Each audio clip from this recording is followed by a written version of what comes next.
This video is brought to you by BetUS Sportsbook and Casino. Well, hello, good people. Mark Holmes here, and as always, I want to say thank you all for watching, commenting, subscribing, and being part of the Joe Boo Sports Report. Without you guys, as well as you ladies, you know that this literally, and I mean literally, does not work. Hope everybody's having a great day. It's been a little bit crazy. You know, I realize that my life is not my own. I am in service of so many others. I'm not complaining, but it's always on the go. I told my wife when I got back here, I said, we need to spend some time here so I can do some work on the house here. And come to find out, I got to get back down the road tomorrow because we've got somebody else that needs to go to the doctor down the country on Monday. So I thought I was going to be here for a little bit longer to get some stuff done, but I've had to help my friend Richard with his, he's got a big canopy that's going up for, he's going to do a big barbecue and fantasy football draft and things. So I needed to do that. I've got, my niece and nephew, they're moving, so I got to help them tomorrow and then drive down the road. So it's just kind of crazy here. And we've got our game, of course, here at 4 o'clock here in another 13 minutes. And I literally just got home 30 minutes ago. So bear with me. I apologize for starting late. And I see that the trolls, like cockroaches, have descended upon the channel. Cheese, who literally is here talking shit because, of course, Eagle fans always talk shit when they sign another player and the Cowboys get another one. So, Cheese, stop cutting it. Shut the fuck up. Shut all the way the fuck up until you reach the top of Shut Fuck Mountain, where there are no more fuck-ups to shut. There you go. That's for you Eagle fans. I'm not in the mood today. I'm not in the mood. So we found out that Deron Bland has basically a stress fracture in his foot. We'll have surgery. We'll be out 6 to 8 weeks potentially. I hope that that's the worst case scenario. But as bad as it is, Cheese, buddy, Philly 500 does not own me. Bro, do you know the last time the Eagles swept the Cowboys? I didn't know Philly 500 from a bowling ball. 2011, bro. And as y'all joke about the Cowboys having, not much, you only won 4 playoff games, right? We won one of those against you guys. And for you guys that are in here pounding your damn chest, bloviating all the place, literally just turds flying out your mouth. I don't know that you guys have any room to talk going down because the bullshit that I get, well, we had a tough schedule. Okay, I hear what you're saying, but going down the stretch when you'd gotten through the tough part of your schedule, you got blown out by my Dallas Cowboys, blown out 33-13, blown out, okay? Okay? You lost to the Arizona Cardinals. You lost to the Seattle Sea Chickens. And you lost to the New York stinking Giants. Proceeded to lose to, not led by Tampa Bay, Tom Brady. Lost to the Baker Mayfield Tampa Bay Buccaneers. I know you're going to say, well, you lost to Green Bay. Yeah, we did lose to Green Bay. But at this time last year, I believe they said you guys were the best built team in football, that you guys had the most talent, that you guys had Howie Roseman, that you guys had the best quarterback in the NFC, that you guys were a Super Bowl favorite. They weren't saying that about the Cowboys. They say the Cowboys, they didn't do anything to help themselves. So what is a bigger choke job? You guys losing 6 of 7 when you were expected to be the Super Bowl contenders, and the little old Cowboys that weren't thought to do anything. I'll wait. Lola, Miss Hot Sauce. What's up, Lola? I'm burning for you. And it's Angelica Barone. You know what? I tell you what, Angelica, I miss when you're not here because, see, When I say Angelica Baron, you get the it just kind of tickles your throat and your tongue. That's it. Angelica Baron. You gotta love that. You gotta love that. Okay. And then of course we have Qiana Gibson. Miss Gibson, how you doing? And I know we got Lady Libra in the house. What's up, Lady Libra? Always on here. We appreciate you. Miss Gibson, glad to see you. I'm glad, actually we got a lot of people that are beginning to come back now that football season is here. And of course, you know what? I tell you what, if I'm feeling down and I'm feeling blue and need a pick me up, all I got to do is literally go to Help Me Rhonda. Lovely Sparks when she's doing a live stream and just say hello. And the way her face lights up, Mark Holmes, it's just like, okay, I can handle anything else after that. So thank you, Rhonda. I think I need that right now because hearing about Deron Bland being gone for 6 to 8 weeks definitely is not good. See, did I miss any of the other lovely ladies in the place? Kelly's in the house. What's up, Kelly? How are you doing? Dirty Sanchez, turn out the lights. No, the party's just starting. Dirty Sanchez. In fact, I thought you'd like it with the lights off because you might not get caught. All right, so we're getting ready to go with our last preseason game. What's up, brother? Much love, brother. Just got home from work and heard about Bland. Yeah, I just got home a few minutes ago too, and at least look at the positive side. At least it's just a 6 to 8 week injury. This isn't like Overshone, who we lost, just before the season started for the year, and this isn't like Diggs when we lost him week 3 in practice. So, Alicia, shout out to Alicia in the house. What's going on? And then there's Bobby Ice, north of the border, falling sky. Okay, so I see we got the trolls here. Boo Cowboys. Okay, so he's literally spamming. Okay. Ronald Davis. What's up, Ronald? What's up, brother? You ready for the game? Us firefighters just waiting for the game. Good to see you. Yeah, I'm ready for the game. I'll be 100% real. A couple of things here. I got a couple of things that I think will be really cool.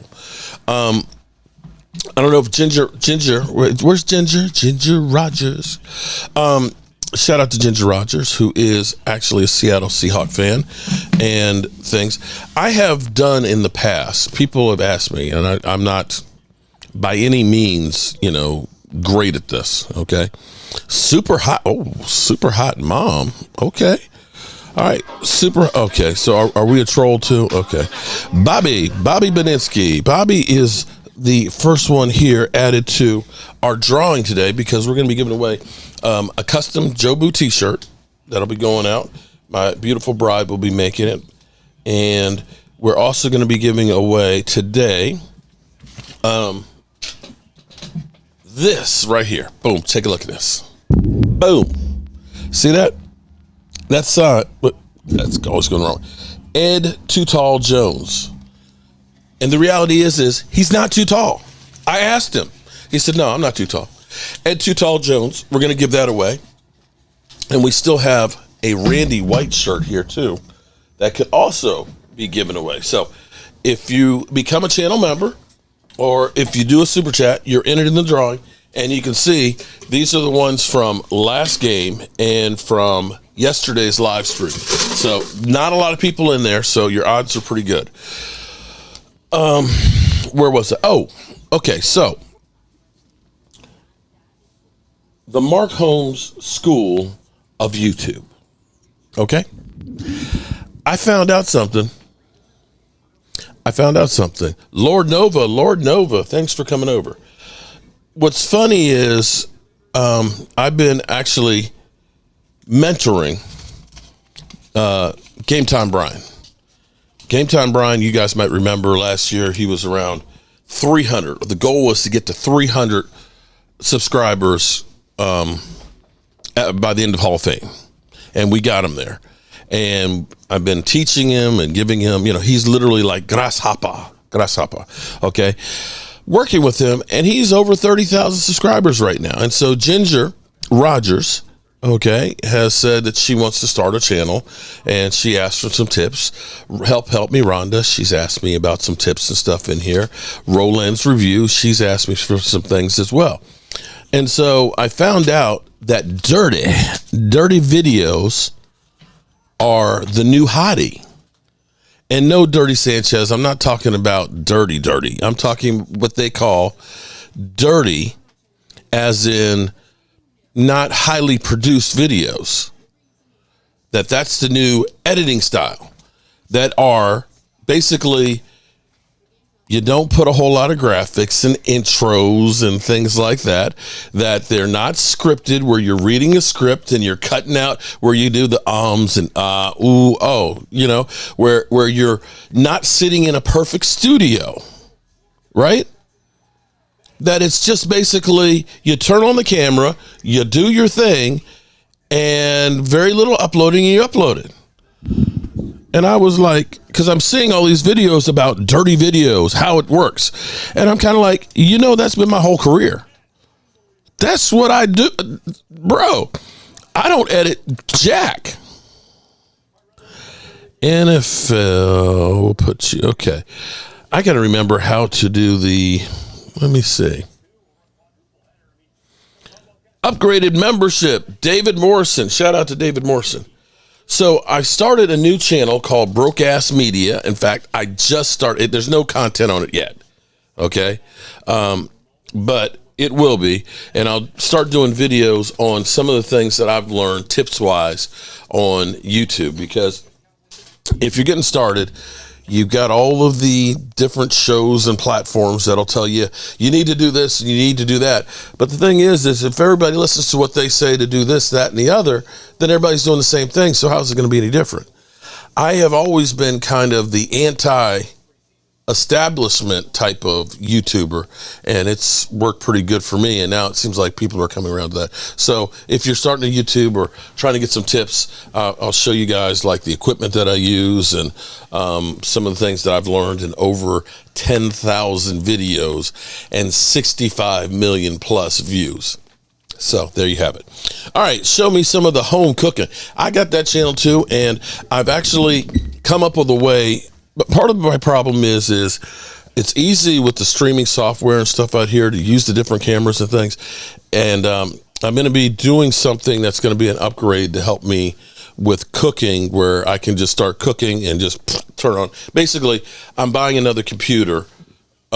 This one is going to go down to the Red Brick House, and I'm getting a new gaming set for here, so I won't have the hiccups that I do. But then I'll be able to take my laptop and have that in the kitchen and be able to set my kitchen up as a studio. So look for those things coming along. So you asked for it. All right, Snow. So trying to remember how edit. Let's see. I think I've got it. So here's what we're going to do. If you're going to be a troll, edit, delay, message delay, not message delay, reaction.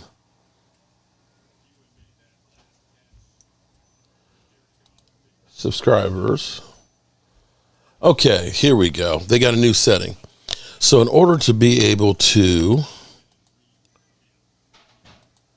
leave a comment, you've got to be a subscriber. How about that? And that'll hopefully help to slow down the trolls. There we go. Since we have so many people that are just coming in here to go ahead and just spam, we've done subscribers only mode. So you've got to be a subscriber for at least 5 minutes before you can do it. So there we go. Let's try and have some fun. All right. So how's everybody feeling right now about the Dallas Cowboys? We just took trolls are hunting laugh out loud. And actually I could say that trolls, honestly, trolls actually, they think that they're actually destroying your channel. But here's the thing about trolls. Trolls will actually help your channel, believe it or not, if you can put up with them, because one of the things that happens with YouTube is the quicker people interact with a video, the more they promote it. So if instantly you put up a video and you get the trolls that come in there and make a comment is literally like gold when it comes to YouTube. Seriously. If somebody takes the time to actually make a comment, they look at that and say they're really interacting. And typically a troll may not watch your whole show. So if a troll, comes in and leaves a comment and then you go ahead and say you're an asshole and boom, they have to come back. That's another view. That's one of those many secrets that I'll be giving Grasshopper on the channel. Big Spank Dog takes from us Cowboys enjoying our game and each other. Big Tex, when are we going to sign CD Lamb? I think it's going to happen this weekend, before Tuesday. Gina Dallas Diva, another one of the lovely ladies with the style and the grace. I think that it's going to happen before Tuesday. That's me. And of course, I think he's going to end up being right there behind Justin Jefferson. All of the waiting and everything else that we do won't end up being a better contract for the Joneses. It's just wasting time. And I had somebody who I was talking and saying that Jerry Jones's philosophy of putting everybody on notice that nobody's getting a contract, that philosophy is kind of blown up in Jerry Jones's face, because when I look at Dave, is it going to hurt as much as losing Diggs last year for the whole year?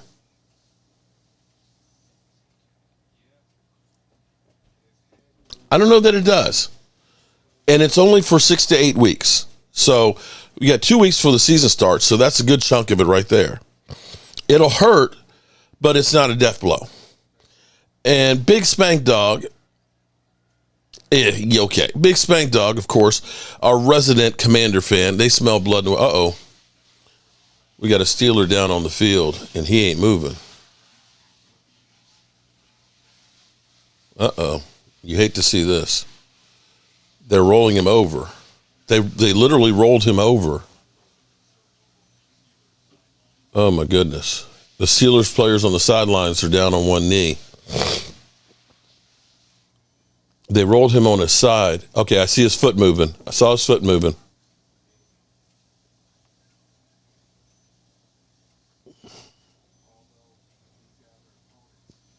I saw his foot move.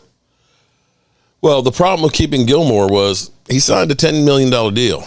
That's a lot of money for a backup, for Washington all day. You know what, Washington?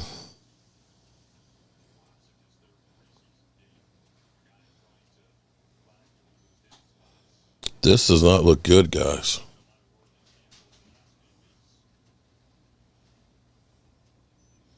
I saw him move his foot.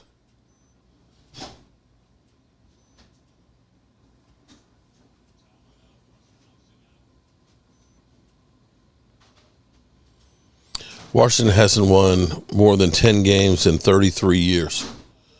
Okay, they've left the game there. Wow. Gilmore is guaranteed. Yeah, Stephon Gilmore, he wanted actually a 2-year deal and security, but the Joneses, of course, didn't want to do that. They weren't going to do that. Gilmore is guaranteed $7 million a year. Yeah, definitely. The Deron Bland one, it hurts, but fortunately, we have a lot of players that are in our secondary, so we can better absorb that. I would, if we're going to take a hit, that's better than, say, the offensive line or for running backs and things like that. He hit his head, so it could be a concussion. I didn't see the what happened to him, William. It could be a concussion. It could be a neck injury. I did see him move his foot, and they rolled him over. So if they rolled him over, then they're not thinking that it's a spinal injury. Let's hope. Big Spank Dog, keep hope alive. Yeah. Commanders fans, God bless them. You got to love them. Up, he's up. He's up and walking. He's okay. You hate to see anybody down on the ground like that. He's up and talking now. He got up already. He's walking. He's walking the field. All right. So we're getting close here with the Cowboys game. Let's see. Actually, let me go ahead and get the, let's see.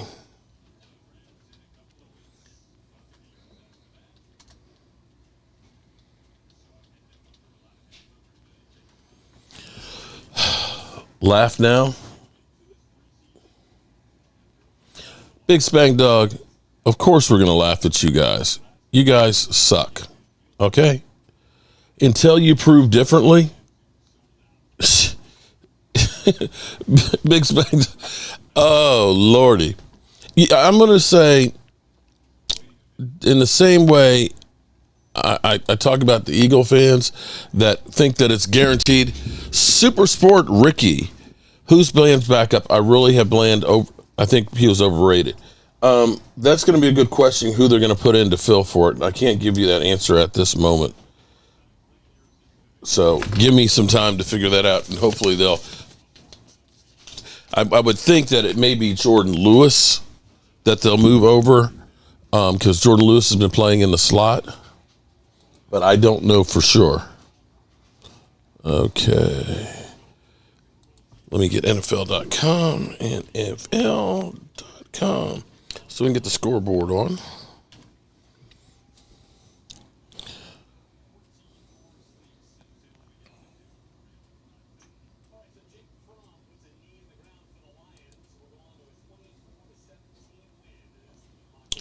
(24-17) win. Okay. They're actually playing. Are they playing the game on NFL? Oh, they're showing the game live on NFL. I just wanted the scoreboard. All right, we're getting ready to kick off here. Cowboys getting the ball first. Who out there enjoys the new kickoff? I don't like it. I don't like it.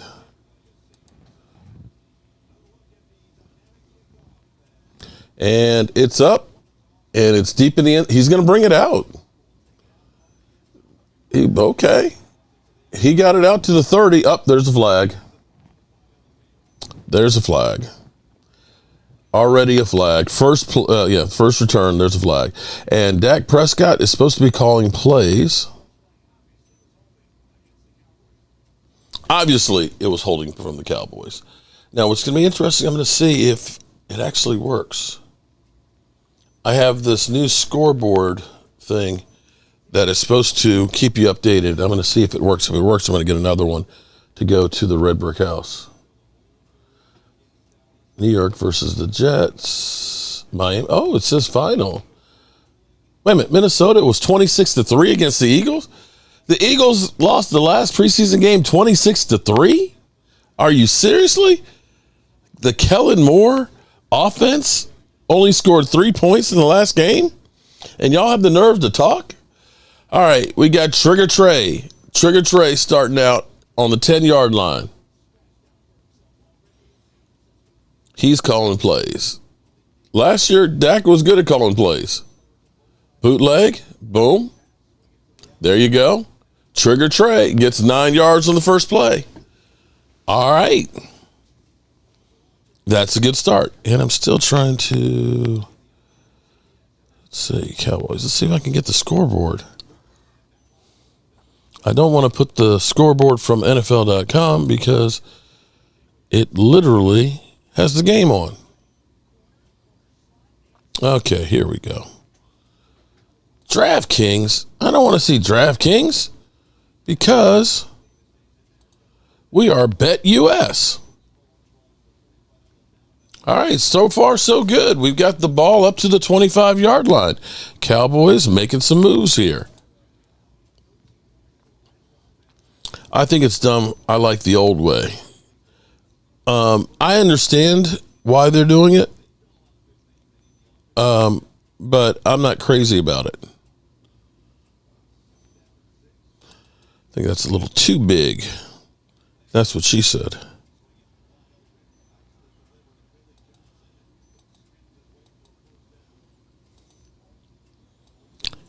We'll shrink it a little bit there. We don't want it to be too big. We don't want to scare her. Okay.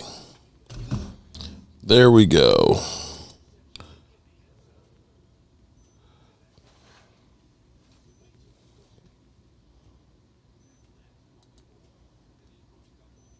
All right, Trey Lance 2 for 2, 18 yards, 1st and 10 on the 33-yard line.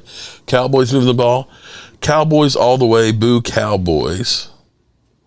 Trey Lance 3 for 3.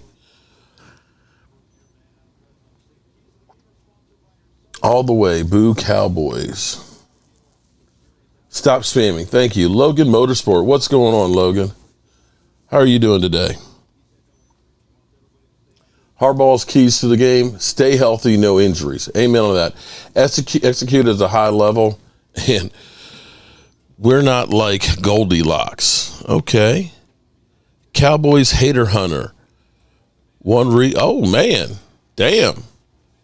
Nice. Cross midfield. Finally, we got Trey Lance starting 1st and 10. Damian French, what's going on? How are you doing, buddy? Nice run.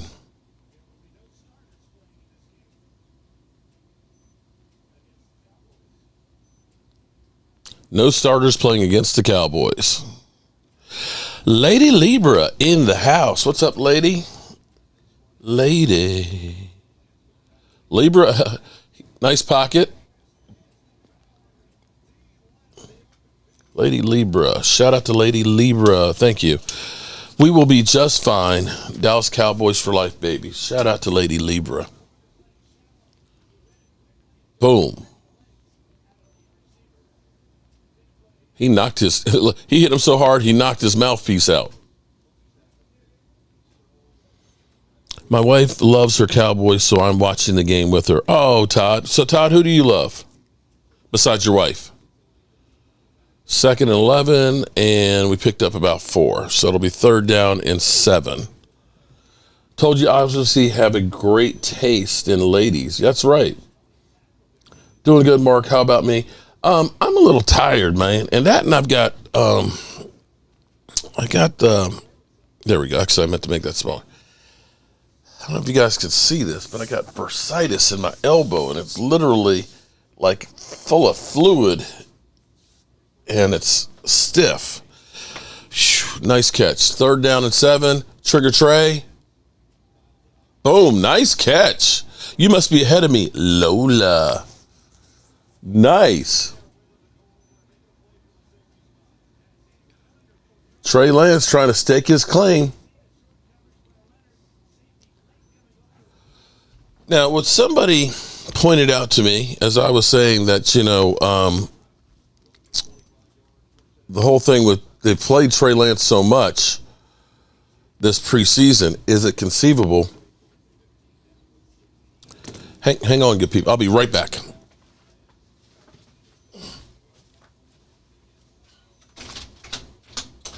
Hello. Hey, how are you doing?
Okay. My apologies, people. Call I had to take. Let's see. Almost close for Albury. Okay. What did I miss? Okay, we got a field goal. Riley back in the. Oh my God! Shout out to Riley. What's up, Riley? How goes it? How's the studies going? Or are you back in school yet? Best kick in the league, automatic. You know, here's the thing that at least we can look at with the Cowboys and say we don't have the problems that we used to have. One of the problems we used to have, of course, was we needed a kicker. I remember, and I tell you what, here's what we're going to do. This is the last preseason game. I am going to, for channel members, I'm going to go ahead and open it up so we can get channel members in here I'll go. Give me a second.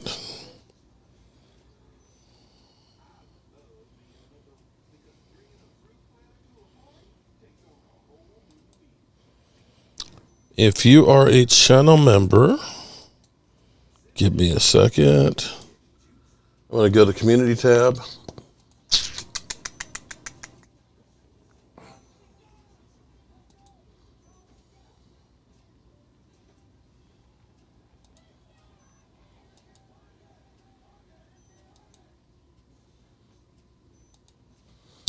And put the link in. So if you want to come in and join the chat, you can do this. If you give me just a second. Because I may end up being on the road tomorrow, and it's going to be difficult.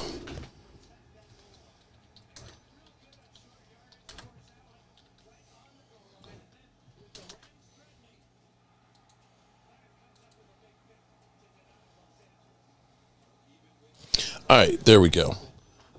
I have put that up. If anybody wants to join in, and I'll launch it. Smash some likes. Thank you, Gina.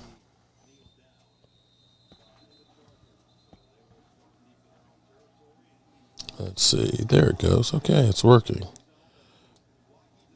All right, channel members, if you want to join in, the link is up. All right. Do I get anything for upgraded membership? David, go ahead and email me, cowboysmark94@gmail. What did you upgrade to? Superfan? We'll make sure you get you a squeeze football and another shot glass. And you're also added into our drawing. So, bam. And at the end of the first quarter, we'll go ahead and do a drawing. We'll do a shirt to start out with. Well, you're welcome, Mark. Thank you, Gina. All right, here we go. 1st and 10, ball on the 30. Reverse. He got to the edge, got outside. Oh, damn, he's rumbling, bumbling, stumbling. He is going all the way. Damn. Okay, 70 yards on a reverse. That's not good. Damn. That is not good at all. Damn.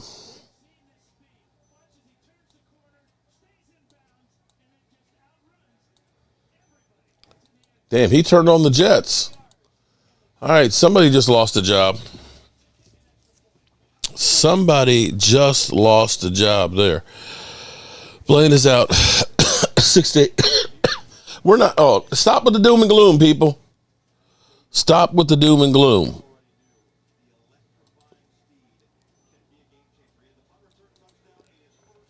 All right, 7-3 Chargers.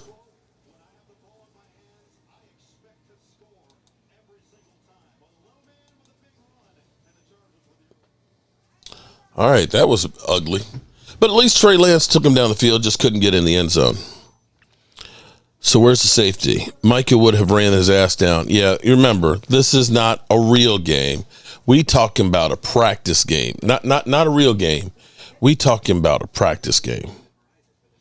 The Odell Beckham Jr. play. Oh, Dwayne, don't remind me of that one. Oh, don't remind me of that one. That was but ugly. Chargers have their starters playing. I don't think they do. Or do they? No, they don't. Unacceptable. Again, guys, don't lose your mind on a preseason game. It is only the third preseason game. You don't have Mike out there. You don't have Dak Prescott out there. You don't have all of your starters out there. Still not good. Well, I'm not going to lose any sleep over it. One player, people, relax. We have a defense in the front and middle. There you go. Shout out to Dem Boys Kicks. Appreciate you texting me. I was actually driving back home from my friend's house, and I was trying to upload. It just wouldn't upload. Trade Lance for James Bradbury and Pickett. I don't want Bradbury. It's okay. Bobby Beninsky. Shout out to Bobby Beninsky.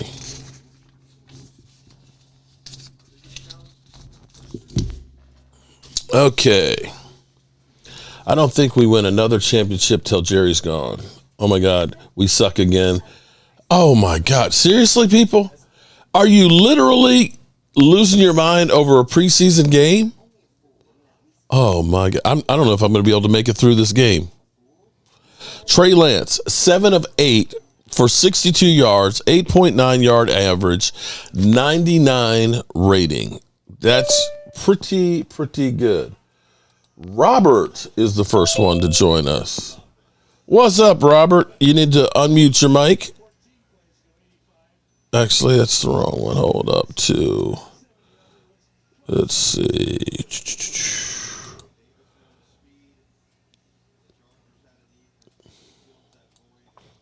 There's this guy down here. He's got a Cowboys. Hang on. No, what's going on with it? That thing's. Let's see.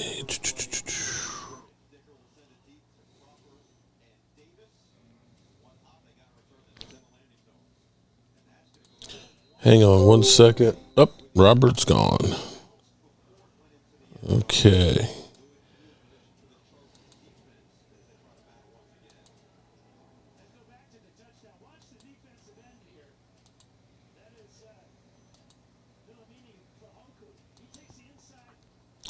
Sebi Fioco got sucked in.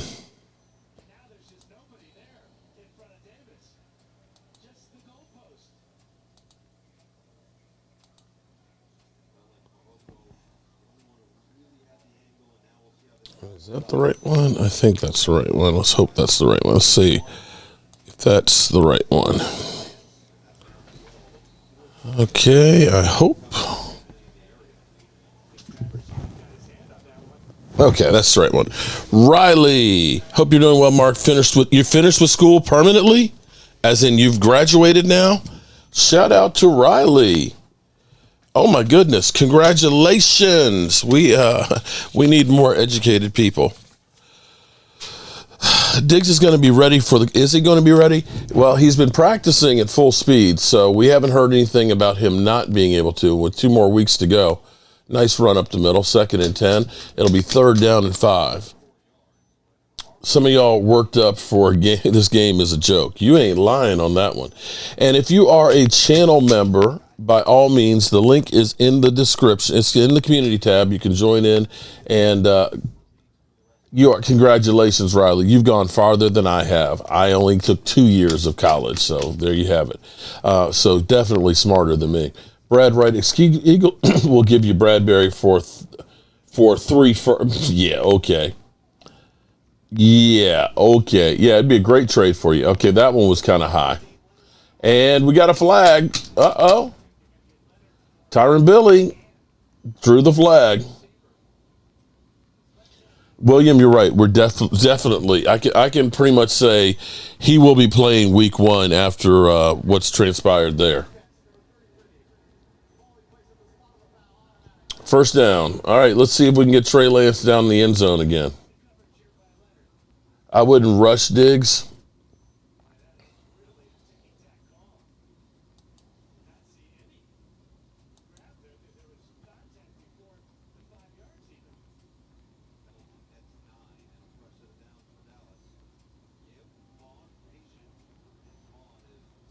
Deuce Vaughn, 5 yards up the middle.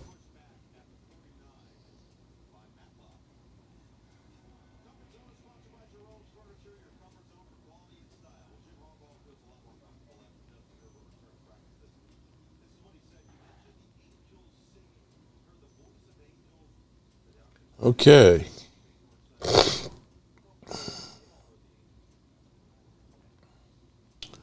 All right. So far, one play is the difference in this game.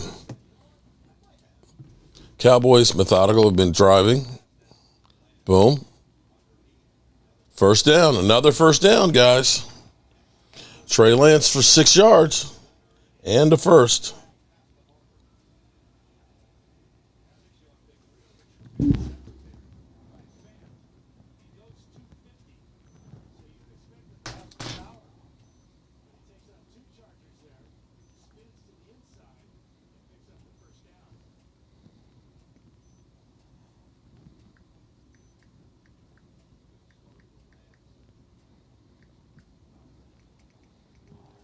Here we go, 1st and 10. Trying to run outside, lost 2 yards.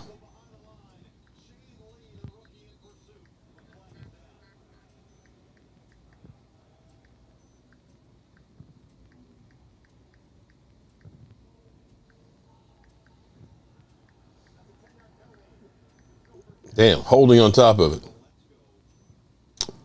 Come on, let's go.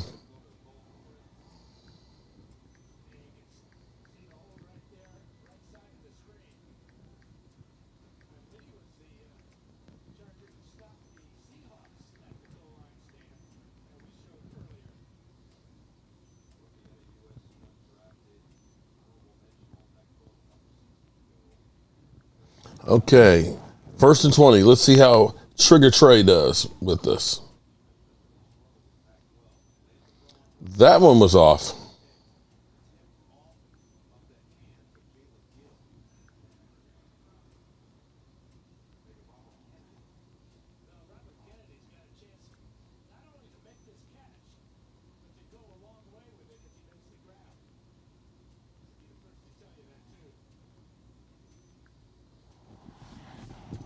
Alrighty, almost a pick, yeah.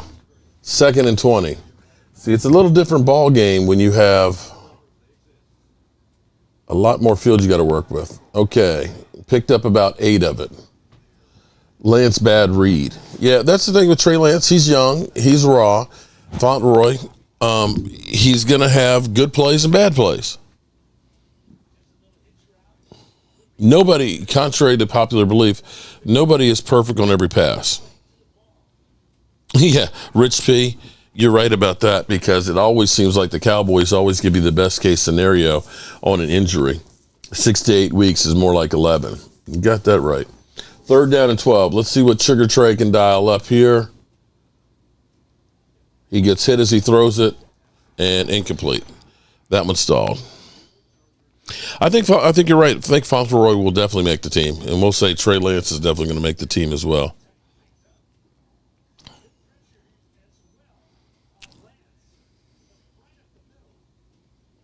He got hit as he was throwing that one. Alrighty, good people. Check this one out. Boom. Michael Vick at BetUS.com. Catch an incredible 125% sign-up bonus on your first 3 deposits, plus 10% gambler's insurance. BetUS, my online sportsbook and casino. Definitely, y'all, check out BetUS, where they've got 125% matching. And I've got a few bets. I've actually set up an account, and I'm working on getting some of my preseason bets in here. I'm going to take the over on Dak Prescott for 29 and a half TDs. I'm going to also... I'm waffling. I'm thinking about putting money on Jalen Hurts because the over and under for him for touchdown passes is 21 and a half. I'm this close to taking the under. And then for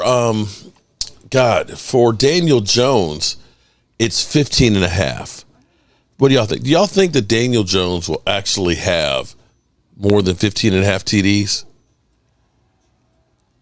Without Barkley, I'm going to say he's going to have to throw more. So that's a tricky one. But I'm definitely taking Dak on the over. And NFL Live, what the hell, man? Is this what we're... So are you subscribed to the channel? Jeez. Do I need to... Oh, Lordy. Let me go back to the editor here and make sure I still have the thing on. We're going to say you got to be a subscriber for 10 minutes before you can start. How about that? There we go. Damn. I guess it's better than the porn ones, right?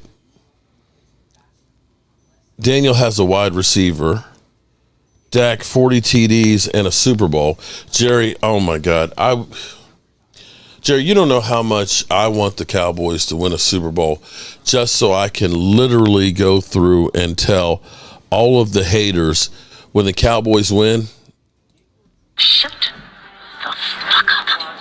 Shut all the way the fuck up until you reach the top of Shut Fuck Mountain where there are no more fuck ups to shut. But Riley, 18 TD passes in the season would be a career high for Daniel Jones. Is gambling Chris Jones? Bro, you know that ESPN is Bet ESPN now, right? Right? You know that, right? You know that the NFL is literally getting paid by gambling. You know that there's like Bet MGM and, DraftKings and all these different apps now. You can bet from your cell phone in most states. It's not legal in all jurisdictions and stuff, but no, it is. He has to do it. Well, he doesn't have to do it. He would want to do it. Super Sports Ricky, welcome to the Mojo Crew. Shout out to Super Sport. Super Sport, if you go to the community tab, in there is a link, a post for channel members that will take you to our site so we can get you your shot glass and your squeeze football and stuff sent to you guys. And in fact, I think this week I'm going to be ordering some new shot glasses. I think they're going to be Cowboys Mafia. So definitely check out Cowboys Mafia.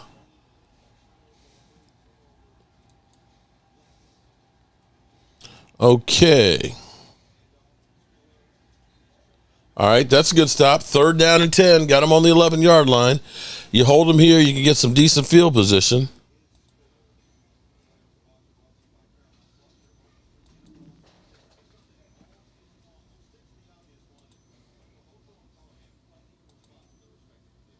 Okay.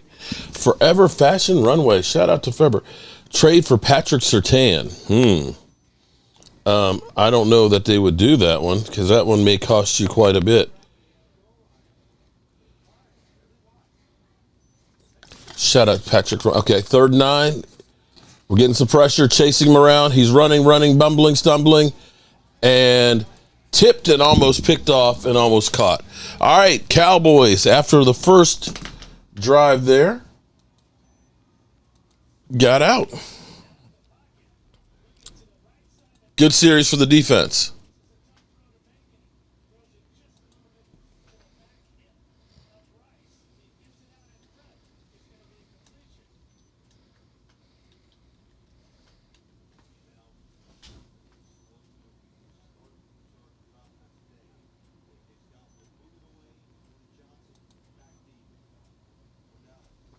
Okay. Damn. Talk about timing that perfect. As soon as the ball got there, he was there.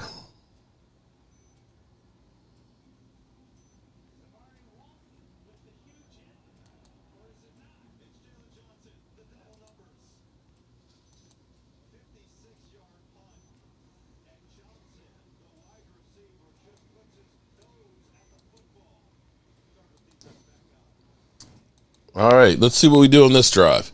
Daniel Jones might have 15 TDs. He has more turnovers than TDs. He's not far apart on turnovers. You're right that. Billy got smacked. But he held on to it. You got a fair catch that. Yeah. Bird section. Hey. Looking forward to tomorrow's. Hey, hey, bird section. If you go to the community tab, I actually have the link up. You can join us right now. Okay? So if you're a channel member, I do have the link in the description. So I definitely want to talk to you about, because we got plans we got to make. I've got to try and see if we can get onto that sweet for us.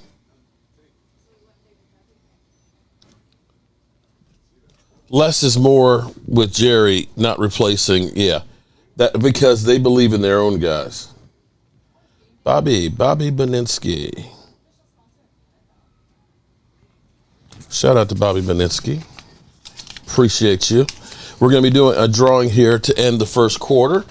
We're going to be giving away a Jobu shirt, and what you'll be able to do is go to our Jobu shop and pick out the one you want.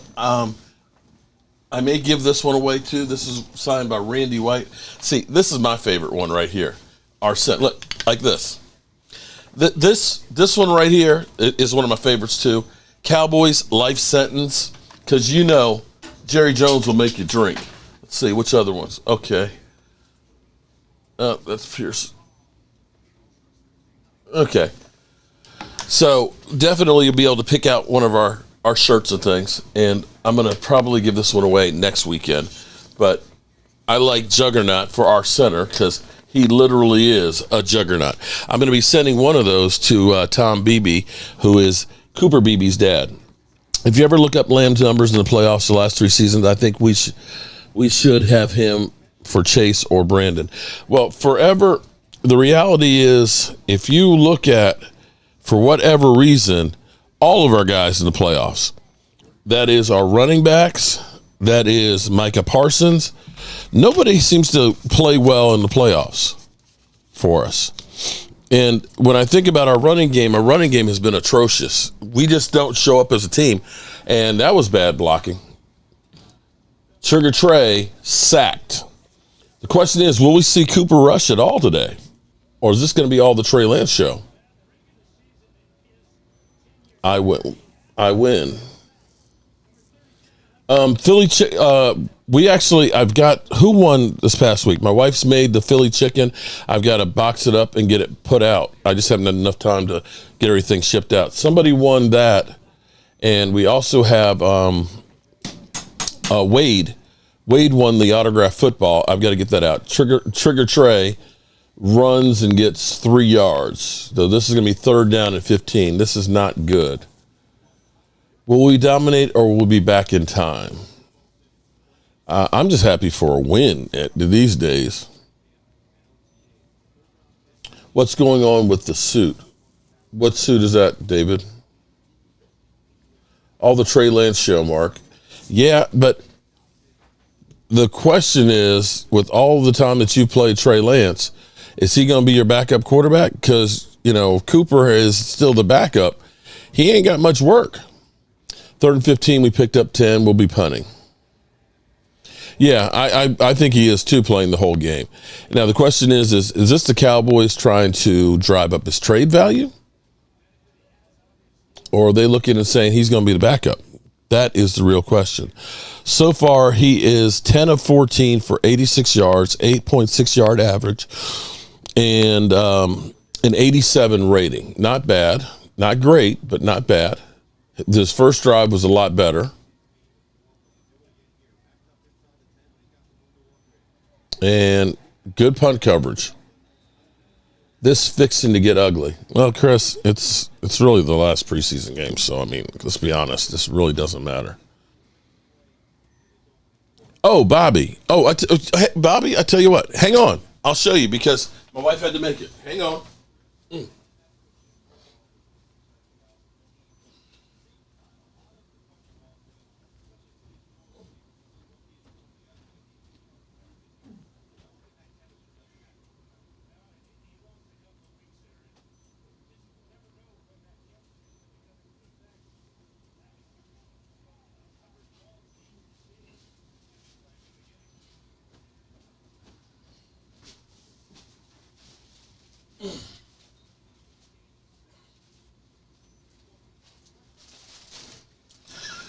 Okay, so here's what we got, Bobby. So this is Wade's football. It's autographed. Okay, I've got to send that to Wade. And Bobby, my wife made this just before we left from down the country.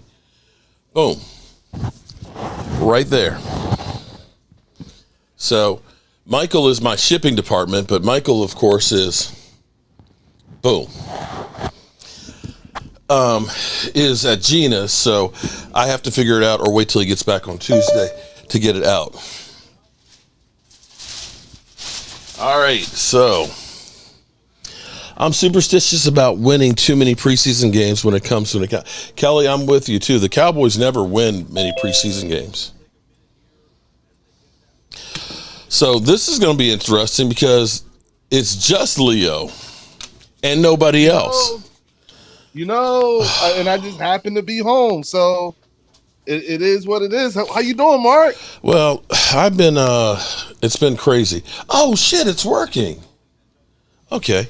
I have this digital scoreboard. Everybody said it looks like a light bright, but it's got like you can plug it in so digitally it gives you a score. So it's got like Eagles against Minnesota 26-3. Minnesota wins is flashing on it. Okay, so and then it's going through all the teams that you program into it. So it actually has the live score and stuff on it. So I'll have to do that. So anyway, how are you doing, Leo? You said you got some interesting news for us. Well, no, I was just saying, all the activity, we just finished our last preseason game, and the one thing that I told you. Wait a minute. Are you here to gloat about moves that Howie made? Is that what you're coming in here for? No, remember when I said that my biggest worry is people getting hurt? We both talked about that, at the beginning of training camp. And Saquon seems to be, he went down. They were working on his back. And things. So, that was the thing I said about Saquon. Here, you know what's amazing? Is if you look at the season, now granted he was on a worse team. But if you look at the season that Tony Pollard had, that's basically what Saquon had last year. I still honestly think that Swift was a better back. Well, I told you I was not happy. I wanted us to bring DeAndre Swift back. Before and I was like, when we acquired Saquon, I was like, oh, okay. But damn, man, we still would have been all right with DeAndre. DeAndre had over 1,300. Wait a minute. I don't think people realize he had over 1,300 yards last year. Bro, we had. And that wasn't even full time. He was splitting reps with everybody else. I'm like, and the knock on him they said was, well, he's not a good blocker. And I'm just sitting there thinking, okay, when Saquon usually has really good couple of first games and then tails off as the year goes on or gets injured. He's already been down on the field. Well, listen, the dude, the kid he's a Philly kid. You know what I'm saying? His dad, is a workout warrior and stuff like that. I just thought he had the whole story. I was like, I like DeAndre, especially after they got rid of him in Detroit for Jahmyr Gibbs. So I really was like, oh, this dude is running with a super chip on his shoulder. And to be quite honest with you, him going to Chicago makes me respect Chicago even more. Regardless of the rookie quarterback, that receiving core is ridiculous. It's as formidable as the Philadelphia Eagles receiving core. If you ask me, Saquon had 962 yards, 3.9 yards a carry, and we traded that. We got that for 1,300 yards. You see what I'm saying? But okay, I'll still take Saquon. Don't get me wrong. I would have preferred, I was sweating that whole thing. So up until when they got Saquon, so I'm good with that. But when you look at yesterday's activity. And us acquiring Jahan Dotson, I'm sorry. I think that's an overrated one. I've seen him play quite a few games. He had a lot of promise coming out. I'm not sure that he's going to be as great and as big a help as you think. The other question is with your team, there's only so many balls to go around. So what, you can only have so many balls that can go around. And I'm not sure that he's going to be the one that's going to take you over the top. Well, we don't first, just like with Saquon, okay, we don't need Jahan to be for us what Washington needed him to be. we're just talking about our number 3. I hear what you're saying. Receiver. But like when you think about when you look at when the question is asked, what happens after you get past Devontae Smith? When you look at wide receivers, what Jahan does is he makes the drop off not that as dramatic in terms of talent. You want to hear something that's kind of funny? So we had Tony Pollard who averaged 4 yards a carry last year, had 1,003 yards. We were 14th ranked in running the football in the NFL, 1,600 yards on the year. Not a great year for a Cowboys team. Okay. CeeDee Lamb had an incredible year, right? Look at the drop-off that we had from everybody else. Nobody was even with 1,000 yards of CD. But you know what's funny is the Cowboys somehow, with an average running game and one receiver, were the number 1 scoring offense.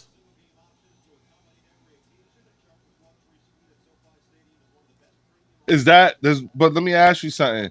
Is that more, what does that say? Does that say more about Dallas, or does that say more about the rest of the league? You see what I'm saying? Basically, okay. We basically played the same schedule last year. You have 2 games against division. No, wait a minute. Yeah, we basically played the same teams, right? Mm-hmm. Another bad play. Damn. Okay, we're getting smoked at. We basically played the same teams.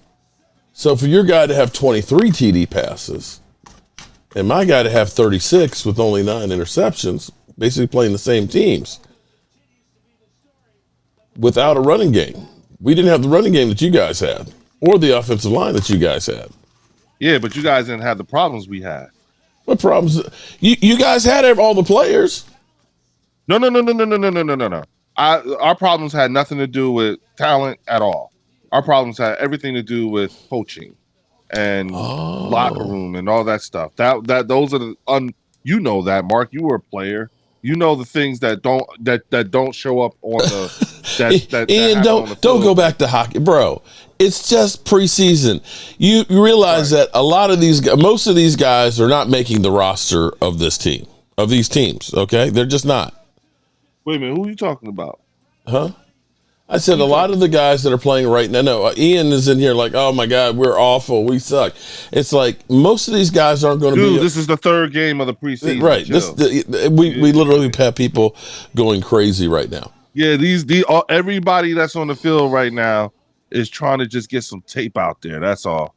You know what I'm saying? Yeah. This is great tape for that wide receiver. Great tape for that quarterback. You know, terrible tape for that DB. You know, it's just tape. You know, so don't worry about it. You know what I'm saying? We better sign Howard or Johnson. Nothing. Okay. So what big news is it that you have? No, that was it. I was just saying, you know, the Walker Wade in the house. Oh, okay. Walker Wade's here? Yeah. Oh, he's like, oh shit. There he is. Let me calm down. There he is. Yeah. There he is. And here's this.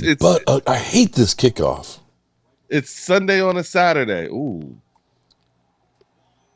Another flag. Back Ray looking like ass. Bro, this is just preseason. Game number 3, man. This don't mean nothing. This don't mean nothing, man. All you want to do is get some work in and get out healthy, man. How you doing? Wade? Let Cooper Rush get some work in. Damn. That's what I'm worried about is that, so are we saying that Trey Lance is our number 2? Your football's right here. I got it at the house. Michael, of course, is hanging out with his woman, Gina, so he's not here to be able to package this shit up and ship it. But we have it, and it will be going out on Tuesday for you. Sounds good. Now, Mark, I'm still waiting to get the final word from what we'll be able to do here for the trip. You know, I talked to Uncle Philip. He's checking. I've got another person a really high profile person that may be able to have some other contacts too. So I'm trying to see if we can get a suite or not. Mark, been a while. Young Wilson, welcome back, Wilson. Oh, we're in the second quarter. I need to do another drawing here. Okay, let's see. Who are we getting here?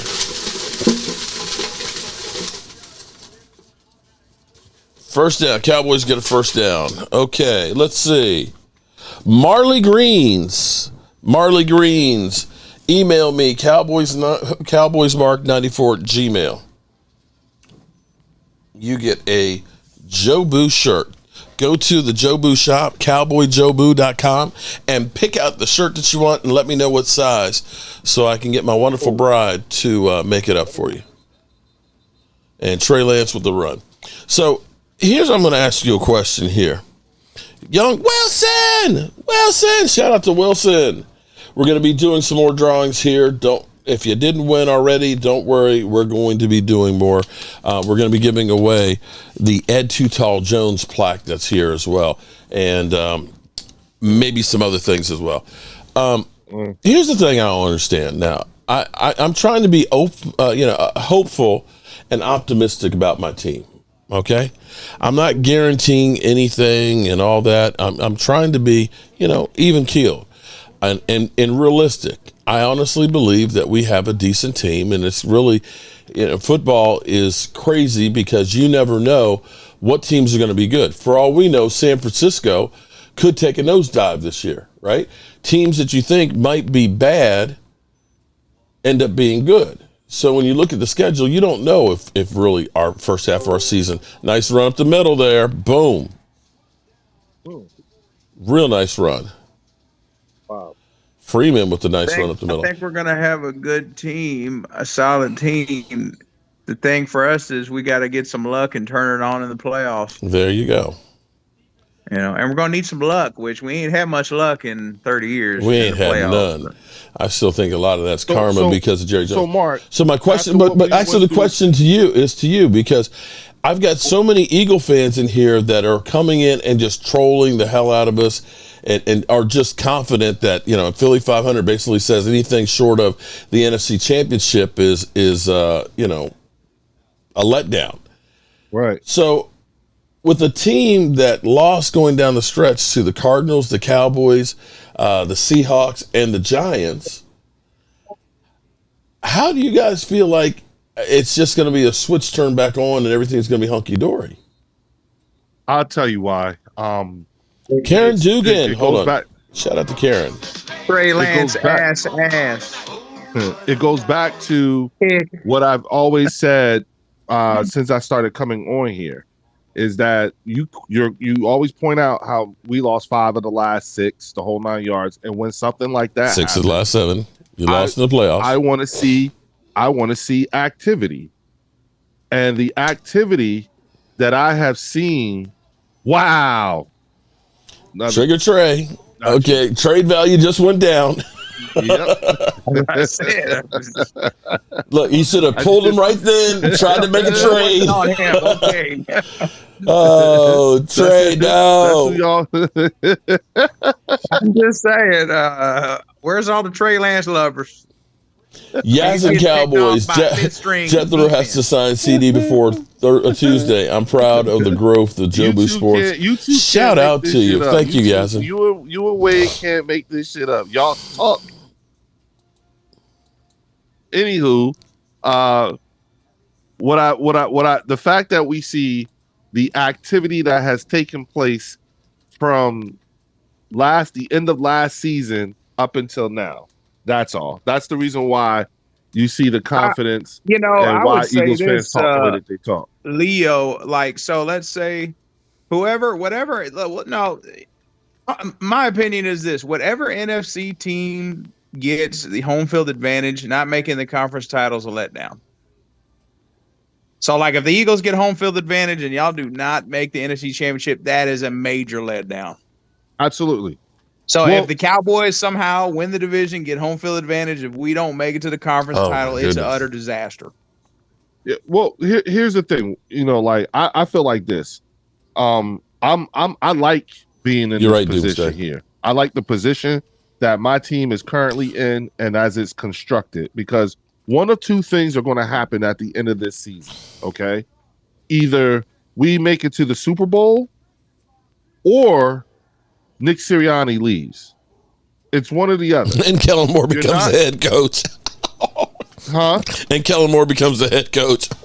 I don't know about that part, but the thing is that what I did want and what I hope to have is I do hope, regardless of how the season may end, I just really want Jalen Hurts and the guys to have at least 2 years under the same system, regardless of whether it's Kellen Moore or not. I mean, because even though it's Kellen Moore, I just need to see Jalen in the same system 2 years in a row.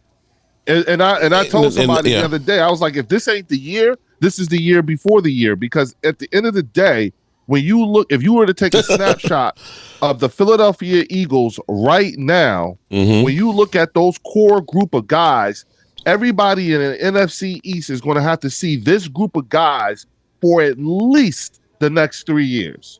Well, here's what's funny to me is I've got an owner that literally says, we're going to do more with less, and has been dicking around, because this is what pisses me off. But think about this for a second.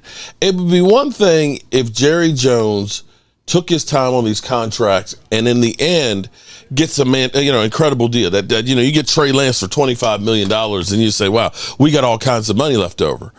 But every time we have done this stuff with the players, they always end up waiting forever and then getting bad contracts. When this thing is done, it wouldn't surprise me if his contract was more than Justin Jefferson's.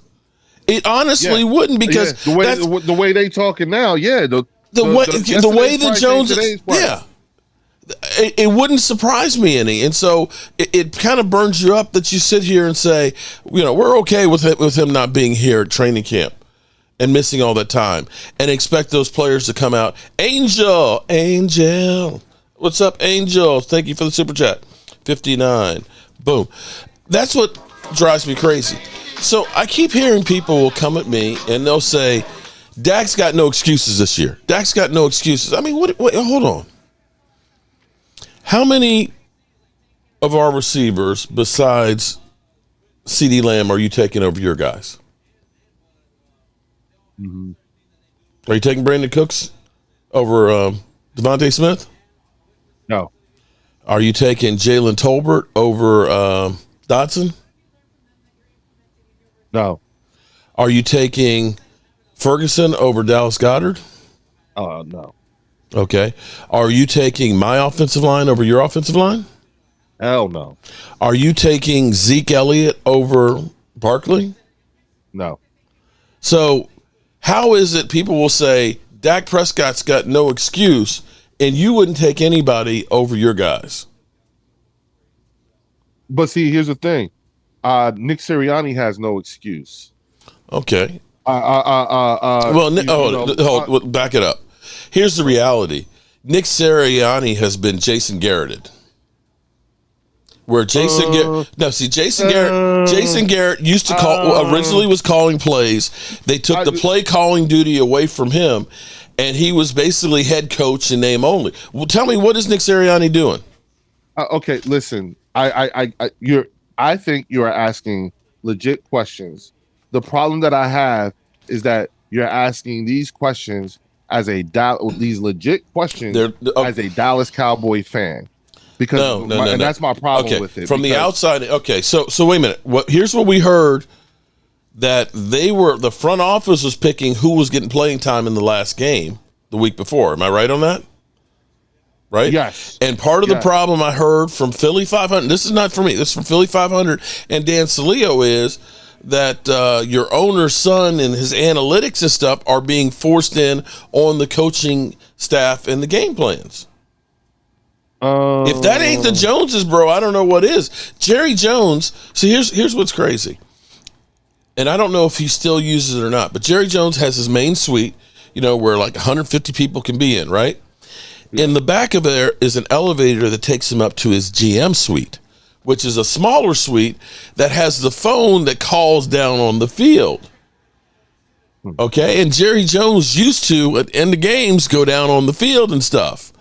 So you looked at that and said, Jerry Jones is in here involved with who's being played and everything else, and literally looking over Jason Garrett's back.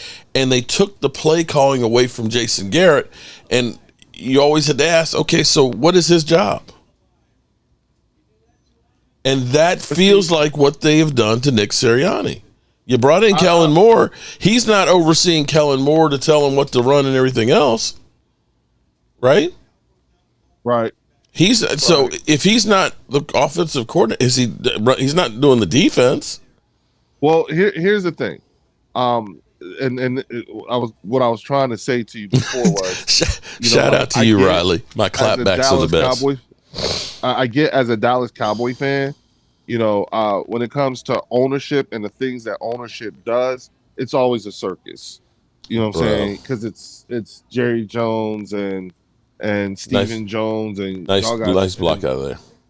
And I said to you guys before, listen, when it's a different story when Jeffrey Lurie is involved versus when Jerry Jones is involved. Like, they don't play that shit. So I'm just saying to you, Mark, like, I hear what you're saying, but I don't think these guys are trying to be football guys. They're not football guys.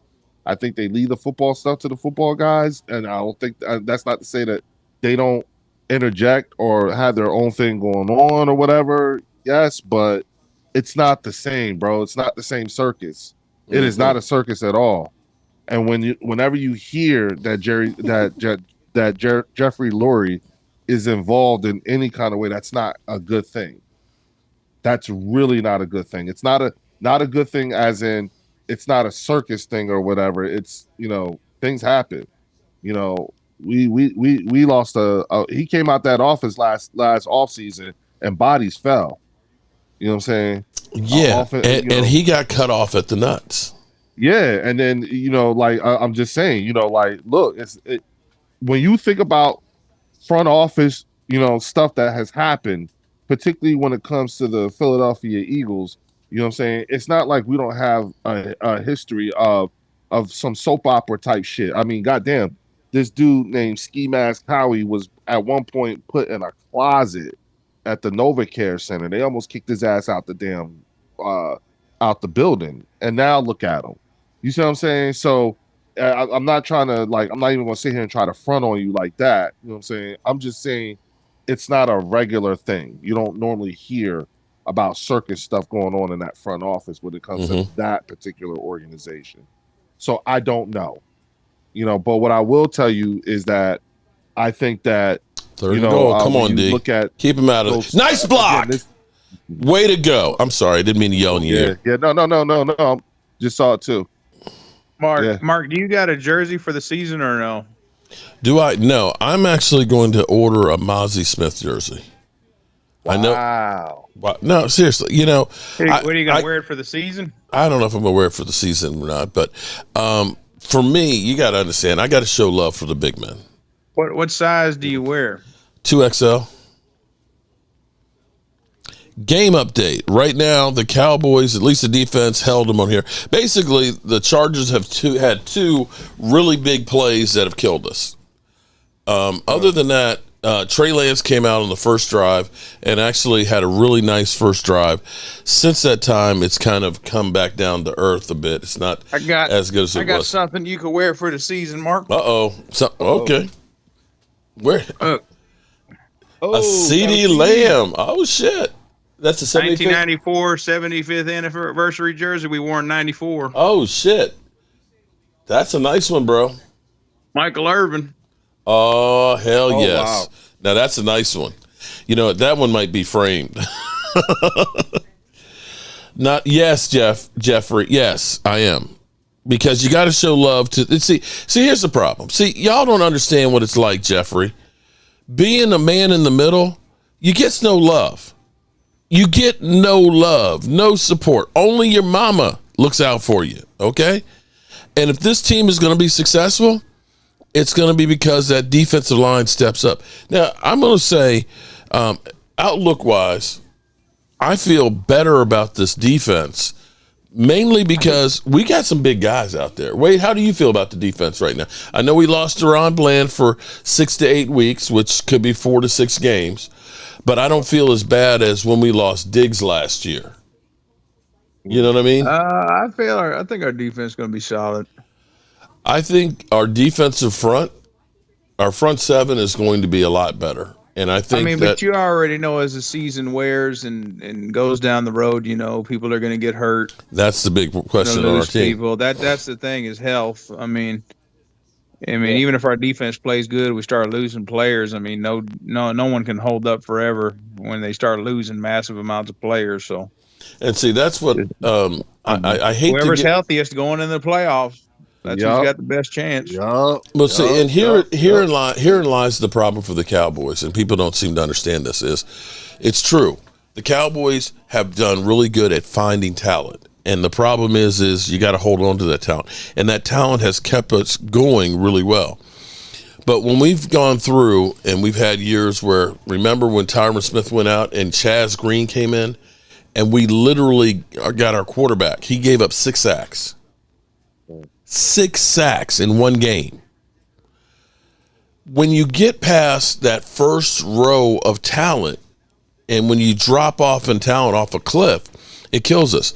Some years ago, we had Sean Lee, and when Sean Lee was out there, we were only giving up 88 yards on the ground. Sean Lee gets hurt, we're giving up like 170 yards on the ground. It's like a major loss. And that's the same thing about our running game. Zeke, the last 2 years he was here, was running really well first half of the season. He ended up having the hyperextended knee, and you all might remember where his knee literally went forward like that. And then he had the PCL injury the year before, and he went from like 4.5 yards running to like 3.5. And by the time the playoffs got here, he was just worn out. The depth is the problem on our team. Sean Lee was one of those guys, like if he was durable, like oh my God, he'd been a Hall of Famer. He would have. His mind and knowing where to be, it's just that his body just wasn't there with him. And I tell you another player that I wish, in talking about Randy Gregory, because it's crazy that Randy Gregory literally now owes the Tampa Bay Buccaneers like $1.3 million. Because he got a signing bonus he never reported, so they want their $1.3 million back. But if you remember, Rolando McClain, if that guy ever wanted to actually play football and put in the work, he was one of the best middle linebackers as far as being a thumper and being able to shed blocks and stuff. Yeah, there's some guys just physical, just like waste their talent. Hell, even David Irvin. That's another one. David Irvin, literally. That's another guy, 100%. And you sit there and think about how hard it is to get him off the practice squad of Kansas City. Yeah, it's crazy that you have guys that have so much talent and they don't want to develop it. And I'm going to say that's Chase Young too. Chase Young is another one of those guys that he rested on his laurels after his first rookie season and hasn't been, from what I was told from a lot of guys that work with the Commanders, he didn't put in the work. He was just naturally gifted. It's the same thing. Everyone gives me a hard time because I say Kyler Murray sucks, and he's one of those guys, you don't put in the work. He's just got natural talent, but he ain't ever going to win in the NFL. I'm sorry. Yeah, I have to agree with you on that. If there's any Arizona Cardinal fans in here, you ain't winning with Kyler Murray. It ain't happening. Wow. I tell you what's an interesting thing. He's too small to be a quarterback in the NFL, too. He can't even see over the line. That's not good. Since 2011, here's what's interesting. Everybody says just go draft another quarterback, right? Since 2011, 78 quarterbacks were taken in the first round. I'm sorry, no, 70. I think it was 77. You know what the percentage of ones that have actually been productive quarterbacks have been? Well, we're still here. We get productive. Since 2011. Since quarterbacks drafted in the first round, what is the percentage of them that actually became productive quarterbacks? Maybe 4%, 5%. Yeah, it's actually 21%. But think about that though. First round, you figure you're drafting a quarterback in the first round that you should be hitting. You remember like when Mariota and Jameis Winston were the productive, like in the aspect of like, hey, we're taking over a franchise like a Lamar Jackson or being a multi-year starter is the criteria. Yeah. That's not saying being a great quarterback, being a multi-year starter. So that would include like a Carson Wentz who started for a few years. But when you think of guys like Josh Rosen, you think about guys like Paxton Lynch. When you think, you can go down the line of, I'm not sure you say Sam Darnold is a productive one. He was a first round pick. You think of, God, what's his name? Johnny Manziel. You can go down the line. Washington has had a couple in there. RG3 was good for 1 year, but it was 1 year. And, you got to look and say, well, the jury's out on a Trey Lance, right? Because he ain't been out there. This is 4th year. And looking at him today against scrubs, he ain't looking that great right now. Well, so it's hard to get a quarterback. When you think about all the draft capital that's ever been spent on Trey Lance. Oh, my God. In career, like, not just from one team, but from multiple teams. Like, how much draft capital has his production warranted that much draft capital? Well, it's been 3 number ones, a 4, and I think a third. There you go. That's why he's always going to have that attention. It's like Carson Wentz. Because you think, people don't remember that you guys made 2 trades to get up there to get him. Yes, but then here's the thing. Look at what we got when he left. You see what I'm saying? It's worked out really well. Yeah, you got something for him, yeah. And you got lucky. We got a lot. Hell, look at the Colts. They've been trying to replace Peyton Manning for years. They had luck, but Denver. Denver's the one Denver and Washington. Yeah. Denver, yeah. You think about Washington has had 7 first-round drafted quarterbacks since Mark Rippon. Washington hasn't had a quarterback in 30 years. Yeah, but they've drafted. They've had quarterbacks. They haven't had good front offices and ownership. Jason Campbell wasn't a slouch. You see what I'm saying? They've had some really good. RG3 wasn't the Chuck and Duck offense, man. I'm talking about actual franchise quarterbacks that could stay there for a long time. That's their last great one was Joe Theismann. Well, Mark Rippon said. That's how long Mark Rippon was the last one that won a Super Bowl for him, and he has the single season scoring record for them. Yeah, but even that guy wasn't there. It was only for a couple of years, though. He was good. Yeah, I'm just saying, Joe Theismann, how long was he the Redskins quarterback? He was probably about. He was there for a minute. 8 years or so.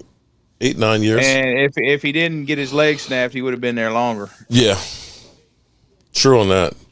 But they won Super Bowls with 3 different quarterbacks. So they got the Washington team hasn't had a franchise quarterback that's been with them for 8, 9, 10 years that's been solid as a rock in a long time. Look, Deuce is loose. Oh, there he goes. There you go, Deuce. Oh, and also too. What's the flag for? Face mask. The Eagles' last franchise quarterback was, Also McNabb, too. I'm not saying Jalen Hurts ain't going to be franchised, but will he be there as long as Donovan McNabb? I don't know. Well, here's the other problem too: is a lot of times quarterbacks go to bad situations too. Because you have to think of, you had Steve Young goes to Tampa Bay and he looks awful, and literally his career looks like this guy is nothing. He then goes to San Francisco with good coaching and a good team and becomes a Hall of Famer. So same thing with Brett Favre. So you look at it and say, with Cleveland, is it 15 on to that? Is it Cleveland, the Browns and their systems that are making the quarterbacks not successful, or is it they're just bad at drafting quarterbacks? And maybe that's the case with Washington. It was it was funny because I was taking my dad to the doctor and stuff, and we're here in the Washington D.C. area, and my dad's nickname is Cowboy Ty, and that's what he was known as the post office. And everybody every week would always come to him and bet, because we're in the middle of Commander territory. Right now, you wouldn't know it because nobody is a big Commander fan like they used to be. But back in those days, when they were good and there was the Cowboys rivalry, it was ugly up in here. But my dad still has a standing bet with my brother every week. He's got they got $10 on the Cowboys and $10 on the Commanders, and that's every week. So as my dad says, when the Cowboys win, I just get a check in the mail from your brother. He won't even call and acknowledge. He just sends the money. But I'm at the doctor's office, and he said, what do you think about that quarterback for Washington? I said, well, he's looked pretty good so far right now. And I'm at the doctor's office. I said, but with Washington, I said, for whatever reason, things always happen to the quarterbacks in Washington. He said, yeah, their careers go to die. And I was like, you're 100% right. It's the truth. They might be turning the corner now, though, Mark. Maybe. Thank you. They might be turning the corner now. I know you don't want to hear. I know no one likes to hear that, but eventually, they're going to turn the corner. Maybe Dan Snyder is the reason. Walker, we don't know. This is the way I look at it, and tell me if you see it the same way. There's Cam Jordan. I get what Mark is saying, but Walker, we don't know these people now. This is a whole new ownership, a whole new everything. You know what I'm saying? So you can't. This new regime, they're looking like they're willing to they want to win. They want to win. I think. Thank you. I'm thinking the same thing. I am not looking past Washington. Mark, you don't want to live in the DC area with Washington winning. I don't think you'd be able to handle that, Mark. No, it wouldn't bother me none. Bro, you got to understand. Look, I've already done that. Back in the 80s, I went to high school, graduated in 84. Richie Pettibone, their defensive coordinator, his son was a linebacker on our football team. His daughter was a cheerleader. J.D. Gibbs was a crosstown rival. My brother ran into Dyron Talbert's wife's car. I was knee deep in Redskin fans and Redskin players where I live up at 3 years. So it was all over the place. So living through that. I lived in Alexandria, so I know exactly what you're talking about. It was deep. Yeah. And so my junior year, they literally shut down the school so people could go to the Washington parade for the Super Bowl. It's and I was like, oh, you going to go? Fuck no, I ain't going to the damn Washington parade. So, Bubba, Mark, what's with all the ads? YouTube got to make money, bro. YouTube is, I got nothing to do with all that. That's YouTube. Well, we can say this though, the Washington. If I would be way more happier to be a Washington fan than a Giants fan right now. That franchise is God, distressed, something serious. Daniel Jones, oh my God. You remember last year when they were literally saying, Greg Jennings is saying, I trust Daniel Jones more than Dak Prescott, and you had Tiki Barber literally saying he'd take Daniel Jones 100 times out of 100 over Dak Prescott. Oh my God, Daniel Jones. And they paid that guy. Just threw it at the pass that Dak Prescott couldn't throw. What, an interception? That's the one he missed last. Well, that one was actually a tougher one than he should have had against the Rams. No, but that was tight covers. The comments, Dak could never throw a ball like that. Yeah, okay. Yeah, I was going to say, they're going to start calling for Dak to be banished. Oh, they already. Listen, bro, we've had people that say, even Skip Bayless would rather have Cooper Rush than Dak Prescott. Here's a question for you, Mark. Okay. Okay, with everything that is going on with your organization, your owner has baby mama drama. Oh, they got that settled. Quarterback. They got that settled. Huh? They got that settled. No. I'm just bullet pointing it all. Okay. You know what I'm saying? Your quarterback is knocking off chicks in front of Club STD. That was, bro, that was like 8 years ago. That's ecstasy. That's down the road. Oh, ecstasy. And hold on. You hold it. You don't think that NFL player NFL player is out there just passing chicks and shit like that? Come on, bro.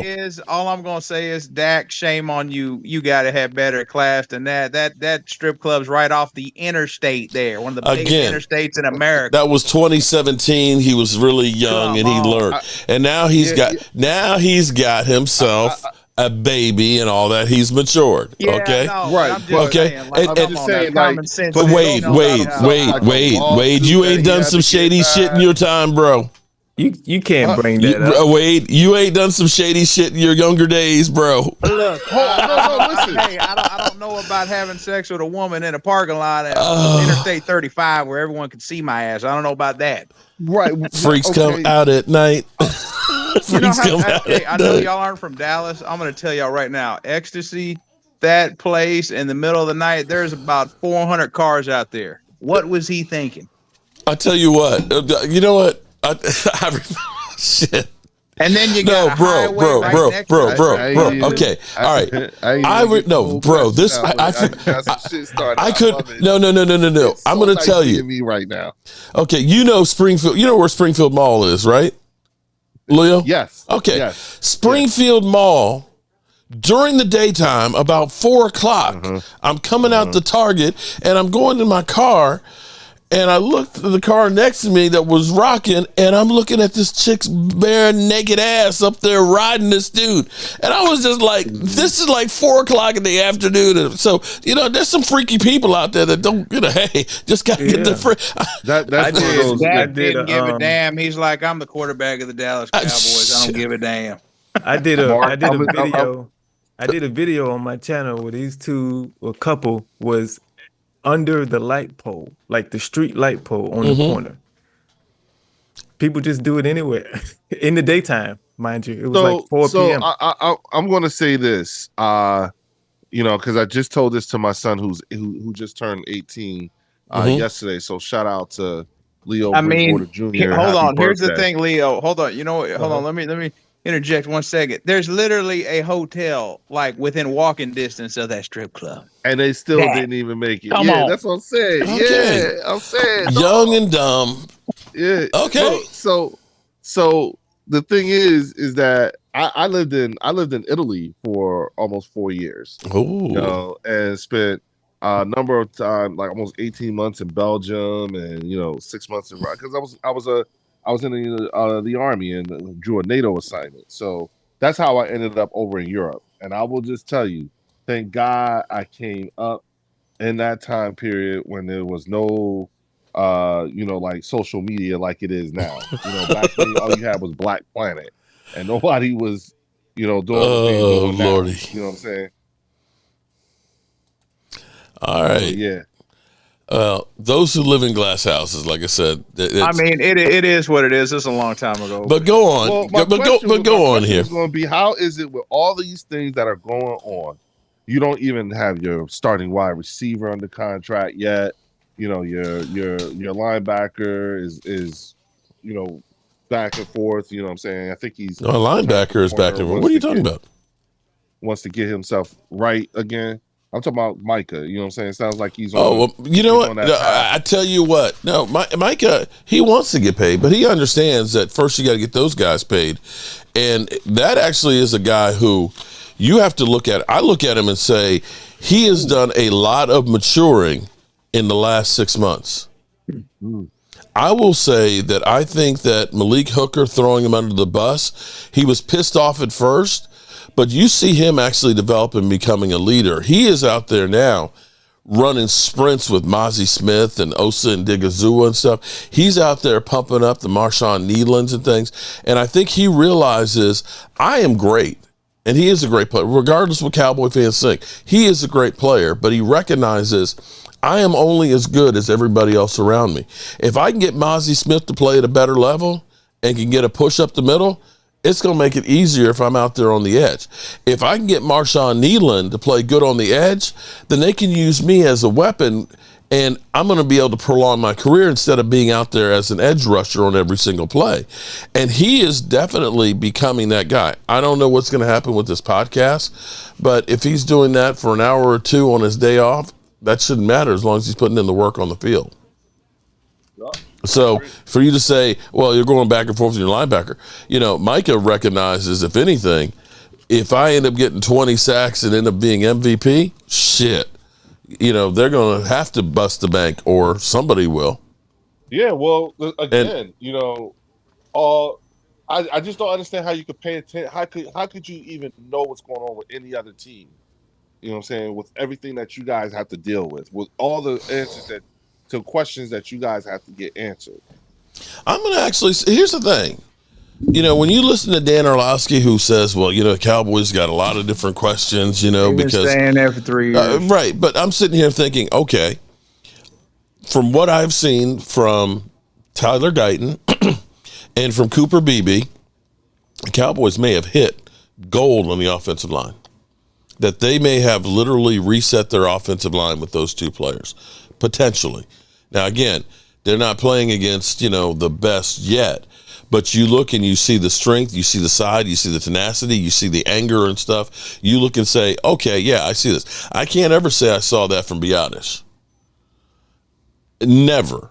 So you feel, okay, we're going to have a capable offensive line because I've seen nice pass down the middle, down the seam. Yeah. Good catch. And he fumbled it. Oh, and he dropped the ball. Did he get it back? Damn. And he fumbled it. Damn. They can't catch him. Damn. CD, he'll show up week 1. He's going to have to no matter what. Yeah, he is. And the question will be is what kind of mentality is he going to have and what kind of shape is he going to be in? But I think they get it done in the next couple of days. Yep, he knocked it out. Yep. Nice play by the defender. Yep. Some good tape. I just feel you got to get both hands on that ball. Mark, oh, actually, you know how I feel about activity. And I hear you. I need to see, and if 3 years in a row, 2 to San Fran, 1 with Green Bay last year, and the fashion that it went down. Now and then we get to the off season, and you don't have my quarterback under taken care of. You don't have my starting, which it should be instead of us blaming the players. You got to look at the ownership and say they sabotaged us. Right. That's why I'm saying, like, how could, like, as a fan, you know what I'm saying, like me, if this was the Philadelphia Eagles were acting in the way that the Dallas Cowboys were acting, I'd be livid. You know what I'm saying? And I just don't, and I'd be so livid that there would be nothing about any other team I would know anything about because I'd be too pissed off. How are you guys not, like, how is this happening? That's my number one question all the time. Like, how are you even knowing what's going on? I tell you, but here's what's maddening. It's like when you start working out and going to the gym. When it first happens, your body hurts when you first start. But once you get to it and get into a groove with it, we got another Des Bryant. So what was great? You know what? We have. This is natural. This is what the Cowboys do. You're still doing it. It just don't hurt. I was gonna say I should have sent you that video, Mark, from Mad Dog. Who comes on ESPN First Take. Mm-hmm. Mad Dog Russo, right? That's his name. He's a freaking idiot. They were telling him, Dan, and they were like, oh yeah, Cowboys didn't done nothing free agents, and he was like, I think free agency's overrated. It overrated is on team building. That's exactly those are the first words out of his mouth. See, the thing is you can't. Oh, damn, bro, you got to catch that. Damn, that was right to you. Both of y'all. You can't build a team through free agency. You can accentuate a team. Yeah. Yep. And that's the thing that's maddening when you think about the Cowboys being 12-5 3 years in a row and saying, you know what? What if we had 3 extra players, 3 key position players on that roster, how far we'd go? And they just won't do it. That's the thing is, like, if we're going to do free agency, I just don't want to get average players. Like, I want to get the guys like Aaron Donald or the Vita Veas, like the guys immediately when you plug them in, they're going to wreck a game, period. I mean, that's the type of free agency I'm talking about. Wow. Okay, you guys were just talking about how the Commanders have changed. This just came across 30 minutes ago. You guys remember when they did the supposed statue of Sean Taylor that literally looked like a mannequin that they put a jersey on? So the Washington Commanders will honor Sean Taylor with a new statue. You may remember in 22 when Dan Snyder still owned the team, they unveiled a memorial for Taylor that was heavily criticized. It looked more like a wire mannequin than a memorial for a beloved player. So they're trying to right some of the wrongs there. See, that tells you, what's that tell you about this new ownership? You understand what I'm saying? Yeah.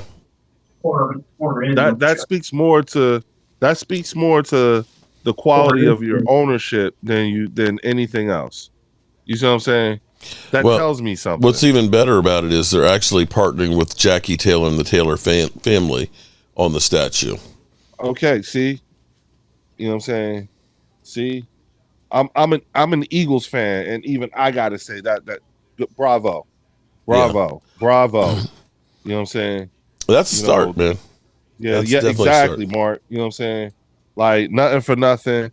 Sean Taylor was the author of some pretty bad times for me as an Eagles fan, but like, I think that he should be respected. His memory should be honored. All that stuff the right way, and that's as someone on a competitor's team. You know what I'm saying? Like, nah.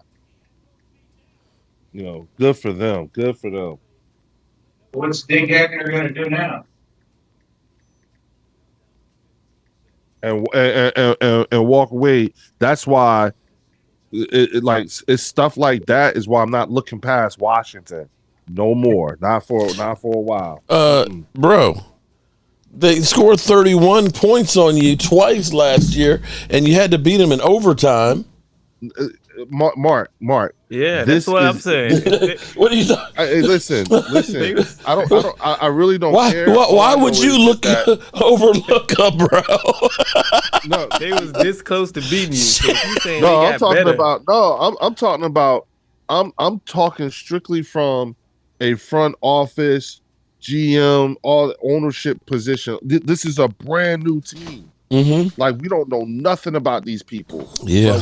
But what they show us, and so far they've shown us some things that, I mean, come on, Mark, could you really see Vinny Serrato doing some shit like this? Come on, they don't even think that way. You know what I'm saying? And those were some really tough times when Vinny Serrato was the GM and you had Daniel Snyder. They was both fucking that damn team up. You see what I'm saying? So I'm just like, bruh, come on. Look at that stadium. Oh my God! Quarterback almost got hurt. I tell you what. Every time I go to a game there, I make sure I get my tetanus shot because it's literally that bad. Didn't the toilets explode last season? That was 2 years ago. It was a pipe that take a shower after the game, right? Oh, that was last year. But then they had the sewer pipe that broke in the upper deck down on the lower decks. Come on, man. Come on. That organization. My buddy over here said pick up Julio Jones. Forget CeeDee Lamb. Okay, if you think Julio Jones is going to have 1,700 yards, you've been hanging out with Leo. And Leo, how's the Blue Strand coming? Oh man. Matter of fact,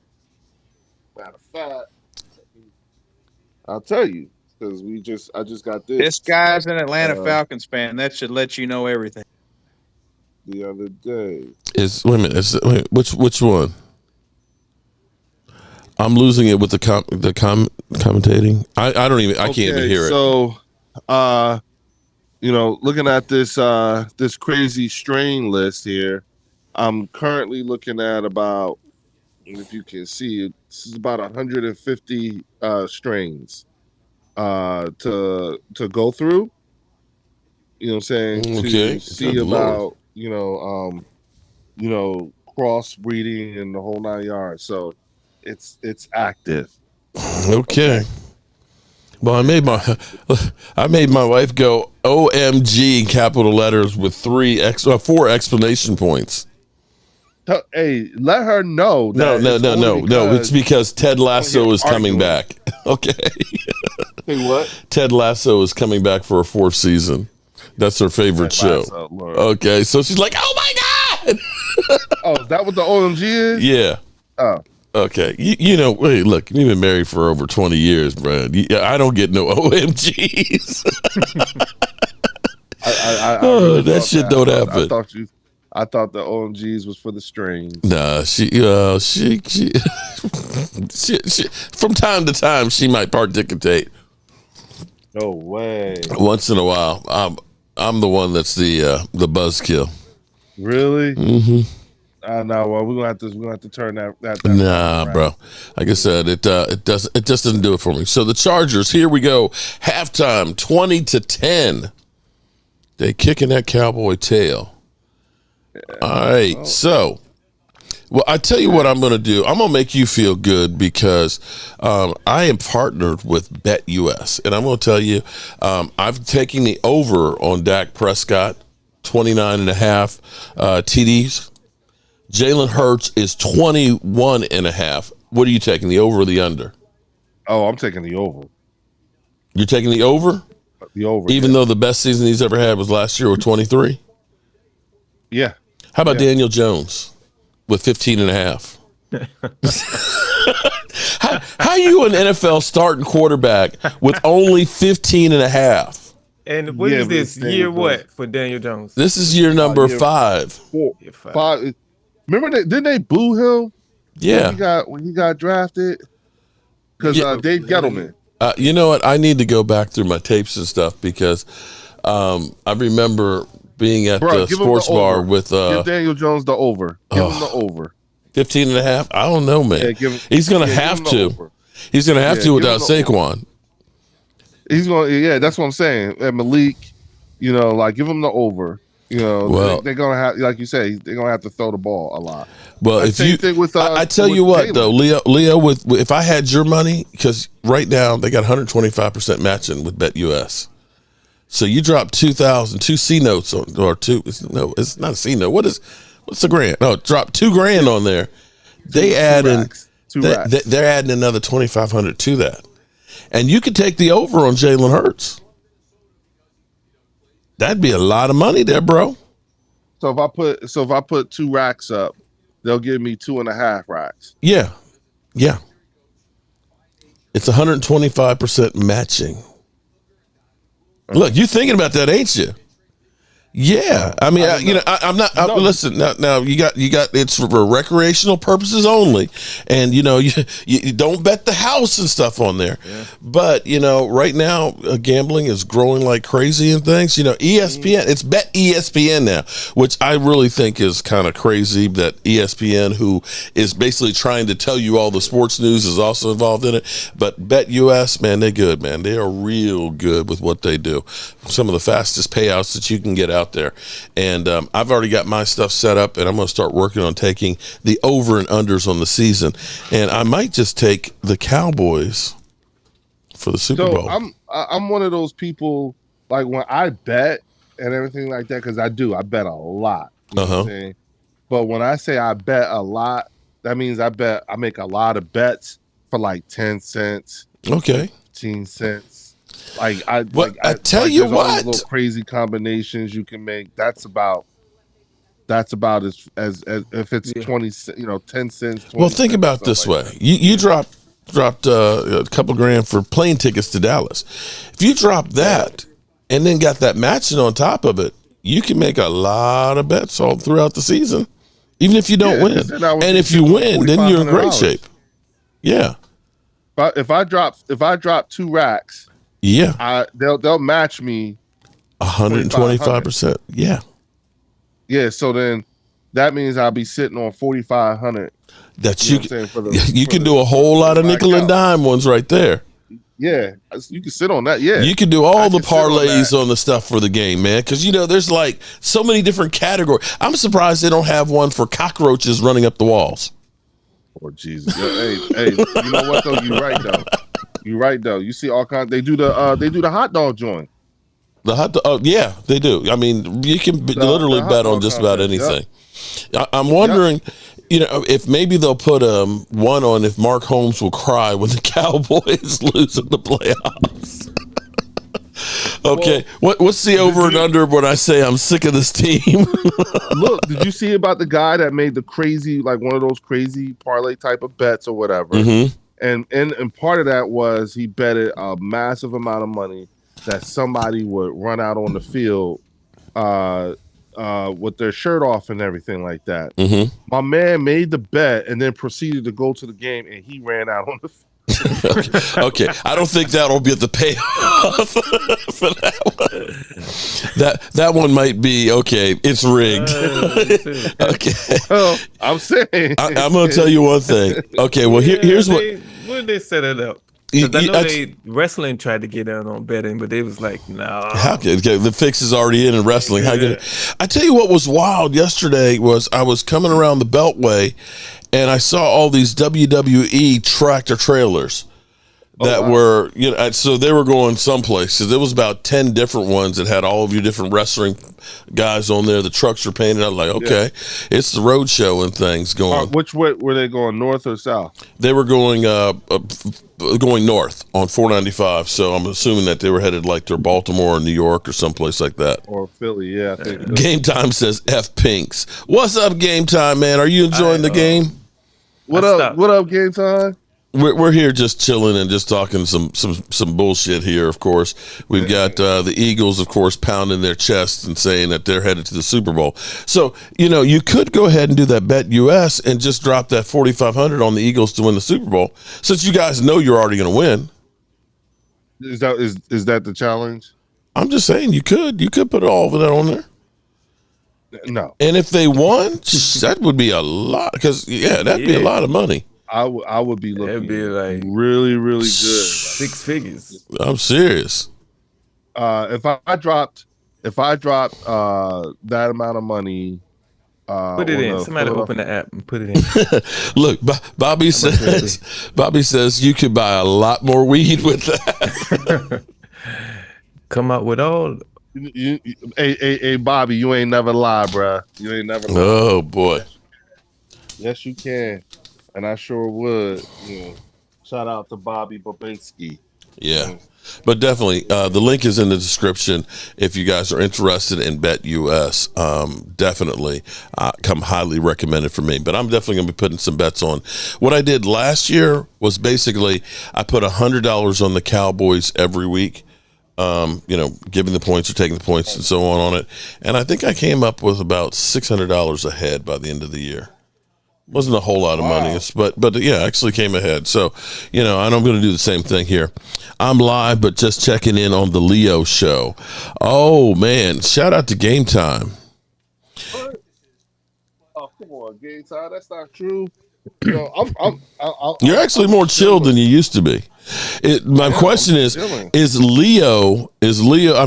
Drew over there bloviating like crazy? Oh, you know what? I thought about that. I was like, oh yeah. We can't talk about the F company right on this. The F company. Yeah, it's in the chat. We can't talk about that because that's not Bet US. Can't talk about that. Okay. Well, there's a lot of sites out there. Believe me. I mean, and that's what somebody was saying. Is gambling legal? It's like here's how big gambling has become for the NFL. If you take all of the gate receipts for all the stadiums, that's about what they get from royalties from gambling. Think about that for a second. Really? They don't have to do anything that say, pass me the check. Really? Yeah. And here's the thing that's also interesting, as everybody gets pissed off about CeeDee Lamb getting paid and Dak getting paid and Micah Parsons. The NFL never loses money. And I don't know if you saw that this week, the Sunday ticket is going to be able to be more. You see how much they charge? Here's on the Apple. If you get it on the Apple app, it's going to be $700. It's Apple. Apple is stay away. Yeah. Do you know when somebody donates super chats through an Apple device, Apple takes 30%, as well as YouTube takes 30%? I didn't know that. Damn. Yeah. Okay. Wow, that's highway robbery. It's Apple ain't. But here's what you're going to be able to do. There's going to be a lot of new things that you can change the angles and stuff and customize the experience. So if you want like field level shots or aerial shots or from the end zone shots, you'll be able to do that. And I think this is with the Sunday ticket. With the Sunday ticket, yeah. Hold up, I gotta go through this shit. I didn't go through it. That was just announced this week. And see, here's what I think the reason behind this is because the NFL's whole thing is we like the Sunday ticket to be a premium product.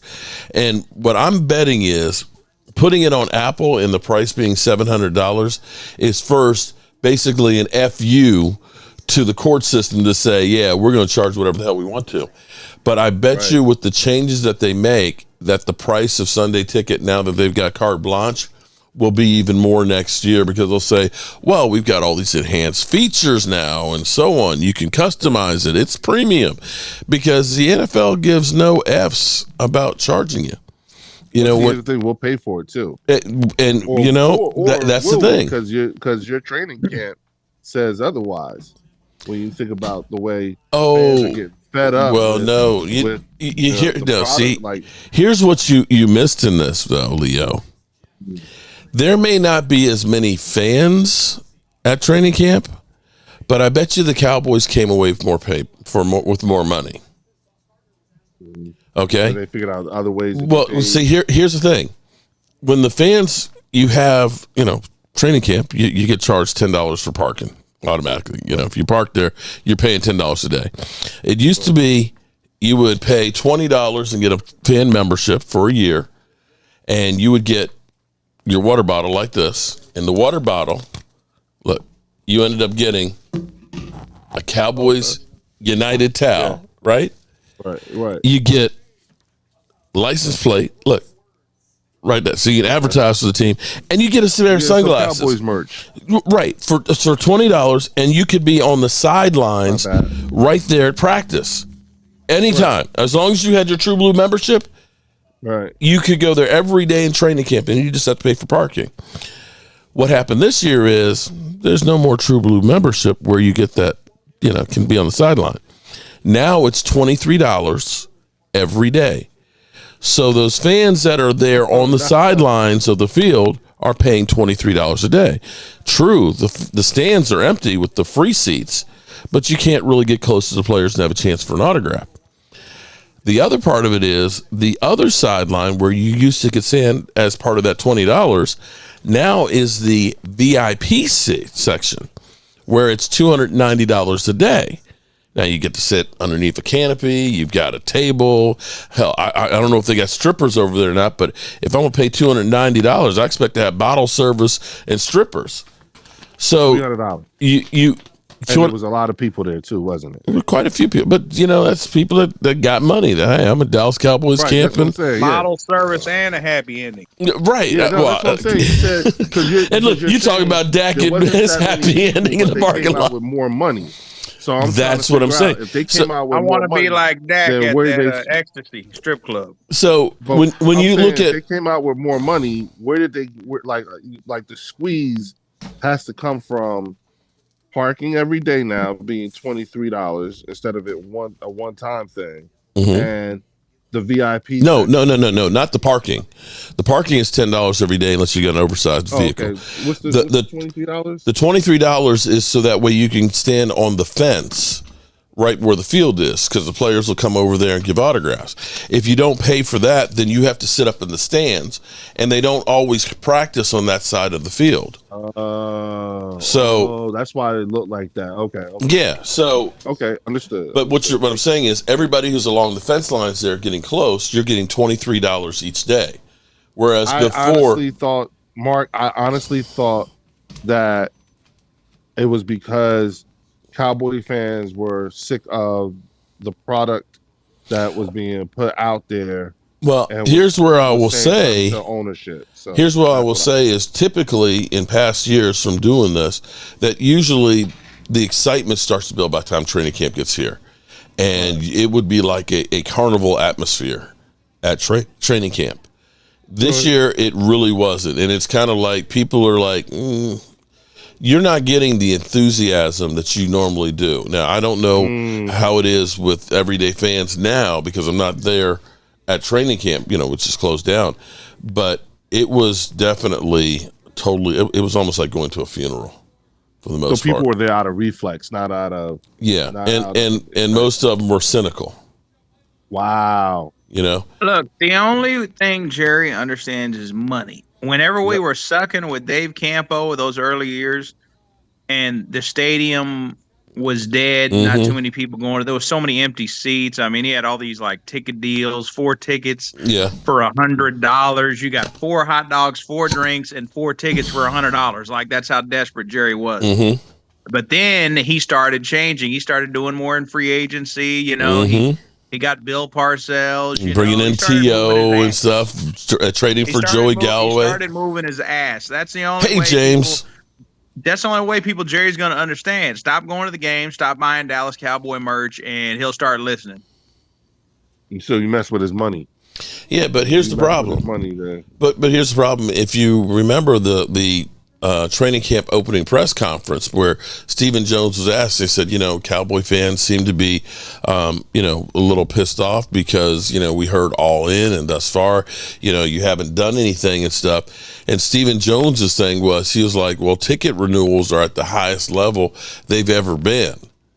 You know what? And it was just like, people doing ticket renewals don't even know who died. Oh my God. Well, no, but that's a good investment, though. This is the thing. Most of the people that live here in Dallas aren't really Cowboys fans. They're bandwagon. Oh, this is the local sports team. I'm going to root for them. They don't even know who Don Meredith is, for crying out loud. They're not really true Cowboys fans, most of them. True. Right. I understand. And that's Stephen the other thing, Jones too. Was given the wrong name. He should be Jerry Jones Jr. See, I got no mercy. I got no mercy. I got no mercy. I go up to random people in bars around here wearing Cowboys jersey. Oh, and I test their sports knowledge on the Cowboys. I call them out. And I've ran into a bunch of fake fans that don't even know who Don Meredith is, couldn't even tell me who Tom Landry is.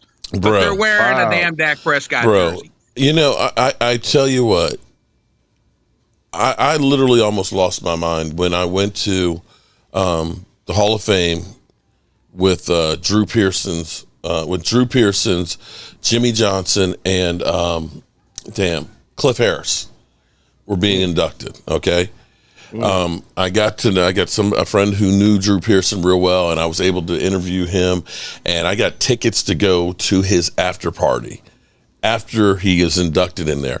And it was unbelievable because it was literally like the who's who of Dallas Cowboys. You had Tony Dorsett, you had Roger Staubach, you ended up having Bob Lilly there, you ended up having Rayfield Wright, Charles Haley was there, Michael Irvin was there. That would have been a surreal experience. And the thing it was like a roast of Drew Pearson. So you got like literally Tony Dorsett talking about the 99-yard run. He said, I'm running down the field on that thing. I hit the sidelines and stuff. And he said, I started getting tired. And he said, I got Drew Pearson in front of me. And he said, Drew's got these skinny little legs and he runs like a duck. And he's literally going like this, the way Drew Pearson. I'm like, just get in front of somebody, Drew. Just get in front of somebody. And I'm like, this is fucking insane. We got Joe Theismann there, who is talking about the first touchdown pass that he threw to Drew Pearson when he was in high school. Yeah. Okay? To hear Drew Pearson talking about how he stalked Roger Staubach because he knew where Roger Staubach worked out so that way he could go work out with Roger Staubach. And getting these stories, I recorded this whole thing, and I'm like, oh my God, to have Bob Lilly, Mr. Cowboy. I'm just like, this is gold. I said, this is every Cowboy's dream. I posted that thing, and nobody fucking watched it. I'm like, how can you be a Cowboy fan and brag about 5 rings, and you don't give a shit about those guys? Staubach in a car, I would have been. Oh shit! That would have been something, bro. That was like, you can kill me now. I can die a happy man, literally. Right. And it's like, yeah, that's like one of those I've seen it all moments. Oh, okay, I'm riding in a car with Roger Staubach. Holy shit! Yep. Not only we were talking about the pistol offense and whether or not it was going to revolutionize football. To be 15 minutes, just you sitting there with Roger Staubach having a conversation was like one of the greatest things that I will actually, never any NFL fan, like if you're a diehard NFL fan, period, of your sports team in the history of the game, you know who Roger Staubach is. Even if you're not a Cowboys fan, you're going to be like, holy crap, I'm in a car with Roger Staubach by myself. Right. And real quick, just out of curiosity, for all of you, is there somebody out here on this plane right now that you guys are particularly paying attention to? On this game? With this group I'm here? not. I'm paying attention to you guys more than I am the game. Oh, is the game on? There's a game on. I thought this was just our regular stream, extended. Right. No, I'll be honest. I have not been paying that much attention. I've been more enjoying the conversation. Most would rather have a bunch of strippers. Yeah, you're right. Exactly. Most would have a bunch of strippers. And that's the thing that's crazy to me. It's like you cannot say we got 5 rings and not know the players that earned those. And getting I call those fair weather fans. Well, right. The fashionable. Those are the ones that'll go to the game. I'm at a Cowboys game. Yeah. Ooh, look at me. Who the hell's Danny White? Never heard of him.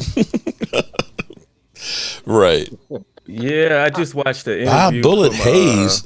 Is he a gangster? What's the girl's name? Ice Spice? Yeah. Who was with Taylor Swift in the booth? Yeah.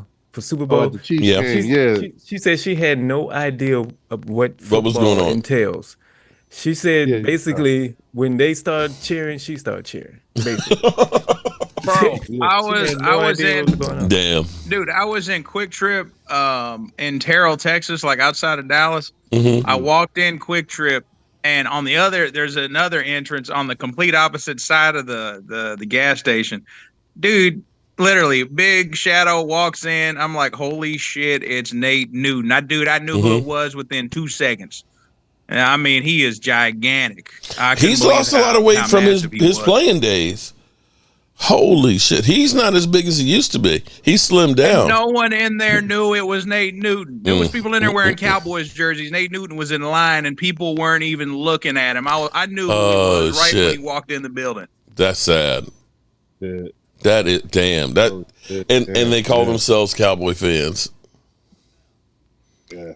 Lola says interception. Look, tip drill. Okay, there we go. That should have been the second turnover from him. Okay. But the dude dropped the pass right to him. All right, well, the defense gave up 2 really bad plays, which were basically the difference in this game. Woods' interception, pick. You don't have to be 50 years old to know your team. No, you don't.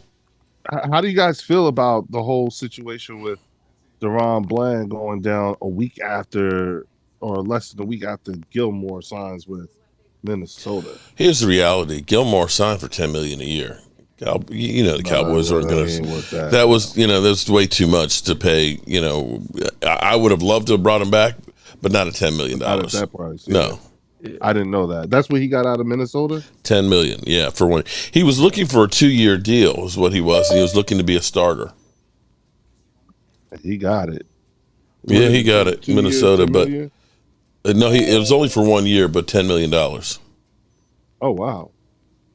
That's still not bad, though. Oh, James, stress fracture on Deron Bland's foot. His foot was sore on Wednesday, and doing the MRI, he's going to have surgery on it. Sadly. Very sadly. So those are the breaks. Yep. Those young guys got to step up. Didn't they draft how many corners? We've got a lot of guys that are in there. Hopefully, we'll find a nice mix. I ran into Bill Bates at a Kentucky Fried Chicken here in Louisville. One time, just in line. I was like, "Oh, it's Bill Bates." I will say this though. Not too many people talk about him. And this is to Walker's point earlier, which is at this point now, I'm just curious if by the time we even get to play you guys, how many of those weapons that we have now will still be available then? Because it is going to come down to who's the healthiest at the end of the year. Well, no, you still have Kellen Moore, so there's that factor too. Yeah, that doesn't scare me anymore. y'all got what's his name? Y'all just got from Washington. Jahan Dotson. When I heard about that trade, the first thing I heard about was that's another person to distract Kellen Moore from Saquon Barkley. Mm-hmm. But wait. Barkley went down in practice. No, with a sore back. Yeah, but he's back. He's back. He practiced. He's been practicing. He good. Hey, Leo. Yeah. Can you trust Saquon Barkley to stay healthy throughout the whole season?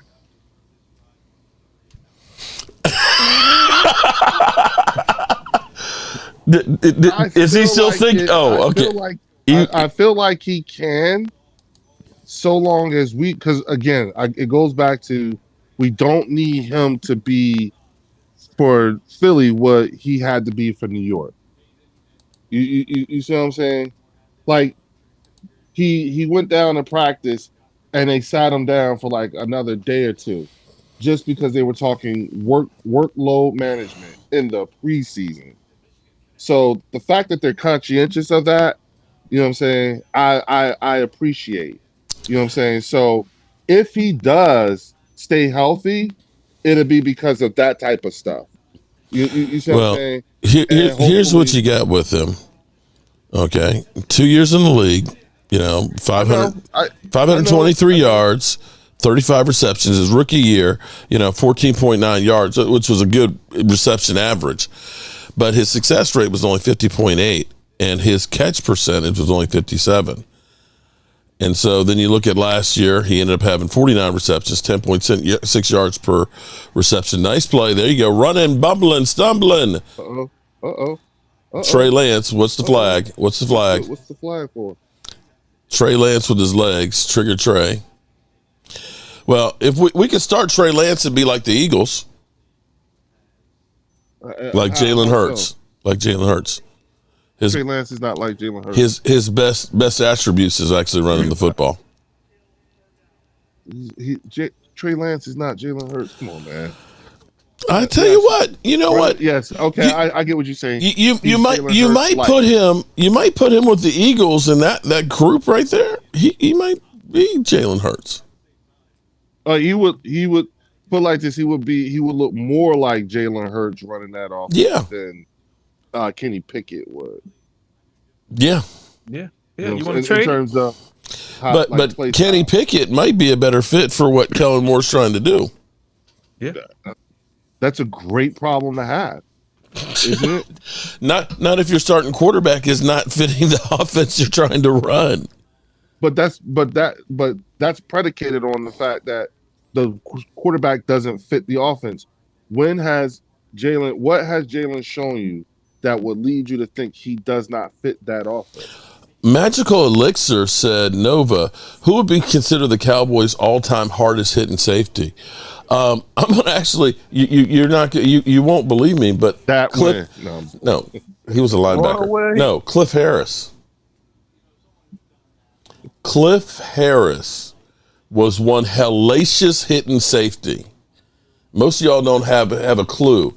This is what's crazy is most of y'all, if they haven't played in the Cowboys the last 3 years, you don't know who they were.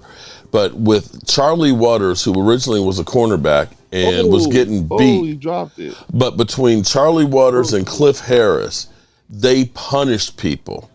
If you remember how Roy Williams was, Roy Williams punished people. He just couldn't cover. He couldn't cover and he couldn't stay healthy for long.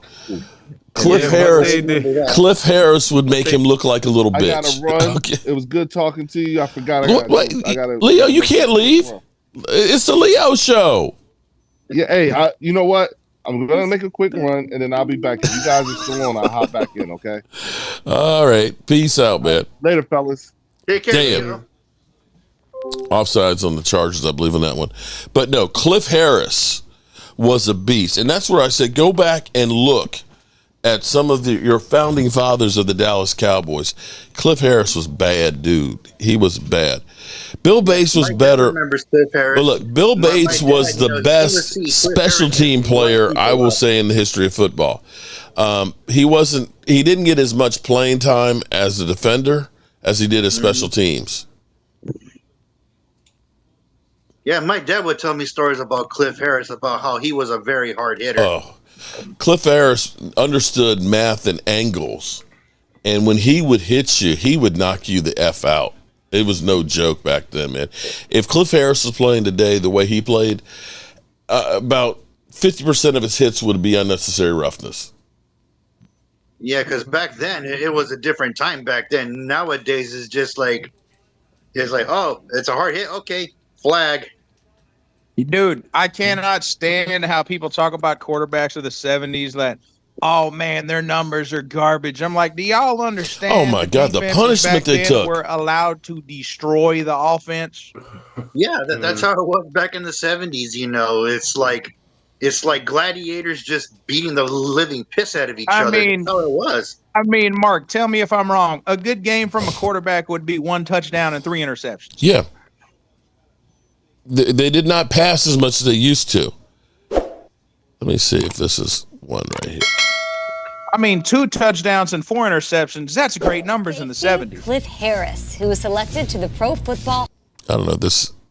This is of the Dallas Cowboys. That His NFC fearless Championship pursuit game, of the football Cowboys earned him the 49ers nickname in 1980. Captain Go back Crash. and look. The 4-time All-Pro 81. was Go back and a look at all the leader turnovers on in the that Cowboys' damn doomsday game. defense, leading them to 5 Super Bowl appearances in the 1970s. This isn't Crunch Course, but some of the hits that he put on people. I know these are. Boom.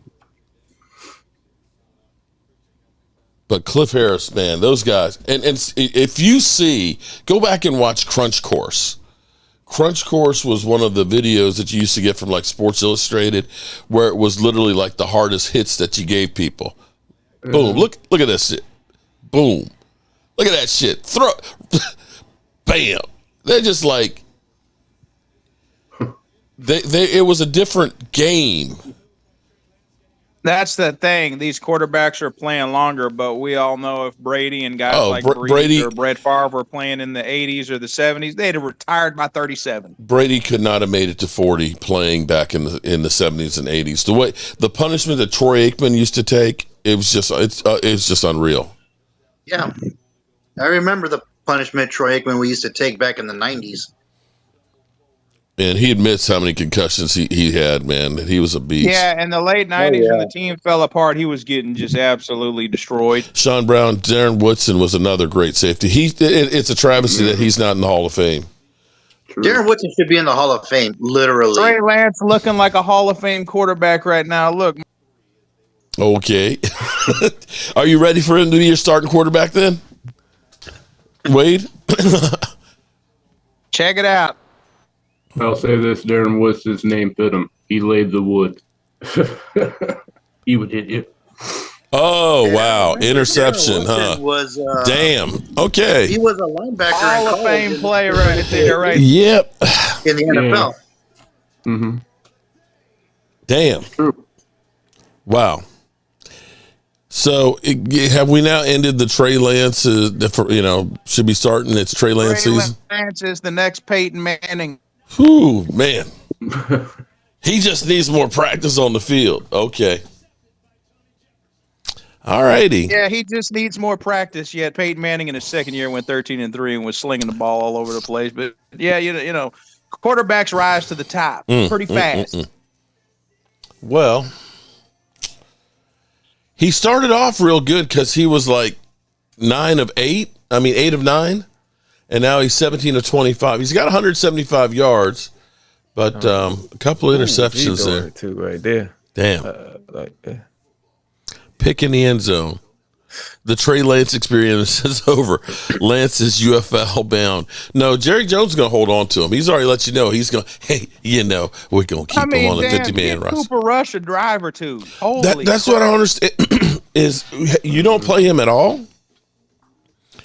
Now, if your goal was to say, we're going to try and pump up Trey Lance and get some trade value, well, you just killed it right now.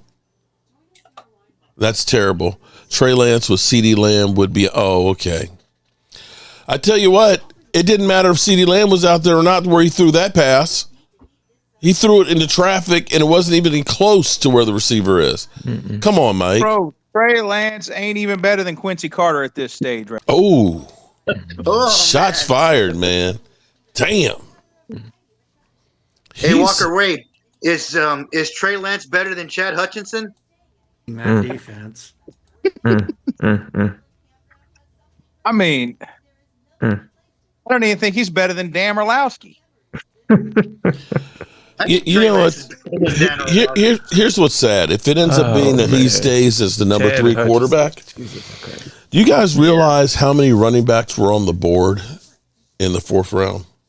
Jamarcus Russell looks better. No, think about it, though. We could have had a solid running back in the draft with that 4th round pick. I still think we should have drafted a running back in the draft. And it's like, there's a running back there. Pull the trigger. Take somebody. Nathan Peterman's better than him. Nathan Peterman. Not Nathan Peterman. No, bro. Come on. Are you going to bring back Johnny Manziel now, too? Come on, man. Trey is garbage. Well, Trey is okay. All righty.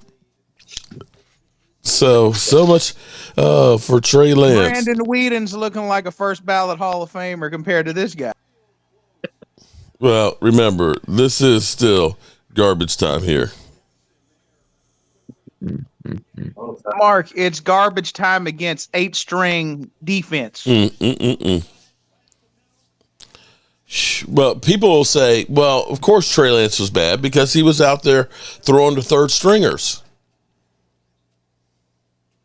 But I'll say he was also going against 3rd stringers defense. Pretty much everybody's just fighting for a roster spot. That's just how I see it. Everybody's fighting for a spot. You know, they're all fighting for a job. Yeah, and auditioning for somebody else. That too. All right, so at the end of this quarter, we're going to go ahead and we're going to give away this. Okay? Ed Too Tall Jones, one of the very bad dudes. Man, what I wouldn't do for that defense. Oh, my God. When you had Harvey Martin, Ed Too Tall Jones, Randy White, the man, Hollywood Henderson out there, man. Mark, you know, oh my that God. defense was great, but it did give up like over 35 points in that NFC Championship game against the Niners. Not good. No. They did. You're right. That was when everybody was catching up to Tom. That was right. That was when Tom Landry, you know, basically the game 28-27. Yeah, the game basically passed him by. Tom Landry, and this is the thing that's interesting because Tom Landry, he was an innovator. When he came up with the flex defense, when he started using the shotgun, you know, the shift and things, his philosophies and him being the offense and defensive coordinator, which is still crazy when you think about it right now. It's just everybody else caught up and he never could change. And that's where the game had kind of passed him by. And that's where I wonder. What's crazy, I was going to say, whenever Roger retired, that was when that draft, the draft where Joe Montana was picked, the Cowboys scouts went to Landry and said, there's a guy, Joe Montana, on the board. Right. Do you want to take him? No, we got Danny White. So if the Cowboys pick up Joe Montana, maybe Tom Landry's run lasts a little longer. True on that one.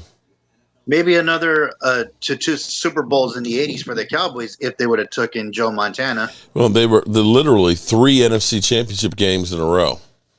Mm-hmm. And it just couldn't get over the hump with Danny White. And that's the sad thing for Danny White. Danny White was not a bad quarterback. Just couldn't get it. Now go look at his stats. He was a gunslinger. Yeah. And I still want to say that the most points in Cowboy season, that he has a single season record. I may be wrong on that. Boys in Blue said he's at the game. What? He's at the game or Danny White's at the game? No, Boys in Blue. He's at the game. Well, shout out to Boys in Blue, man. How much did that ticket cost you, I wonder?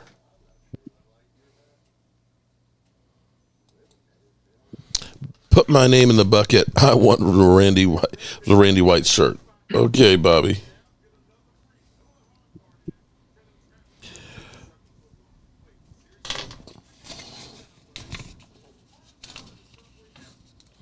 Danny White career playoffs, 57% completions, 2,284 yards, 15 TDs and 16 interceptions, and sacked 23 times in 18 games. 23 times, dang. But he played in 18 games. That's a lot of playoff games. Mm-hmm. He played for 13 seasons with the Cowboys, threw for 21,959 yards and 155 touchdowns. Well, he was backing up Roger Staubach. Mm-hmm. And was also the punter. He was a punter, too? You didn't know that? Nope. Stephen Jones would love to have Danny White because that's the ultimate position flex because we don't have to have a spot for a punter. Staubach didn't need to retire. He could have kept playing. He decided to retire to hand it over to Danny White. Yeah, I mean, let's just say that Roger Staubach didn't retire, do you think Roger Staubach would have won that playoff game against the 49ers? That's a good question. Yeah, I mean 79, whenever he retired, the Cowboys had home field advantage that year. They lost to the Rams in the playoffs. And the Rams went to the Super Bowl that year. Against the Steelers. Yeah. It should have been the Cowboys Steelers back-to-back Super Bowls. Right there, a third time. And, maybe if Roger Staubach didn't retire, he would have got his third Super Bowl and then retired. I mean, go back and watch. In 79, Roger Staubach was still playing at a high level. He was, but he had taken a lot of shots there, bro. Like that? Yeah, at like 37, 38, but you get Ye, and he didn't play for like 6 years, so he wasn't. I'm not saying he wasn't beat up, but I mean he wasn't as beat up as he would have been. Probably. Yeah. Shout out to Kelly. She said, "I thought Danny White was so great. He could have been as ugly as sin, and I still would have loved him." In a world of backup quarterbacks, I liked your old JMU alma mater, Ben DiNucci, the Nooch. But, when Ben DiNucci got the chance to start that game, they really didn't do him any service because it was like everything they did was set up to be a trick play, and the only thing it did was trick us. It was kind of like, look, you've been like the practice squad quarterback. Find out what plays he has run the most and run those that are, to give him a chance. They didn't even give him a chance with the bullshit offenses they ran. We kept doing like double reverses and stuff against a team that was fast on their defense. You didn't have enough time to do a double reverse. But, it is what it is. Doing trick plays is just too cute. It's don't run trick plays. Don't. That's what the Eagles are going to find. 4th and 3, we picked it up. That's what the Eagles are going to find out because so many times it seems like we've got the offenses going good and all that. Then all of a sudden Kellen Moore throws a trick play and we lose 10 yards. Here it comes, Mark, in the chat. Trey Lance is the GOAT. You're going to start hearing that right now. Okay. Did he throw another pick? 1st and 10. By whom? Who out there literally thinks that Trey Lance with 2 interceptions right now is the GOAT? Oh, this run? Okay. He's the next Michael Vick. That's what my buddy just Okay. Bobby Beninsky. Shout out to Bobby Beninsky.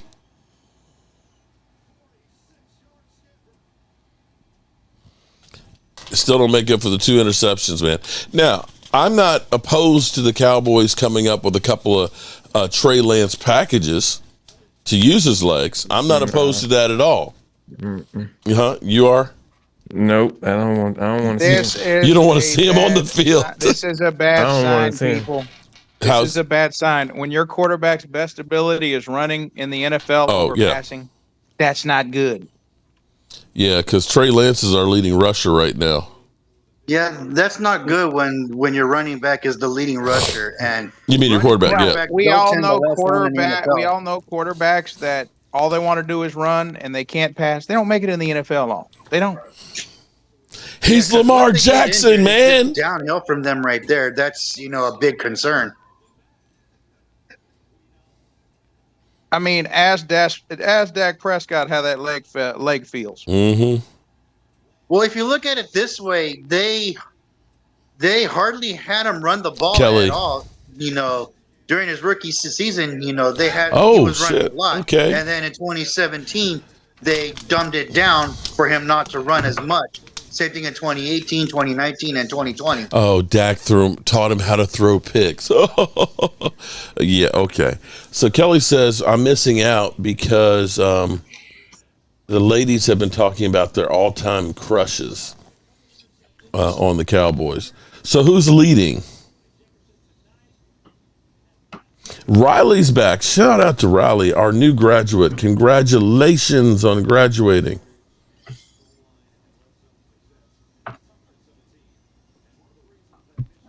So Kelly, let's see.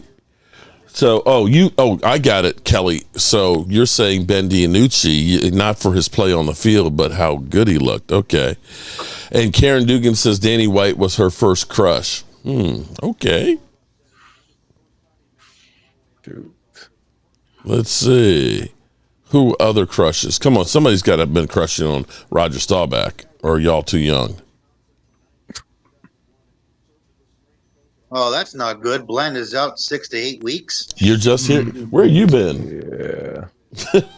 Michael, where you been, man? Trey has already thrown 2. Rhonda Ward. Shout out to Rhonda. I didn't see you come through here. Who's the turnover machine now? I guess the media will find a way to blame it on Dak. Well, Rhonda, see, look, somebody has already said Dak taught him how to throw interceptions. Rhonda said she liked Ed Too Tall Jones. You want to climb that mountain, huh? Mark, you jinxed the season. She wants to climb that Larry Allen mountain. Oh man, that'd been a lot to climb with Larry Allen. Bonita Applebaum says Charlie Waters.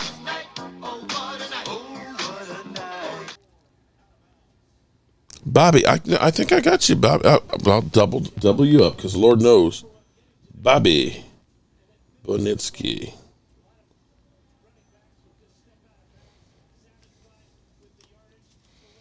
One of my best friends growing up was Jim Bynitsky. Not related to him, are you? I mean, the Packers converted Ty Montgomery into running back so it could be done. Trey Lance special. That's what I was saying. I wouldn't have a problem with, coming in with the pistol offense with Trey Lance. No? Too predictable. Okay. Oh, damn. He got hit like 3 times. Trey Lance in, that's a problem because all these other players, it's too predictable. It's just like, oh, here he comes, Get that stick. Nice job. That quarterback got hit like 3 times in there. It's like, go down, man. Rhonda said, no, it's Tony Dorsett. I could say with utter confidence, Tom Brady at 47, better than Trey Lance. Yeah. Tom Brady at 67 might be better than Trey Lance. Oh, boy. Right now, Terry Bradshaw might be better. I mean, I've seen Roger Staubach right now might be better. I think Roger Staubach still got it. Riley had a crush on Zach Martin. Okay. You go, girl. Hey, Mark, with Brandon Aubrey kicking that 66-yard field goal, do you think the whole team got motivated off of that 60-yard field goal kick? I was there at the he was kicking it right at us from where we were in the end zone. And I'm like, they're not really trying to kick a field goal from there. And just watching that, it was unbelievable. That thing would have been good from 70. It was unreal to see a kick go that far. At least we can say, because remember 2 years ago, we were ass-assing kicking. And his first kick last year, he missed, and we're like, oh, shit, here we go again. Another effed up kicker. And bro has been muddy since then. All right, we're almost to the fourth quarter, so we're getting ready to do the drawing for the Ed Too Tall Jones plaque. It's a punt, yeah. Harris shot out a cannon. This young defense is showing up. My God. But you must be ahead of me. We fumbled it. On my channel I set up a premiere. Uh-huh. And I was wondering why it didn't start yet. Is because I put the wrong date on it. I put tomorrow's date instead of today. Well, you can go through and reset it. Not the end of the world. Terrible. You can go through and reschedule it. Yeah, But it's like all I got to say is F Jerry and his son for making these bad businesses for the NFL. Tomorrow's Day. This is crazy. I mean, damn, Jerry brought the salary cap in the NFL. We need no salary cap. Riley definitely likes the bigger guys. She had a crush on Tyrone Smith too forever. Damn. The big men getting love. Kelly says Charlie. As in, I think Charlie Waters. What do you think, Mark? You think we could? You think it'd be interesting with no salary cap in the NFL? Well, not with cheap ass Stephen Jones. Wait a minute. You want me to spend my inheritance money here? I'm not going to do that. Yeah, that costs too much money here because, when Jerry goes, everything that's there, it's mine. I'm not going to spend it on a bunch of players and trying to win a Super Bowl. I just want people to renew their tickets and be in the stands here. And I want to hold on to all the money here because, I'm a miser. That's what I'm dreading is when Stephen Jones fully takes over. Bro, he is already taking over. Losing our star players left and right because of Stephen Jones's cheap ass. The maddening thing is, guys, you have to look at some of these moves that they've made, and you got to say, man, that's a good move. Now, Stephen Jones has taken over last 14 years, maybe? He's been, I want to say, that's what they say, last 14 years. The last team Jerry literally built through free agency and actually decent was probably the 07 Cowboys. Yeah. Yeah, exactly. Making moves for TOs and things like that and trying to get. I'm not even gonna lie though. That team Jerry put together. That team was a good team. Probably could beat today's team. That team was oh my God, the amount of Pro Bowlers on that team and all pros. Jeez. I mean, that offseason, they had T.O. He went and got Leonard Davis. I mean, they were out there signing. Leonard Davis. I love when he'd have this kind of skull and he'd say Davis. He was a mean son of a bitch. Leonard Davis actually revitalized his career with the Cowboys because he was with the Cardinals, if I remember. Yeah, correctly. It was at Arizona. Yeah. That offensive line was massive. You had Leonard Davis and Flozell Adams on the left side. My God. Yeah, because I remember seeing Flozell Adams in 2004 at the Cowboys training camp in Oxnard. That was when I was in high school, 16 years old, and I had a full head of hair. But seeing Flozell Adams in person, I'm all like, those days. Damn, that guy's huge. He was huge.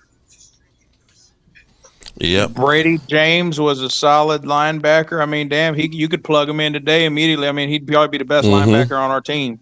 Oh yeah. James, Bobby, now let's not wish that his linebacker for the Cowboys. Don't wish his yacht to sink, and he was a hard hitter too. Brady James was a hard hitter. Yep, and he stayed healthy. All right, here we go. We got to do the drawing here for the Ed Too Tall Jones plaque.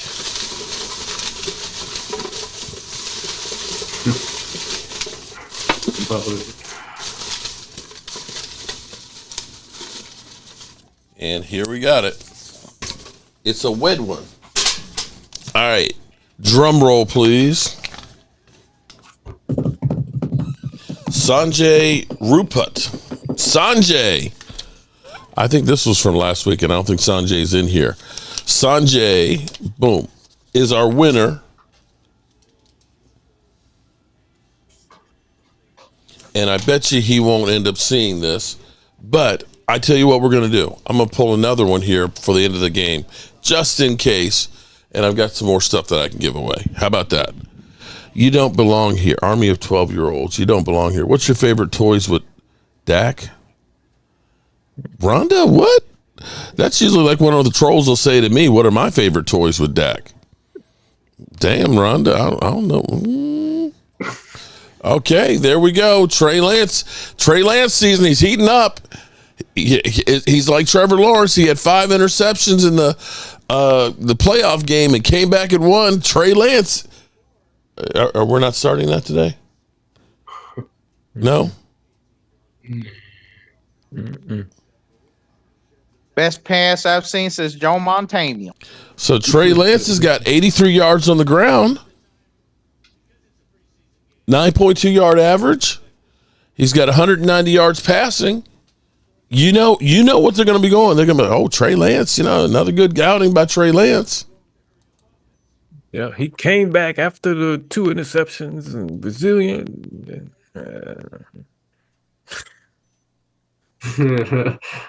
Yeah, if they up this, they're gonna up it to 18 games. They need to up the 53-man roster to like 58 or 60.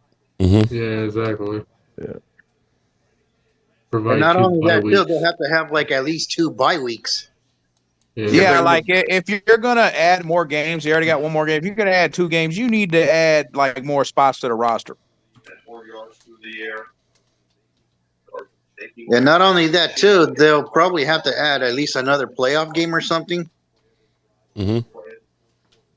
And then the Super Bowl will be played maybe almost the end of February or No, something. they won't add another playoff game. They'll probably just add another wild card team, and like no one will have a bye.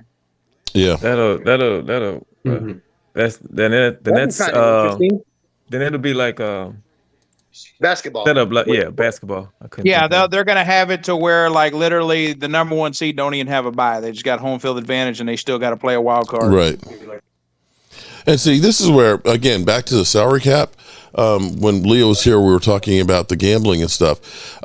Gambling is growing in leaps and bounds. Let's be clear here. ESPN is now a bet site. Everybody is doing gambling, so you're going to have that money that's coming in. It could be like the 1982 season when it was a 16-game playoffs that year, the strike year. Yeah. And so the next thing that's going to happen that's going to be a big windfall for the NFL is they're already negotiating with the NFLPA about having an 18-game season before the CBA is just up in 2030. So in another year or two, you may see 18 games. And when they do the 18 games, they're talking about adding another bye week. So not only is it the 18th game that you're playing, but if it's a bye week, that's still a whole nother week of football that the advertisers will be able to put on there. And so what they're looking at is the possibility of the NFL season starts the week before Labor Day, and there's only 2 preseason games. Mark, they should probably add more spots to the roster, too. It's a longer season. Well, in essence, they kind of did, because remember, the practice squad wasn't 15 players until COVID happened. And now, like, active, to the roster during the game, I think it should be at least like 50. If they go to 18 games, it needs to be like 58-man roster. That you guys are stuck together here. 50 dress out on game day or something like that. Yeah. Well, to me, it makes sense to have more players on your roster, because at least they're there learning the plays and everything else. If you're pulling a guy off of the streets and he's got to play in a week or two, you don't have enough time for them to learn. And the other thing I would do is you have a bye week before you play on Thursdays. Both teams have a bye week going in there, because then you can look and say, we care about the player's safety. We don't want you playing on Sunday and then playing on Thursday because your brains are scrambled. And it would give you an opportunity to be able to actually have a better game plan, and probably would end up being more competitive games on those Thursday nights. So to me, that's the way the NFL can say, we really care about the players, so we're going to make sure they have a bye week. Almost there. Almost a touchdown pass. Man. Damn, that was close. That would be he what I would had it. It hit his hands. He should have caught it. So how crazy is it that it seems like they're talking about Tommy DeVito might be the starter by midseason for the Giants. Could you imagine if that happened? After paying Danny Dimes $40 million a year, they are upset in Giants land, because doing that. Well, they're going for it. Why not? Yeah. I mean, you got nothing to lose. Yeah, they could have drafted a quarterback. Yeah, they had the pick. Doing the Giants offseason on Hard Knocks, they were debating whether to draft a quarterback or not. And nice first down on that 4th and 4. That's gotta hurt. So let me, Wade, you are my buddy here, and you really have the pulse of Cowboy Nation. So you've got Trey Lance that's got 10 carries for 84 yards, and he's got 235 yards passing. with a TD pass and an interception. Your real thoughts on him? Should he be the backup quarterback? Should he be the starting quarterback? Derek J is just like, no, I don't want him anywhere near the field. Hey, Mark, with Deron Bland out for 6 to 8 weeks, I just hope the Cowboys just don't rush him back into play because they literally got to let him heal. They can't rush him. Well, this is the worry I have, of course, with Diggs, too. 2nd and 1, Cowboys driving. So if Trey Lance, okay, Daniel Jones, what was it? 2 passes, 2 picks. Is that? What my God! For a while there, he had 2 completions and 2 interceptions. So here's the thing: let's say Trey Lance throws another touchdown in here, and he ends up with 2 TDs, 2 interceptions, and 84 yards rushing. That sounds like Jalen Hurts to me. That sounds like Jalen Hurts to me. Yeah, we'll call the Giants. Giants, do you want Trey Lance? Call somebody. At the moment, Trey Lance is better than Daniel Jones. I mean, damn, if you could get a second for Trey Lance to the Giants, let's go. Oh, shit. I'd take a 7th. You take a I know we gave up a 4th. Can I get a running back for him? Gracious. Let's just say, like, we can use Trey Lance in the offense, say, like, in the running game, like a wildcat situation. Maybe we could trade Trey Lance to the Giants. Hey, you got any big defensive linemen still on that roster you want to get rid of, and maybe a pick? I'm looking for running backs myself, but hey. Yeah, if we need Trey Lance to play running back, that means the running backs are Mark, terrible. we all know when it comes in the playoffs, we all know we need the big boys, Mark. Look, here we go. Trey Lance running. He's trying to get 100 yards rushing tonight. There's a flag. I think it's going to come back. The referees are working out their flags. They'll see a lot of holding the Cowboys line. And but I tell you what, Trey, you need to hold. You see him taking that hit in the leg like that. Dude, look at that. Jalen Hurts is the best quarterback in the NFC East. Yeah. Any quarterback would be if they had all those weapons. Oh, shit. Hey, no, they picked it up. I thought I saw a flag flying there. Okay, 3rd down and 4. Trigger Trey. Okay. That was ugly.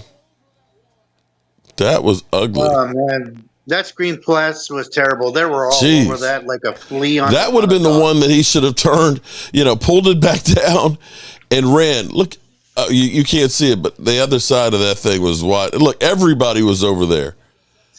It looked like they brought some extra guys from the sidelines over there. Jesus Christ. 4th down, they're going for it. Oh, no, they're kicking. No, they're not. They're kicking it. Only 8 minutes left of this game. Thank God. And then the hard work gets. Oh, shit. You know what? I'm beginning to wonder, because Drew's in the house. Have you noticed that you don't see Leo and Drew at the same time? They're not the same person, are they? His alternate ego. We know Leo doesn't troll, Mark. We know Leo is not like that. But he might have multiple personalities. Oh, man. Wilson says, I'm not a stupid, delusional fan. Okay, so you're just stupid then. Is that what it is? Okay, I'm just wondering. I'm asking for a friend. Riddle. Me, this is Drew, 50 years, 1 Super Bowl. Yeah, I've got my Eagles mascot at the Red Brick House, 1 ring. Eagles fans are the only people who believe 1 is greater than 5. Mm-hmm. Leo is Drew. Drew is Leo. There you go, Stephen Brown. How you doing, Stephen, man? Oh, boy. I have to admit, I am tired as shit. I've been running for so long, it seems, for about the last month. And football season is literally 2 weeks away, and I've got work I got to do here at the house. I've got to go back to the Red Brick House tomorrow. I don't know how you do it. I need a clone is what I need. And did you you started another channel too? Well, here's what I did because, when you intermix videos and things, YouTube is so micro targeted. We had Ginger Rogers. She's starting a channel. She wants to do Seattle Seahawks content. And, knowing some of the stuff that I've helped with, like Brian and things like that, I'm doing one that's kind of like a tip channel. And here's what's funny. I found out that I'm cool. Because one of the new trends now, people are talking about the new way of editing. I don't know if you heard this one, Derek. Yeah, the dirty editing. Minimal. Well, they keep saying dirty, minimal, and it's like, you mean the Mark Holmes style? That's what I've been doing. Like, I literally, no, this is how crazy it is. How little editing I do. I will literally be driving down the road, and I wave my hand in front of my cell phone. It'll start recording, and I'll push stop. I'll hand the phone over to my wife and say, just upload it. And as soon as it's uploaded, it's live. There's no editing. There's none. I'm like, that way I can get content out because I ain't got time to sit down and, edit a video and do all this. It's like, fuck that, man. So now people are like, this is a really good idea because it enables you to get more content out. People aren't looking for, perfect. Because if you're looking for a person in a suit, perfectly edited, great intro, it's like, watch ESPN then, right? Mm-hmm. If that's what you're looking for. The thing about YouTube is it's the person. Is the person somebody I like? Is the person somebody I would like to go to a sports bar and hang out and talk? And that's the bottom line. You get some people that say, oh, man, I got to go out here and I got to buy, this new computer. I got to buy, this ultra high def camera, and I got to build my studio and everything. Then I got to go out here and I got to get the perfect intro. And then I've got to go through and I got to get my script and everything. And they'll go through the script and they'll go, oh, shit, okay, I messed it up. So I'll cut and paste here. And they will spend all this time to put out one video, and then nobody watches it, and then they're pissed off, and you lose it. And the thing is to me, people want to know that I'm like you. So when you make a mistake or, you share something about, something that might be tragic, people can make a connection. More than anything else, it's about making connections. So I'm going to try and do a few videos and things on there that are tips and stuff, or people ask me, what are you using in your workshop and stuff? But the biggest thing I do more of my video work right here on the cell phone. And to figure out how that I can do it remotely like we did at the draft, that was gold. So would be, so I'm going to try and give a few tips and pointers and things that have worked for me, because quite frankly, a lot of the things that I do, if you watch a lot of the YouTube helps, it goes completely against what they tell you need to do. Yeah, I've learned, like, nobody fully understands this YouTube algorithm, because whatever it is today, it evolves. 3 days from now is totally different. And every it's YouTubers who put out a video every 3 months. YouTube has changed. Yeah, it has. Yeah, it has, from 3 months ago. So it's, well, here's how crazy it is. Okay, my old channel, which back in 2018 maybe, I had gotten up to 29,000 subscribers. Me and Law were right there about the same. The Cowboys were just starting theirs. YouTube literally got rid of my channel because they said I was spamming. And I'll tell you why they said I was spamming, because it was when Zach Martin was notified, or we found out that Zach Martin had Hillian-Barr syndrome. So I did a video like, oh my God, Zach Martin's got Hillian-Barr syndrome. And so then I tried to find out, I did some research trying to find out what was Travis Frederick. Travis Frederick. Travis Frederick. See, I'm getting old and forgetful. But then I went through and I found out what is, Hillian-Barr syndrome. So I did a video about what is Hillian-Barr syndrome. And then the next morning, I did a video. My morning video was about Travis Frederick and Hillian-Barr's and how the Cowboys will, who's going to be playing. Joe Looney. Is it Joe Looney? Yeah, Joe Looney would be the starter who would take the place up. Boy, did he get it back? Okay. And so YouTube boom, upload that video. I get a notification that your channel has been terminated for spamming. And I'm like, what the fuck is this? They literally said because I did those 3 videos at that point about the same subject in 24 hours that it was spamming. Now, YouTube is literally telling you, they're showing you on your analytics, the reason why your numbers are down because you've got less videos, reuse content. And it's like, now you're actually promoting spamming. So that's how much, I mean, seriously. And it's like, can I get that channel back? Because there's some videos on there would really like to have back. YouTube is crazy. YouTube, up just about every video I put up, YouTube says this video is not fit for monetization. So I appeal it, and they say, "Oh yeah, you're right. It is fit." Like after that drives me crazy. That I'm going to get on it now. You say it's fit for monetization.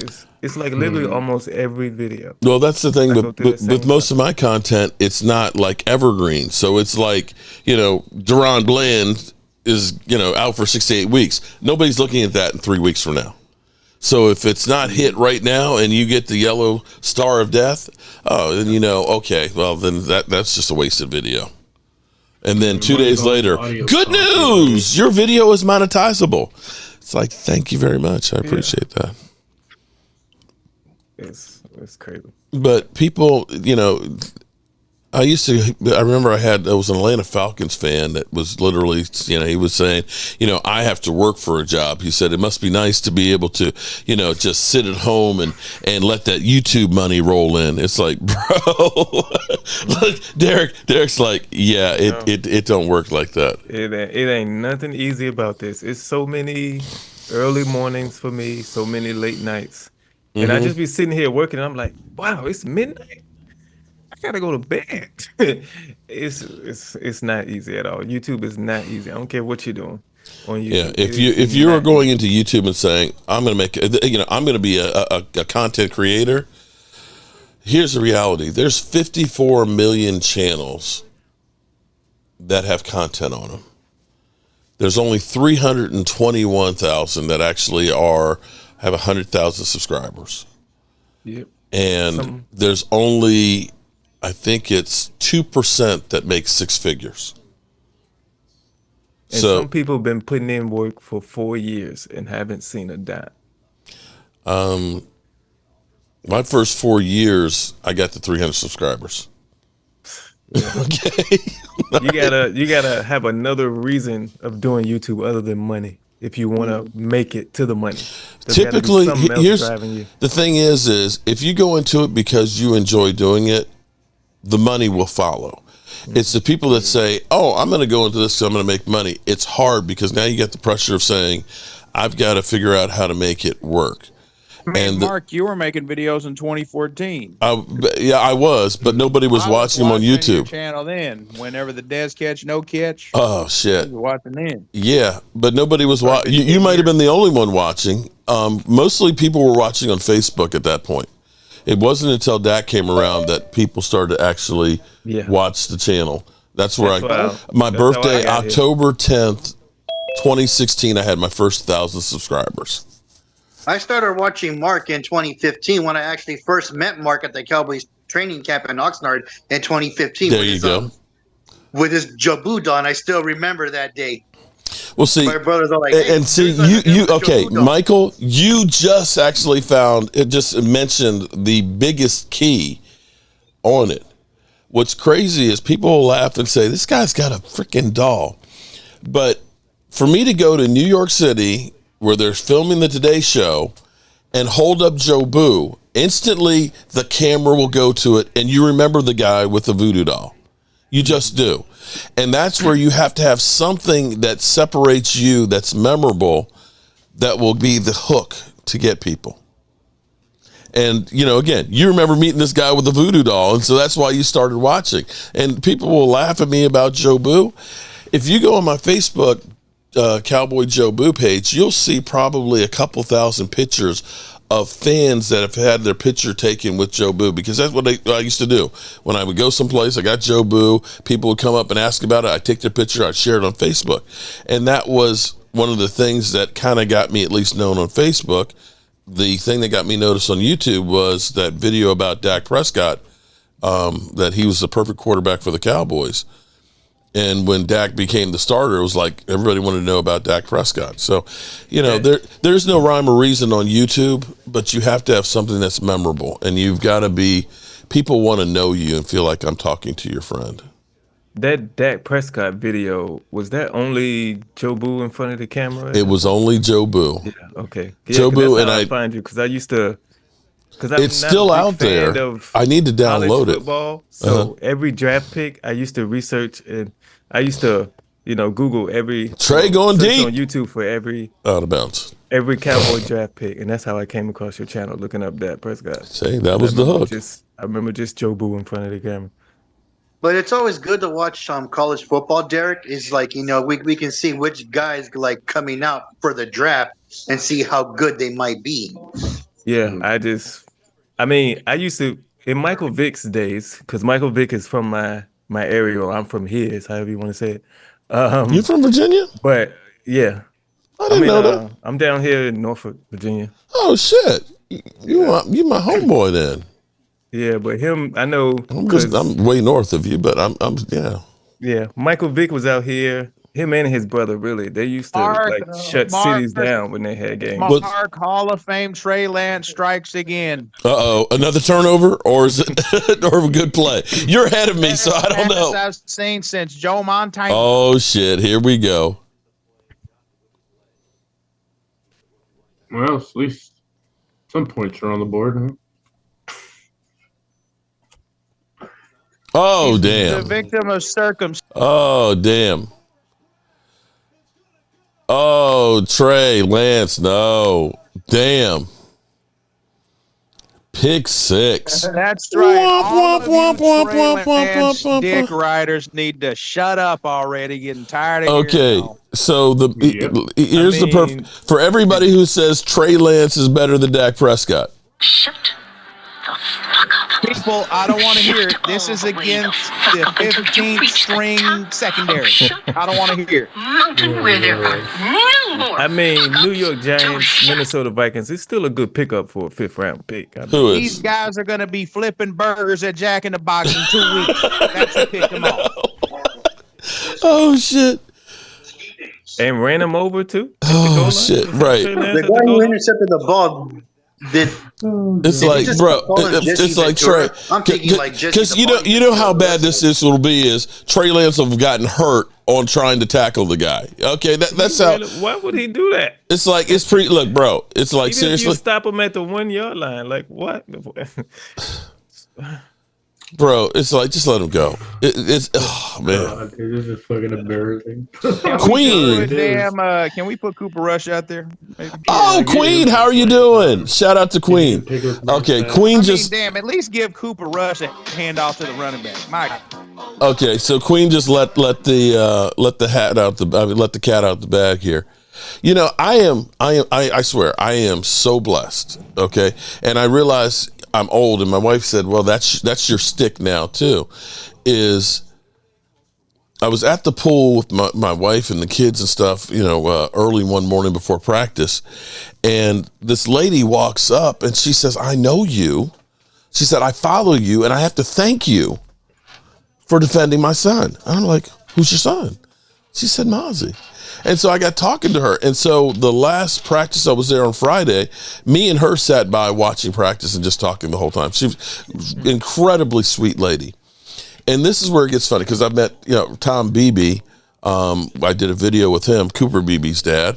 Micah Parsons' dad was at our tailgate for the Washington game, and Dak's uncle. So I'm like, I'm rolling with the parents and stuff. That's my stick.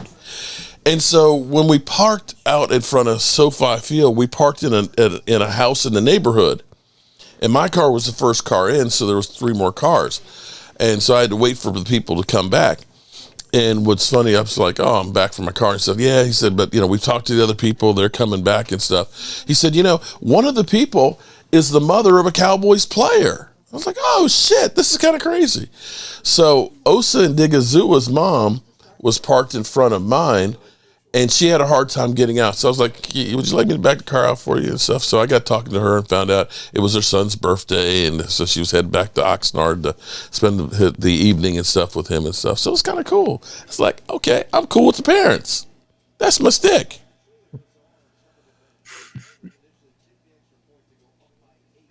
And today's also my mom's birthday too, Mark. Happy birthday to her.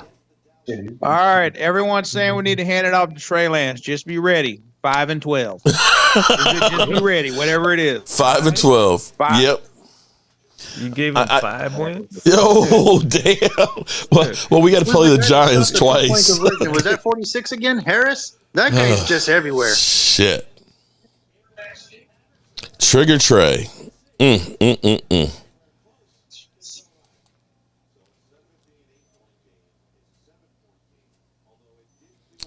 All right, Trey Lance still got a chance to be the hero, though. He's got 4 minutes and 14 seconds. Yeah. The legend of Trey Lance to be born again. A touchdown ties it, but a 2-point conversion, pretty much wins the game for you. Yep.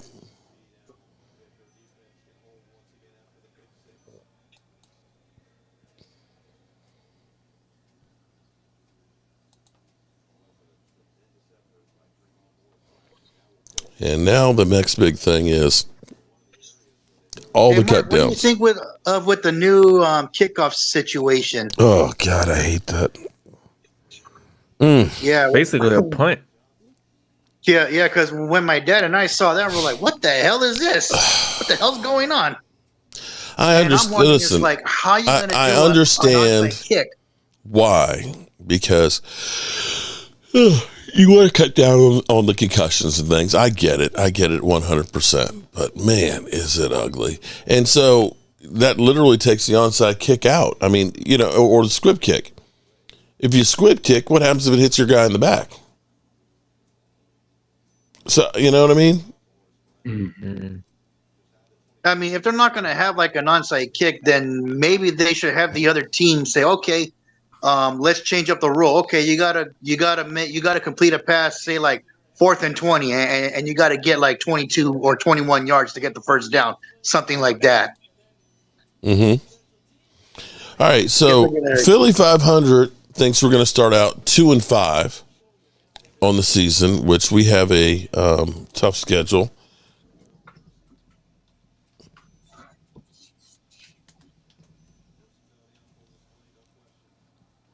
Let's take a look at it. Kelly, I first saw you, Joe Boo, in 2016, Dak Prescott's first game against the Redskins in D.C. Oh, see, Kelly, 100%. Shout out to Kelly. Kelly said she saw me first at that game. Yeah, and it's funny because it was always, we'd have some of the strangest games with the Commanders. Strange finishes. Regular season schedule. So here we have Cleveland. That's going to be tough. Cleveland on the road. Mm-hmm. New Orleans at home. Baltimore at home.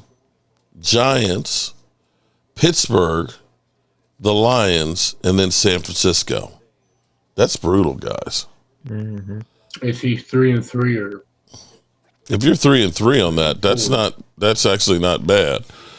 I think New Orleans, Giants, Pittsburgh, that you've got a real good chance of winning those. Yeah. Lions, the thing is, you don't know from one year to the next. Sometimes you think a team is going to be really, really good, but then they end up having that hangover. The Cleveland Browns, Deshaun Watson, what Deshaun Watson do we have? Wasn't he injured again in training camp?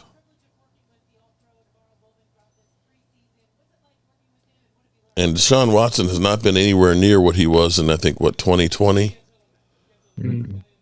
He has been so far away from that guy, it's not even funny. I think you still have a chance in that game because you never know what you don't know on those ones. I think the Cowboys being in the same system offensively, I know that that CeeDee Lamb is probably not going to be 100% at any stretch of the imagination, even if we get him signed this weekend. All right, 3:30 left to go. It's just ridiculous that Jerry Jones did not sign CeeDee Lamb this week at all. He just wants to keep the media talking about the Cowboys. Jerry Jones just wants that spotlight. His ego wants that spotlight. But when he signs him, it's going to break the internet anyway. When it's finally signed, and it doesn't matter. If it ends up being that it's the highest, if he ends up doing more than Justin Jefferson, then you really look stupid because you wasted all this time when you could have already had him signed and in camp. Yeah, once he got down to this final week in Oxnard, if I'm CeeDee Lamb, hey, best pass since Joe Montana. Is it another interception? Best pass since Joe Montana. Oh Lordy, not Joe Montana.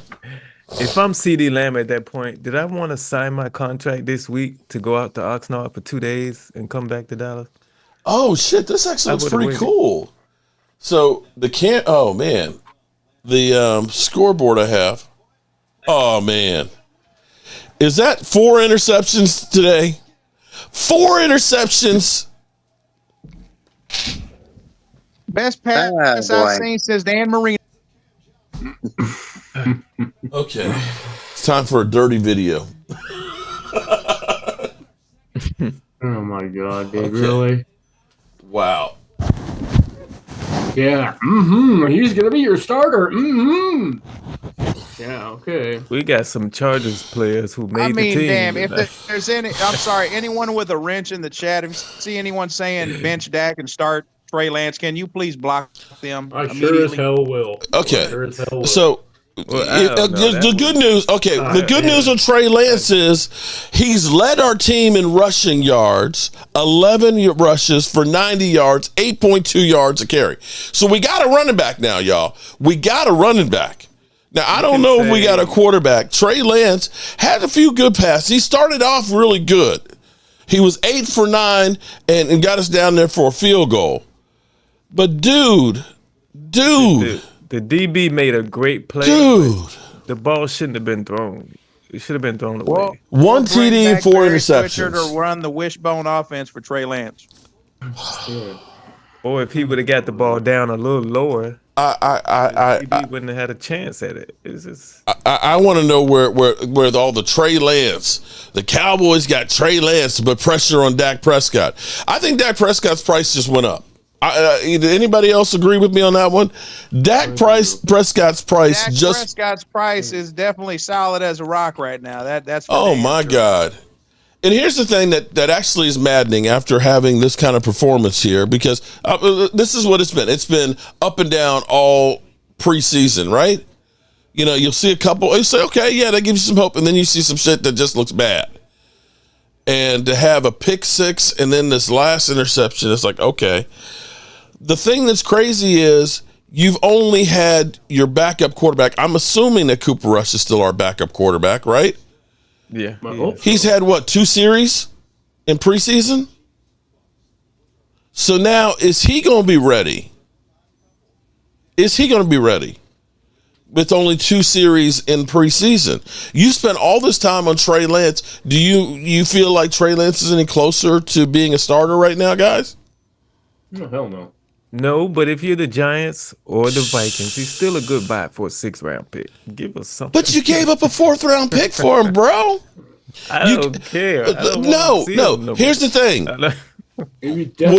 Are we better off? Are we better off that the Joneses took a 4th-round pick and brought in Trey Lance when you had all of those running backs that were out there in the 4th round? All of those. It was a shot in the dark. It was a shot in the dark. That's what it was. A shot in the dark. Isn't that what Walker? You were talking about Dak Prescott out in the club. Yeah, except he got exposed, though. That's the thing. Trey Lance didn't get exposed here. Come on, man. This is literally the worst. I'm sorry. I guess we could say it's better than Daniel Jones because Daniel Jones had 2 interceptions and 2 completions. But, bro, 4 interceptions, people will say it was, he was playing with scrubs. He wasn't playing with number ones. But he was playing against scrubs, too. So this is, another case of North Dakota State. Do we believe in Division I AA quarterbacks? Because Carson Wentz went to North Dakota State, too. So can we officially bury the idea of Trey Lance as the future now? Anyone that says Trey Lance, bench Dak for Trey Lance in the chat, someone with a wrench. Alan, one more chance for Trey Lance. Because they always lean on nothing about football. Oh, my God. Dak Prescott's price has to look. Dak is like, okay, if I want to stay here, I'm dropping a couple extra $1 million right now. Man, my bank account is about to get fat. Oh my God! Show those men the money. So here's the problem for the Cowboys: if you don't get Dak Prescott done before the season, is Dak could just say, "Screw it! You had your opportunity to go ahead and do it, and let it roll." Trey Lance isn't even under contract for next year, and neither is Cooper Rush. You literally could be the first team in the NFL going into a season without any single quarterbacks on your roster. And that would be a real tough position for them to be in. Agreed, David. Agreed. Cooper Rush is way better. If the Cowboys offer Dak Prescott $60 million a year, he's probably going to take it. He probably will.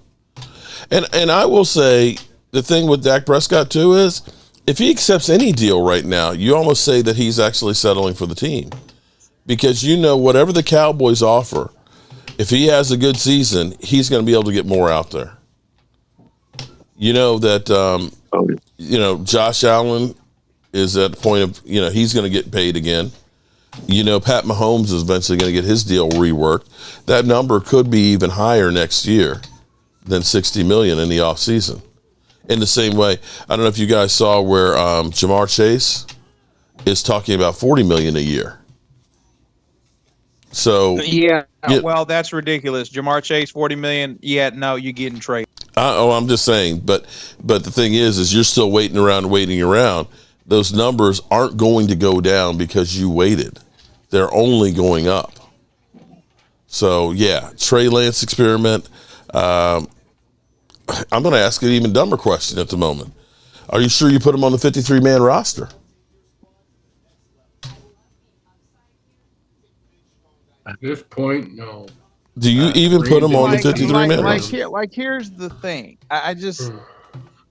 We got to sign Dak. We got to sign CeeDee Lamb. Okay, the Cowboys offered him 32. Damn, offer him 33.5, and he may take it. I don't know what's going on. If CeeDee wants to be the highest paid, do you make him the highest paid, Mark? What do you do?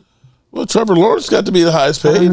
Yes, but we don't need to care about Trevor Lawrence. We need to care about the Cowboys. Why is it you think that the Cowboys are so special? Okay. Gina Dallas Diva actually has a great point. Trey is helping Dak squeeze Jerry's baby nuts balls. And all I'm saying is Justin Jefferson took the money over winning. His team is garbage. He's not winning anytime soon. Well, you have to look at that and say, he realizes that because they don't have a quarterback. So I might as well get paid. This is why the Vikings are stupid. You don't sign him to a fat contract. You don't have a quarterback. You trade him, get as much as you can, and build your team. I hear you. I'm not saying we need to trade CeeDee Lamb, but damn, I don't know about paying him over $35 million a year. I don't know about all that. Honestly, I think Dak will cook without CeeDee Lamb. I'm being dead serious. I'm not one to say. Oh, shut up, Leo. Just shut up. Do not unmute your mic. Do not unmute your mic, Leo. I don't want to hear it. I'll be honest with you. Didn't have no wide receivers a few years ago. He was 2 years ago. 2 years ago when we started out with Noah Brown, Dennis Houston, and CD. We had no. You're right. We had nobody. So at least he's been working with these guys. I think Brandon Cooks, as long as he's not injured. You know, he did leave training camp early. They said for good reasons. We don't know what that was. But him and Jalen Tolbert, I think, are going to be really good. And I think that Jake Ferguson is going to be that guy. That is the one piece. I said this last night. If you look at the whole time the Cowboys have been here, the best season we've had from a tight end was Dalton Schultz, where he had, I think, 808 yards. And you didn't look at him and say, oh, my God, that was an outstanding tight end performance. Jason Witten, people say, well, he had Jason Witten. Jason Witten's best season was like 630 yards. Jason Witten was old by the time he got here with the Cowboys. And other years we had guys like yeah, but he was Old Faithful though. He was Old Faithful. But here's the thing though.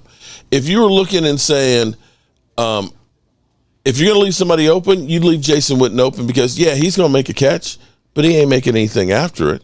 You wouldn't want if it's a catch for 20 yards. He wasn't making catches for 20 yards. He was averaging like 7.8 yards a reception.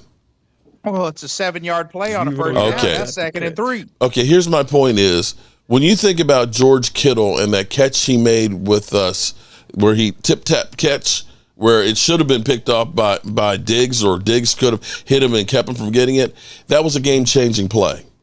You weren't getting game-changing plays anymore. What I'm saying is if we do not sign CD. Oh, I agree. And what I'm saying is I think that Jake Ferguson. We trade him. We will survive. Dak, yeah. If we're not going to keep CD, we got to keep Dak. Right. Well, I think you keep both of them. All over the place, regardless if we have CD or not. You know what's going to be funny? We're going to mess around and win this game. Watch. Doesn't change. Which will be a curse. 25 yards from the end zone. But Trey Lance but hold on. Trey's got 309 yards. If you take away the 4 interceptions, you look at 90 yards rushing and 309 yards passing, you say, damn. Yeah, but Dak would have had about 450. Yeah, well, I think it's his time. At this point, is it even worth week 1? Say what? Is it even worth counting CD for week 1 at this point? Oh yeah, because the amount of money that he's going to lose. A game check.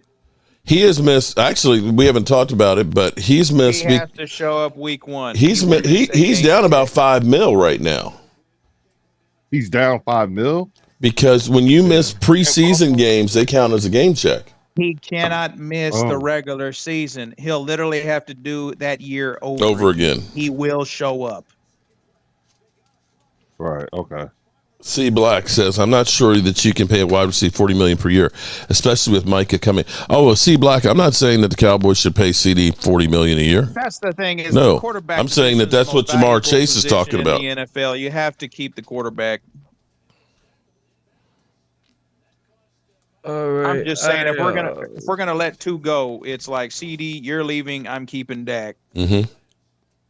I gotta get out of here, fellas. I gotta get ready for this live stream in an hour. All right, man. Appreciate you, bro.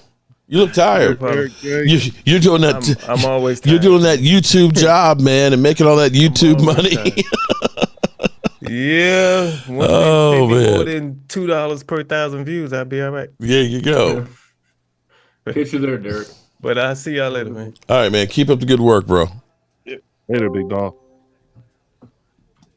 All right. So, Leah, did you handle your business? Yeah, man. I had to get my kid to his dojo and everything. Trey Lance's rating is a 59.6. Hey, and all I'm saying is, look, if CeeDee Lamb says trade me, hey, we got to sign Dak and trade CeeDee Lamb. Oh, hell no, Starboy. No, you can't do that. You can't do that and say, you cannot say that 2 of the interceptions were not Trey Lance's fault because ain't nobody ever looking at that with Dak Prescott. No, because against Jacksonville, when Noah Brown tipped that ball up and turned it into a pick 6, did nobody say that wasn't Dak's fault? You can't do that. Best pass I've ever seen coming up right now. Oh Lord! If this is pick number 5, oh my God!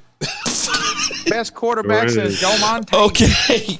There is. Okay. Well, all right. I'm going to say 3. Those two Charger players waving bye to the fans. It's only preseason, Oh dude. my It's God. not a game. It's meaningless. I understand that, but if this is, you gave up a 4th round pick. Hold on. It's not meaningless when you're going up against guys who are going to be flipping burgers at Jack in the Box. Thank in 2 you. weeks. You should be shining out here against these guys. Oh, wow. This is more of an indictment on Trey You Lance. should be gutting these guys. You should be gutting up this secondary like a kipper. Oh, my God. Sorry, people. So the juice is definitely not worth the squeeze here. Definitely not. It looks like a more of a lemon. All right. So here's what I'm going to say here. We're actually going to, I'm wondering if Bet US, hold on, guys. I'm wondering if Bet US has odds that Trey Lance will be the Cowboys' backup quarterback, or if it will be CeeDee Lamb after they've literally hamstrung him. If you are interested, and I'm trying to hook up Leo here because I want Leo to go ahead, since he does all those nickel and dime bets, where he can get 125% matching. Bro. Oh, you really want me to put the 2 racks on there? I really do want you to put the 2 racks on there and see what you do with it. I tell you what, Leo, here's what we'll do. Okay, I've got 2 racks on there myself. I'm gonna put $100 every week on the Dallas Cowboys every week, no matter what the odds are, and see what happens by the end of the season. Will you do the same with the Eagles? Absolutely not. No. Why not? No, I thought you believed on your team that they're headed for the Super Bowl. Are you literally saying that you won't put your money where your mouth is? I don't do that to prove that I believe in my team. I'm sorry, Mark. That don't work on me. Oh, I get it. I see. You believe that your team is great and that they're headed to the Super Bowl, but you won't put your 2 racks there with Bet US on them. Nope, I will not. No, I will not. Even I tell you what. Here's the thing you got to look at, bro. I'm going to tell you how you can do it and it won't cost you. How many games are there in the season? Wait, hold on. Listen. How many games are there in the NFL season? 16. No, 17. 17 games, right? All right. So if you put 2 racks in, they're going to match 125%, which means there's $2,500. So you're not betting your own money. You are actually taking the $2,500 matching money and putting it on your team. And guess what? That still leaves you with $800. No, it leaves me.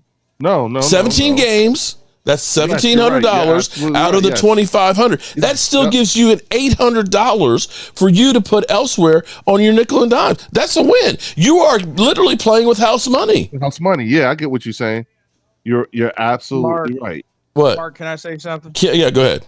I've had a come to Jesus moment. Uh-oh. Dak Prescott. Okay. I'm sorry. Trey Lance has played so bad. Oh my God. That you're now in love with Dak Prescott. I'm sorry. Give him $60 million. Holy shit. Wait a minute. That's how bad Trey. He's seen the Holy Ghost. Hold on. When Wade is like, screw Dak, don't pay Dak, he's literally saying, pay the man anything he wants. Trey Lance's 5 interceptions have finally broken the man. Oh my God, no. I can't believe it. Wait, did he play that bad? Game over. Oh my God. Game over. Game over, man. It's totally over. Rest in peace, Bill Paxton. That guy. But wait a minute, hold on. Bless his soul. Come on, Chet. He was responsible for over 400 yards of offense, 90 yards rushing, 323 yards passing. Listen, hold on. Trevor Lawrence had 5 interceptions in a playoff game, and he got $55 million a year. Shouldn't we do the same with Trey? No. No, wait a minute. What did Jordan Love get? Trey Lance would be more like a no. Jordan Love get 54? I thought Jordan Love got 56. No. 55 is still the high. Jordan Love. Hold on. Who got 55? Pat? Trevor Lawrence got 55 along with Joe Burrow. But I think so. Someone else was the highest paid quarterback. Jordan this year. Love got 4 years, 220. That again? 4 years, 120? 220. 4 years, 220. Damn. That's 50. 50. 54. 55. 54. 54 million. Yeah. So just look. Yeah, he's right there with Detroit. Jared Goff. And you have Trevor Lawrence, and you've got Joe Burrow at 55, and then you got Jared Goff, and Jordan Love, and then 53 I think was Tua. Was Tua 53? 53, and I think Lamar Jackson's right there at 53. Your guy is at 51, I think. 51. Yep. I think 53 is also Justin Herbert. I think Aaron Rodgers is at 50, and I think that's all of the 50-plus people. That's still a lot of money for those quarterbacks, man. And the thing that's crazy is Kansas City, he's not there. Pat Mahomes, he ain't in the $50 million range. And you honestly can't look at any of those guys and say they've had, well, Jared Goff actually has had probably more playoff success than any of the other guys in there. Yeah, Jared Goff actually has. Twice and won one. He went to the Super Bowl once, and he went to an NFC Championship game. He didn't win one? No. They lost. He lost that. They lost. And they got Matthew. They traded him for Matthew Stafford. Yeah. So when you look at that list of $50 million guys, your guy's he's 2 and 3. Give my quarterback. But he's at the low end. Wow. It's bad when Wade says pay him 60. Mark, remember he was like the highest paid for like a week or two? Yeah. And then all of a sudden it was just like, I'm sorry. Trey Lance played so bad I had flashbacks of them Dave Campo years. I don't want to. Oh my God, Wade, you're killing him, man. Damn. Yeah, I lived through the Dave Campo years, Walker Reed. I remember. That was terrible. Those were the dark ages. And it was like a brand new quarterback every week. It was ugly. And then seeing Chad Hutchinson, I'm all like, this guy ain't worth a damn. But it's like, what? I had to roll with the guy. What's the other guy? Stephen McGee and all that. And I thought when we got Drew Bledsoe, we're in the gold. We're in the gold now. We got Drew Bledsoe. That's what I thought. I would have been more comfortable if we would have had Tony Romo start in 2004 than Vinny Testaverde. True. Vinny Testaverde was just bad. I'm all like, and it's like, oh God, Bill Parcells, really? You brought this idiot into our game? That guy was 4 years old. Seattle with Vinny Testaverde. When but you know what? Playing with him. Also, too, Bill Parcells had Jerry Jones trade Antonio Bryant to the Browns for who the hell was it? Quincy Morgan, Terrence Copper. Mm-hmm. That was terrible. I think Bill Parcells thought that Vinny Testaverde, AFC Championship. Was going to bring the Cowboys, maybe to the promised land. Antonio Bryant was traded for Keyshawn Johnson. That's who Bill No, we had Keyshawn Johnson in 2004. Antonio Bryant was traded in during the season.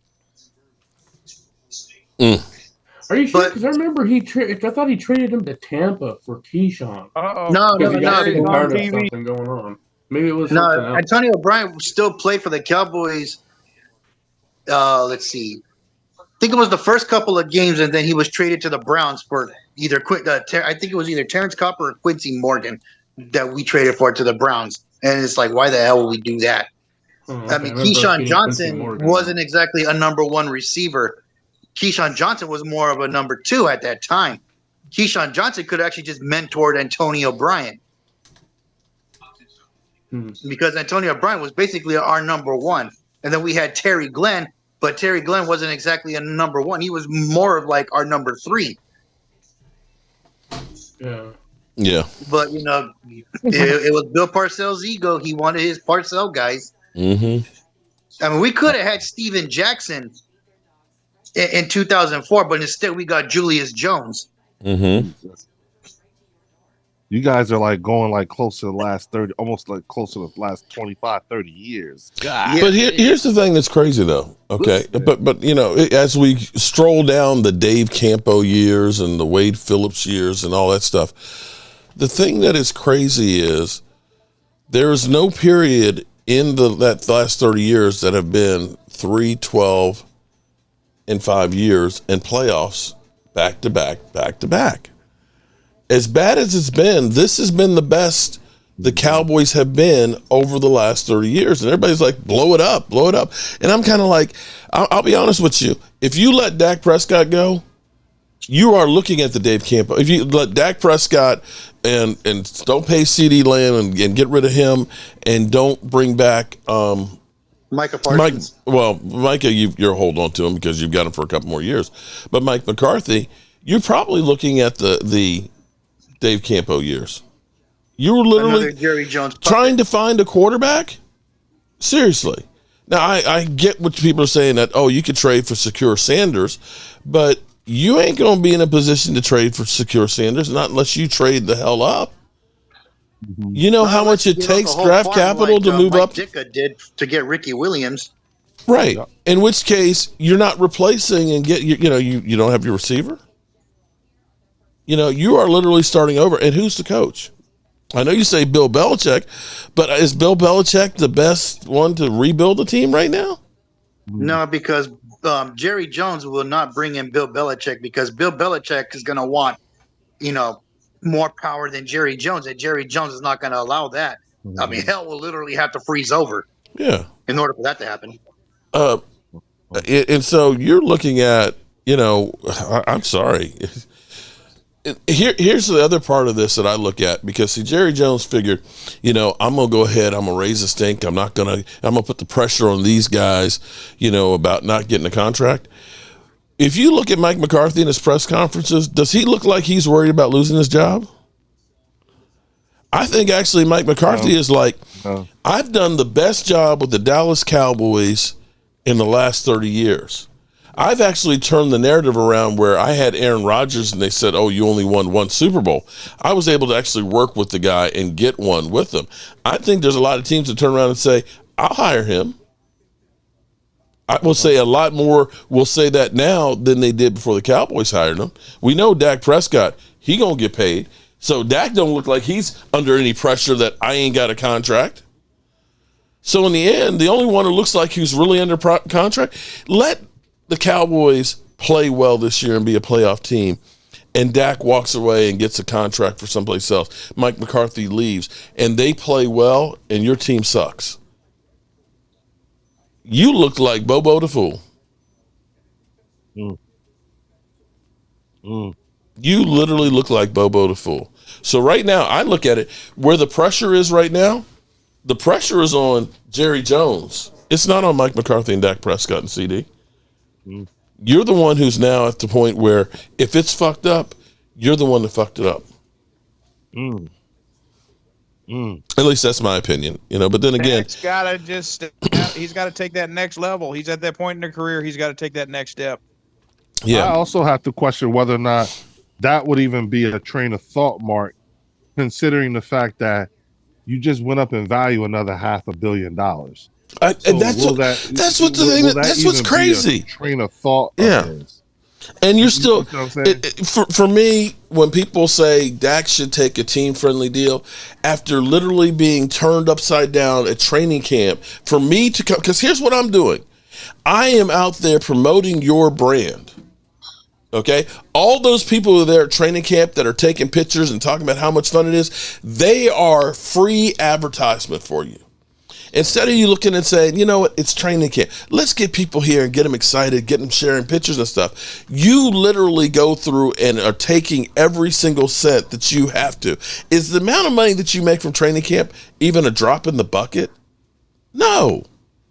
That should be the giveaway for me to say, I'm doing some free advertising. And yet you are out there to make sure you make every single cent out there. And that's where you look at it and say, why should the players who have to pay for lunch, they literally charge the players a monthly stipend to eat at the facility, whether they eat there or not?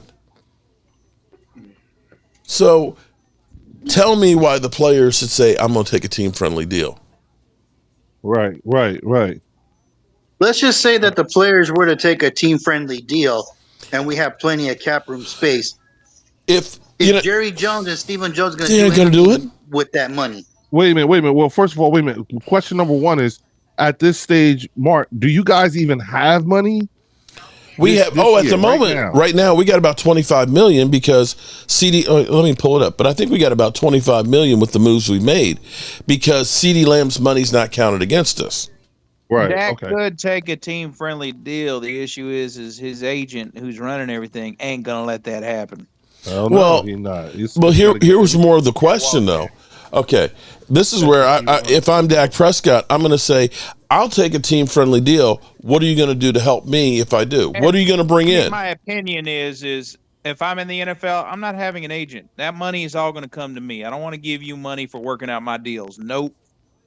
So at the moment, here's the thing. We have $28 million right now, 17 of which at the moment is CeeDee Lamb's money, okay? Because his contract, his fifth-year option is suspended.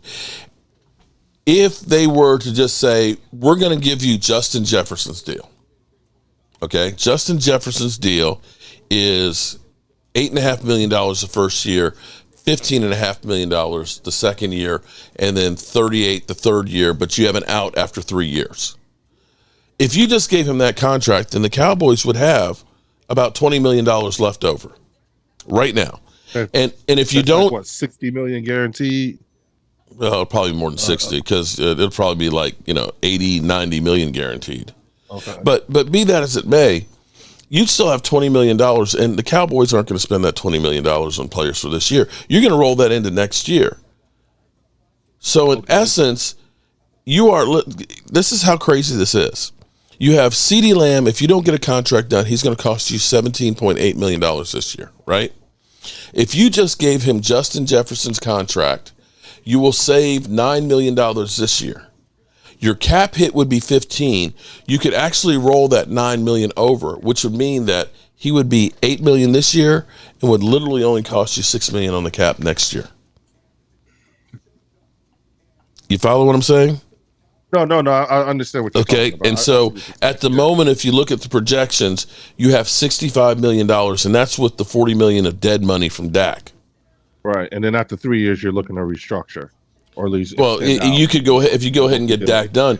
You could get more cap relief. So why not just let CD play it out and franchise tag him?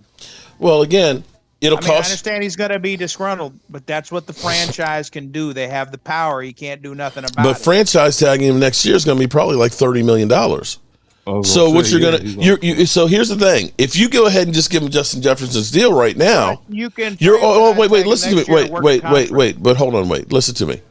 If you go ahead and give him Justin Jefferson's deal right now, he's only going to cost you $23 million the next 2 years, this season and next year. He's costing you 17 now. If you franchise tag him next year, that's going to be about $30 million for the franchise tag plus the 17 for this year. That's 57. That's more than double what it would cost you to do that. And herein lies the problem. Here's the thing: 4 or 5 years down the road, this Dak Prescott contract, CeeDee Lamb, and Micah contract all going to bite us in the ass one of these years. Here in about 4 or 5 years. You know what? At some point, here's the problem.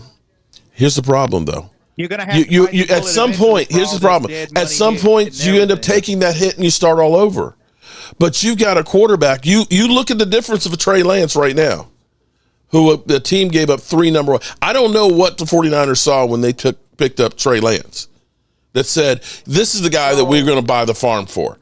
Yes, okay? But you can win without CeeDee Lamb. You can't win without a quarterback. Well, I hear you on that. But if you're going to let CeeDee Lamb go, then I want to see you make another move for somebody else to come in this year. You're not going to let him go because you got him for this year.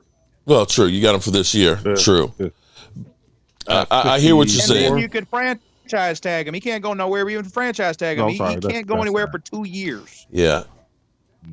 But the franchise tag in this year is going to cost you twice the amount. We're safe. Okay, he's going to be pissed. Everyone, we're safe for 2 years. He's going to be a Cowboy for the next 2 years. True. Regardless. Not happy. Not a happy Cowboy, people, but still a Cowboy. He can't go nowhere. I can't even begin to relate to this right now. It's interesting. He's not the first player that's had to play on a franchise tag, including your quarterback. Mm-hmm. And Dak seems to have no problem. Look, Dak seems to have no problem saying, "I'll bet on myself," because he ends up bitch slapping Jerry every time. Like he doing this year. Yeah, this was a smart move on his part. It was the fuck up is on the Cowboys and for not handling his contract. Dak's contract should have never got to the final year. It should have never gotten to the final year.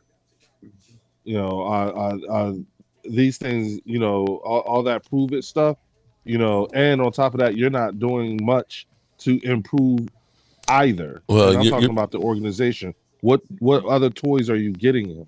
That's the thing. You see what I'm saying? And that's where if I were Dak Prescott and say, if I was him, if I took a team friendly deal, how do I know you're going to use that money to get me what I need? You know that's what I'm saying.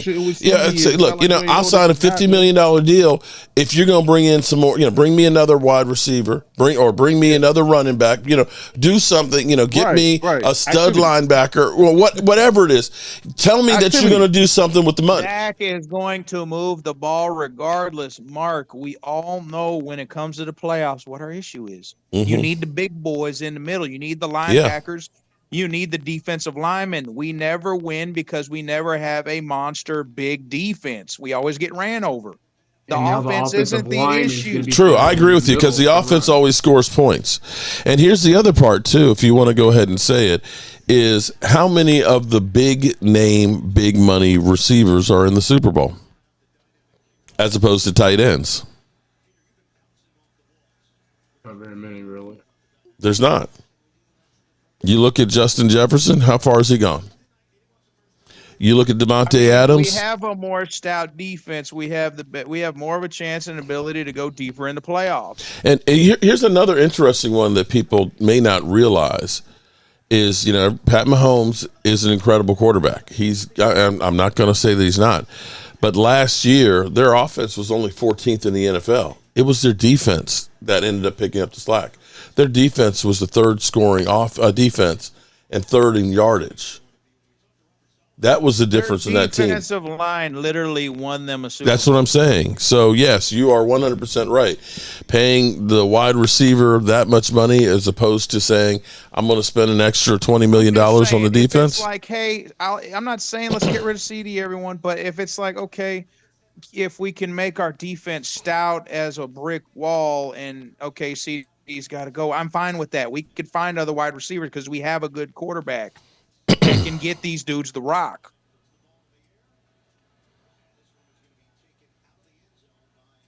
Look, I love this. J Tuck, Clarence Hill is retweeting J Tuck.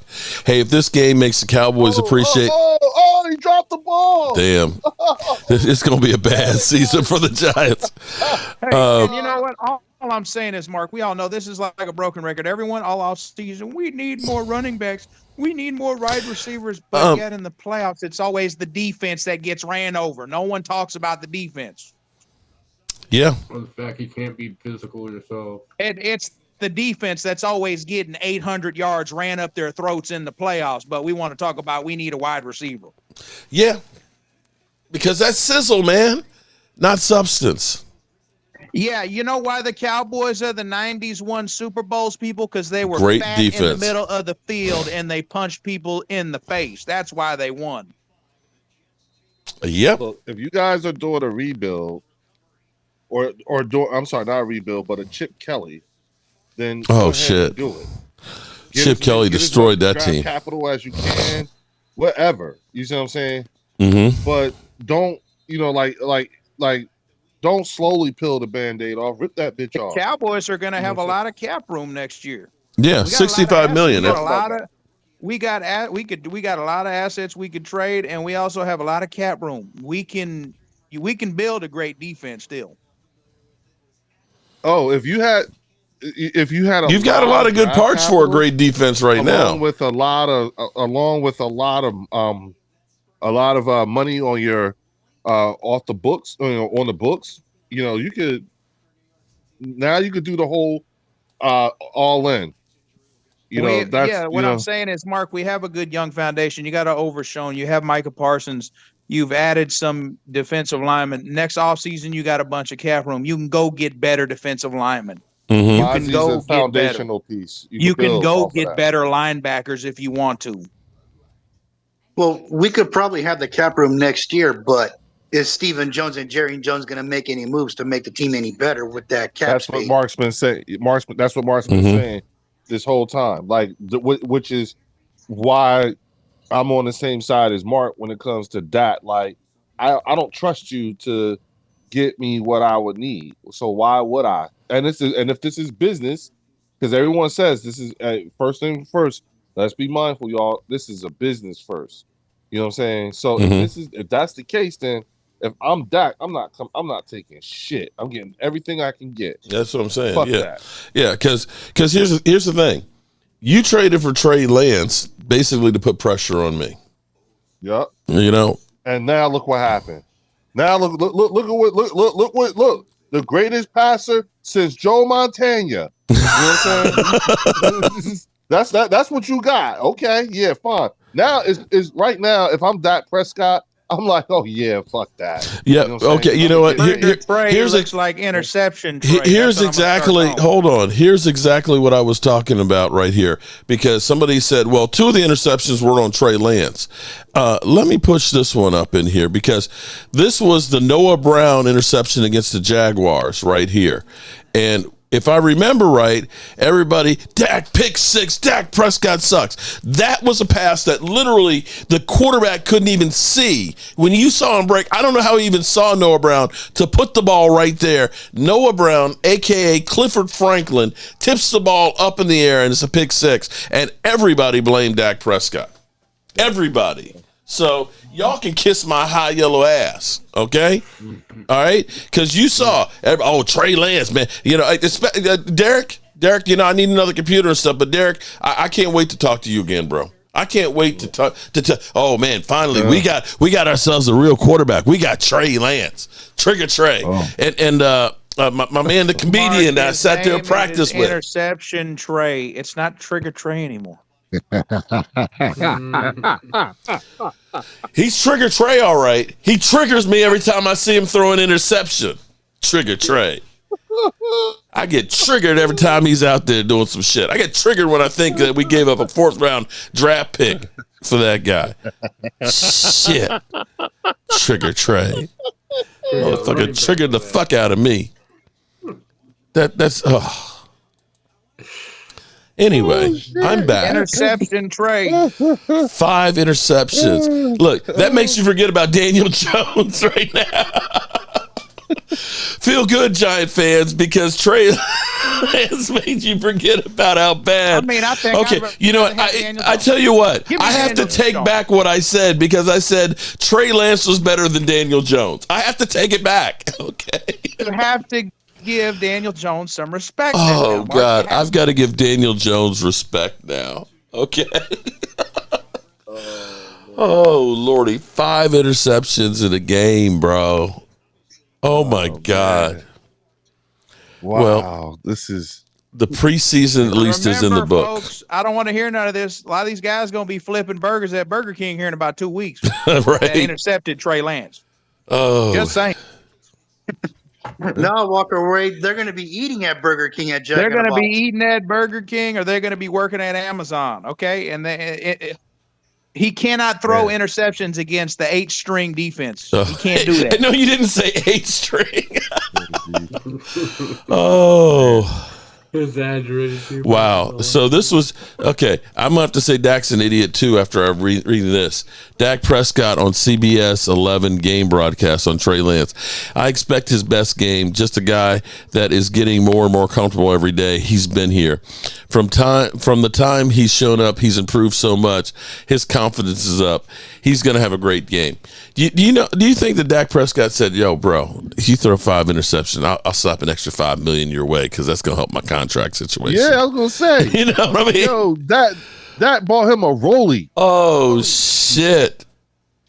That they had an agreement. Oh my God! Let me ask you something, and this is how you know they had an agreement. Did Trey Lance look like he was mad he threw 5 interceptions? Not at all. Exactly. Oh, man. He didn't even look disturbed. He was smiling. He was having him a good old time. Twiz, You know hold what I'm on, saying? Twiz. We're not pounding our chest, Twiz. I already called it out. Cowboys are sweeping the Eagles this year. Oh, there you go. That's got to hurt. I said that. You said we were sweeping you? No, I said we were sweeping you guys. Oh, okay. I'm telling Twiz and I'm telling Drew, Cowboys are sweeping the Eagles this year. So you're trying to set them off. Mm. Okay, so we're gonna say so. I take the Pepsi challenge on that, but in the opposite, we're going to sweep the Cowboys this year. How's that? Because isn't the game in November the first game? Yeah, that's the first one. I think so. Yeah. Yeah, November 10th. Yep, that's the first one. Walker, you're gonna be there, right? I just want to double check. We're still working on trying to get that sweet, man. Yeah.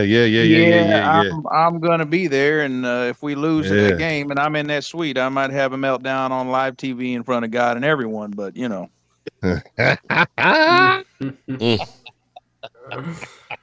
Wow. Okay. Well, I'm definitely going to have a gum.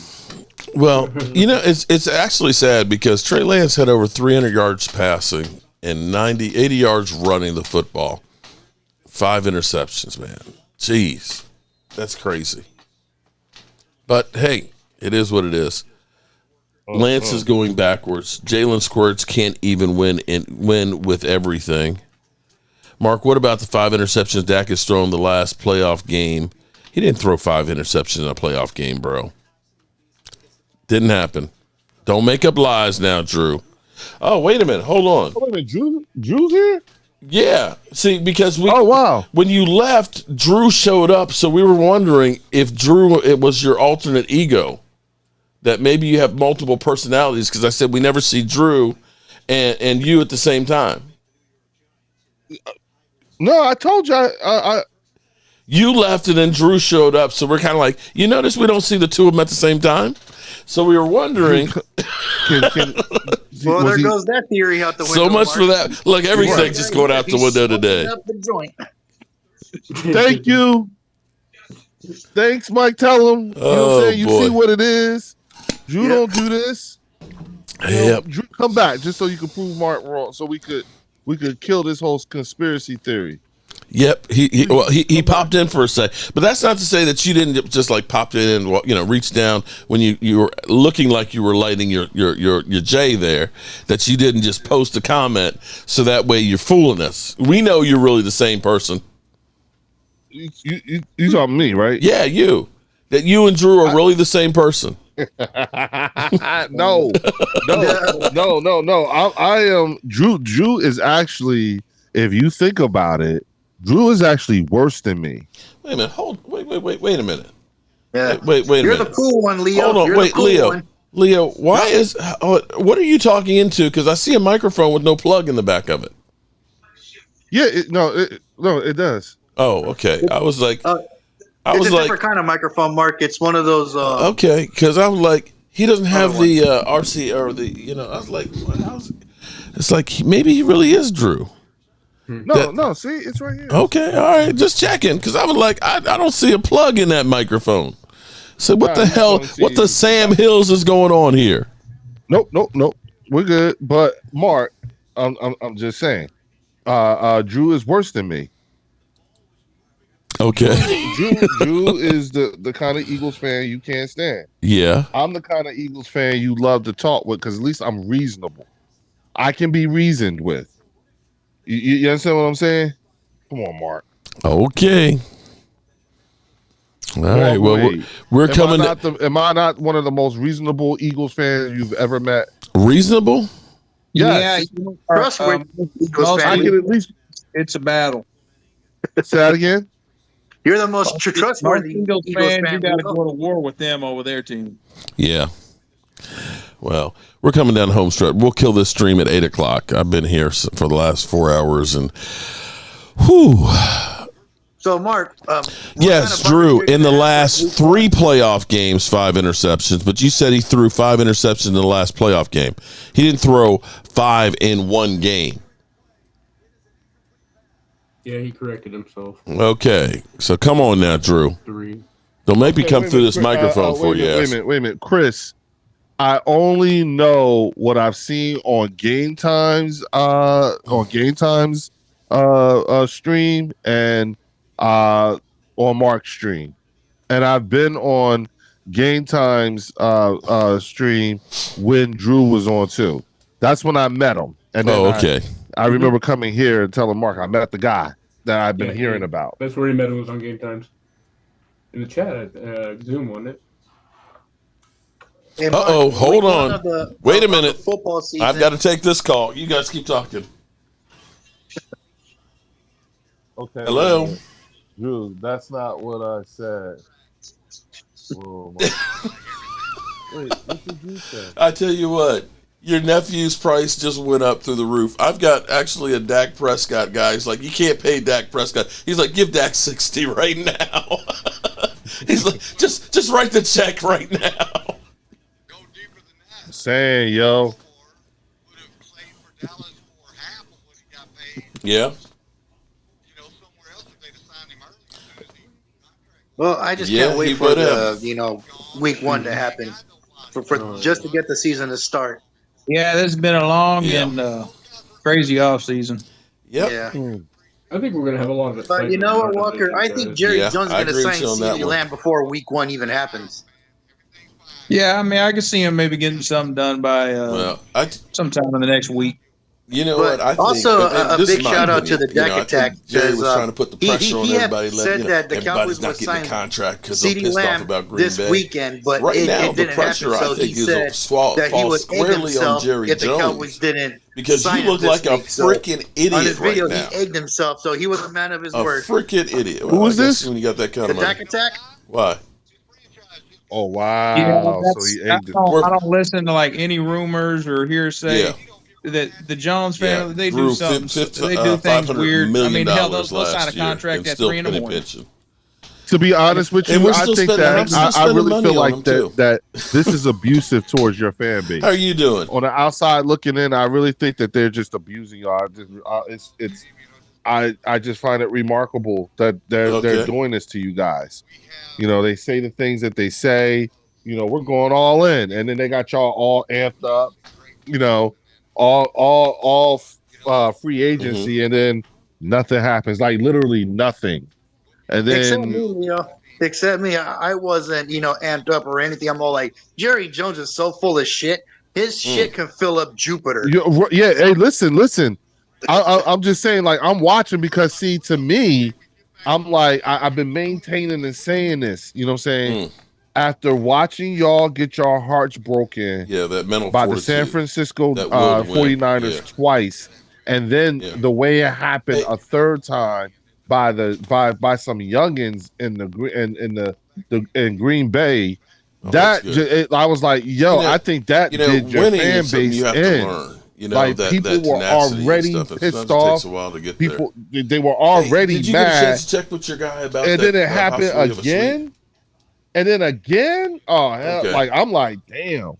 I think also too, Leo, because and it's like, Cowboys, I mean, I watched the old videos that Mark put out and everything like I know that. you're Y'all busy, see that man. I appreciate with him anything in that you game do and time, stuff for me, and he man. I know literally you was are like, very "Yo, busy, yeah, busy man. just for shits and giggles, I looked up the cost of a flight." And I'm like, my God, like they all thought that.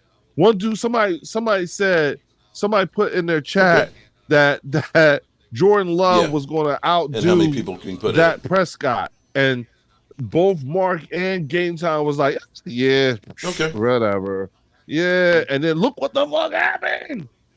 It just, I'm like, this fan base, for that to happen like it did, I'm noticing that it's taking y'all a lot longer to come back than in years past. It's just, y'all, like, it seems like the fan base as a whole is super jaded and everything. Holy so shit. I find it interesting. Now that playoff game, that playoff loss against the Packers, man, it just went deep. Yeah, I could tell. And then the thing is that, nothing for nothing. And I'm, I don't get me wrong, y'all. I mean, like I'll be honest, and I laugh. I think it's funny, the whole 9 yards. But the worst part about it is like sitting there listening to Stephen A. Smith. Okay, well, I don't. When I used to coach, it wasn't. I mean, it was like a $2,500 stipend, and it was like the amount of time I put into it. It was like I was getting $2 an hour. But also too, because I remember when the Cowboys went 8-8 3 years in a row, and then a lot of the fans got really pissed off in 2014, and then seeing Week 1 against the 49ers, it was mostly Niner fans in that stadium. I remember that because we got tired of the 8-8. You know, woo. And I'm thinking, you know, is the first Cowboys home game going to be another fan base loading up that stadium instead of Cowboys fans? Just to, you know, like, you know, there you go. Just for people to say, hey, you know, we're pissed off. We're not going to go to these games. We're going to sell our tickets to other fans so they can fill up the stadium instead. That's a statement. That's a statement. And well for the future. Yep, that's a statement in of itself right there too. Because I can see that happening. I can see that happening. Like, you know, I can see. I can see the fan base turning on the team and the organization as a whole. Okay, I'll text mid-season. Okay, I'll text you and remind you on Monday. Just off of something stupid, like who knows, like back to back losses, or something don't look right, or hey, if CD ain't signed by week 1 or whatever. You see what I'm saying? It's like, damn. What grade? You know, like this ain't good. That's you know what I'm saying? Now that's you know the state of the Cowboys as far as how it relates to my squad. That's I'm incredible. fucking loving all this turmoil. I love it. You got it made in the shade. I hope that this continues. I hope this lingers. All right. I hope you guys are. I hope that this dysfunction will definitely lasts, do that. You know, forever and ever. Okay. Thank you, man. I appreciate hope it lasts so long that there's a exodus from of Cowboy fans to. All right. Sorry about that. I got to remember to give him a buzz on Monday too about the sweets. So we're still working on it, guys. That's what's up. That's what's up. That's what's up. All right. So it is almost 8:00 here, guys. Any final words? Any final thoughts? I hope that all this dysfunction continues and that it makes some of your I hope there's an exodus of your fan base. And when the Cowboys end up beating you twice, I want you to come back and say, I can't believe that your team kicked our teeth in twice after all the dysfunction that they had. Mark, let me tell you something. The one thing that you will never have to question is my integrity. I will show up. Just listen, as much as I talk shit, I am equally, if not more, prepared to accept the shit that I speak. You know what I'm saying? Because I'm comfortable with being uncomfortable. So I'm fine. Okay. But when we whoop your ass, I intend to be insufferable. Insufferable. Oh boy. Okay. I love this one. Tom Downey. You know how whenever I'm about to come into the Zoom, Troy, like as soon as I pop up, you and Troy say something. Final thoughts. Eagles suck. Shout out to Riley. Here he comes. Yeah, it's going to be worse than that. Okay, everyone. This is Tom Downey. Okay, everyone who wanted to start Trey Lance over Dak Prescott has to delete their account now. Oh boy! Look, Trigger Trey. Oh lordy! Some of the stuff you see on here, Dak and his agent watching Lance throw 5 interceptions. They're like, yeah. Oh my God! Yes, no, not too much. George DC for life. I'm just, Scooter Magruder. I'm not taking anyone serious who thinks Trey Lance is a Cowboys' long-term solution over signing Dak. Oh boy. Oh, Dallas. Wow. Sticks and stones, Marco. Damn. All right, good people. We are going to go ahead and get out of here. I appreciate each and every one of you guys for being here on this seriously but ugly game. This is bad. I'm enjoying it. This is our NFC East rival. We need to know. This is something to scout. Okay. What's their coaching play calling like? How efficient do they do things? Okay.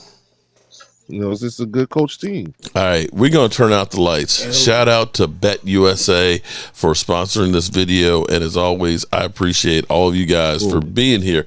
And Leo, I'm telling you, I want to see you drop those those two bills down on there and take your 125% matching and put $100 every week on the Eagles. I'll bring the receipt tomorrow. There you go. And we are out. We're going to turn out the lights. This party's over. We get high. The party's over. Don't go in. Don't go in. Hold on. Good things must end. Call it tonight. Hey Chris, when is our draft? Tomorrow and next year starts the same.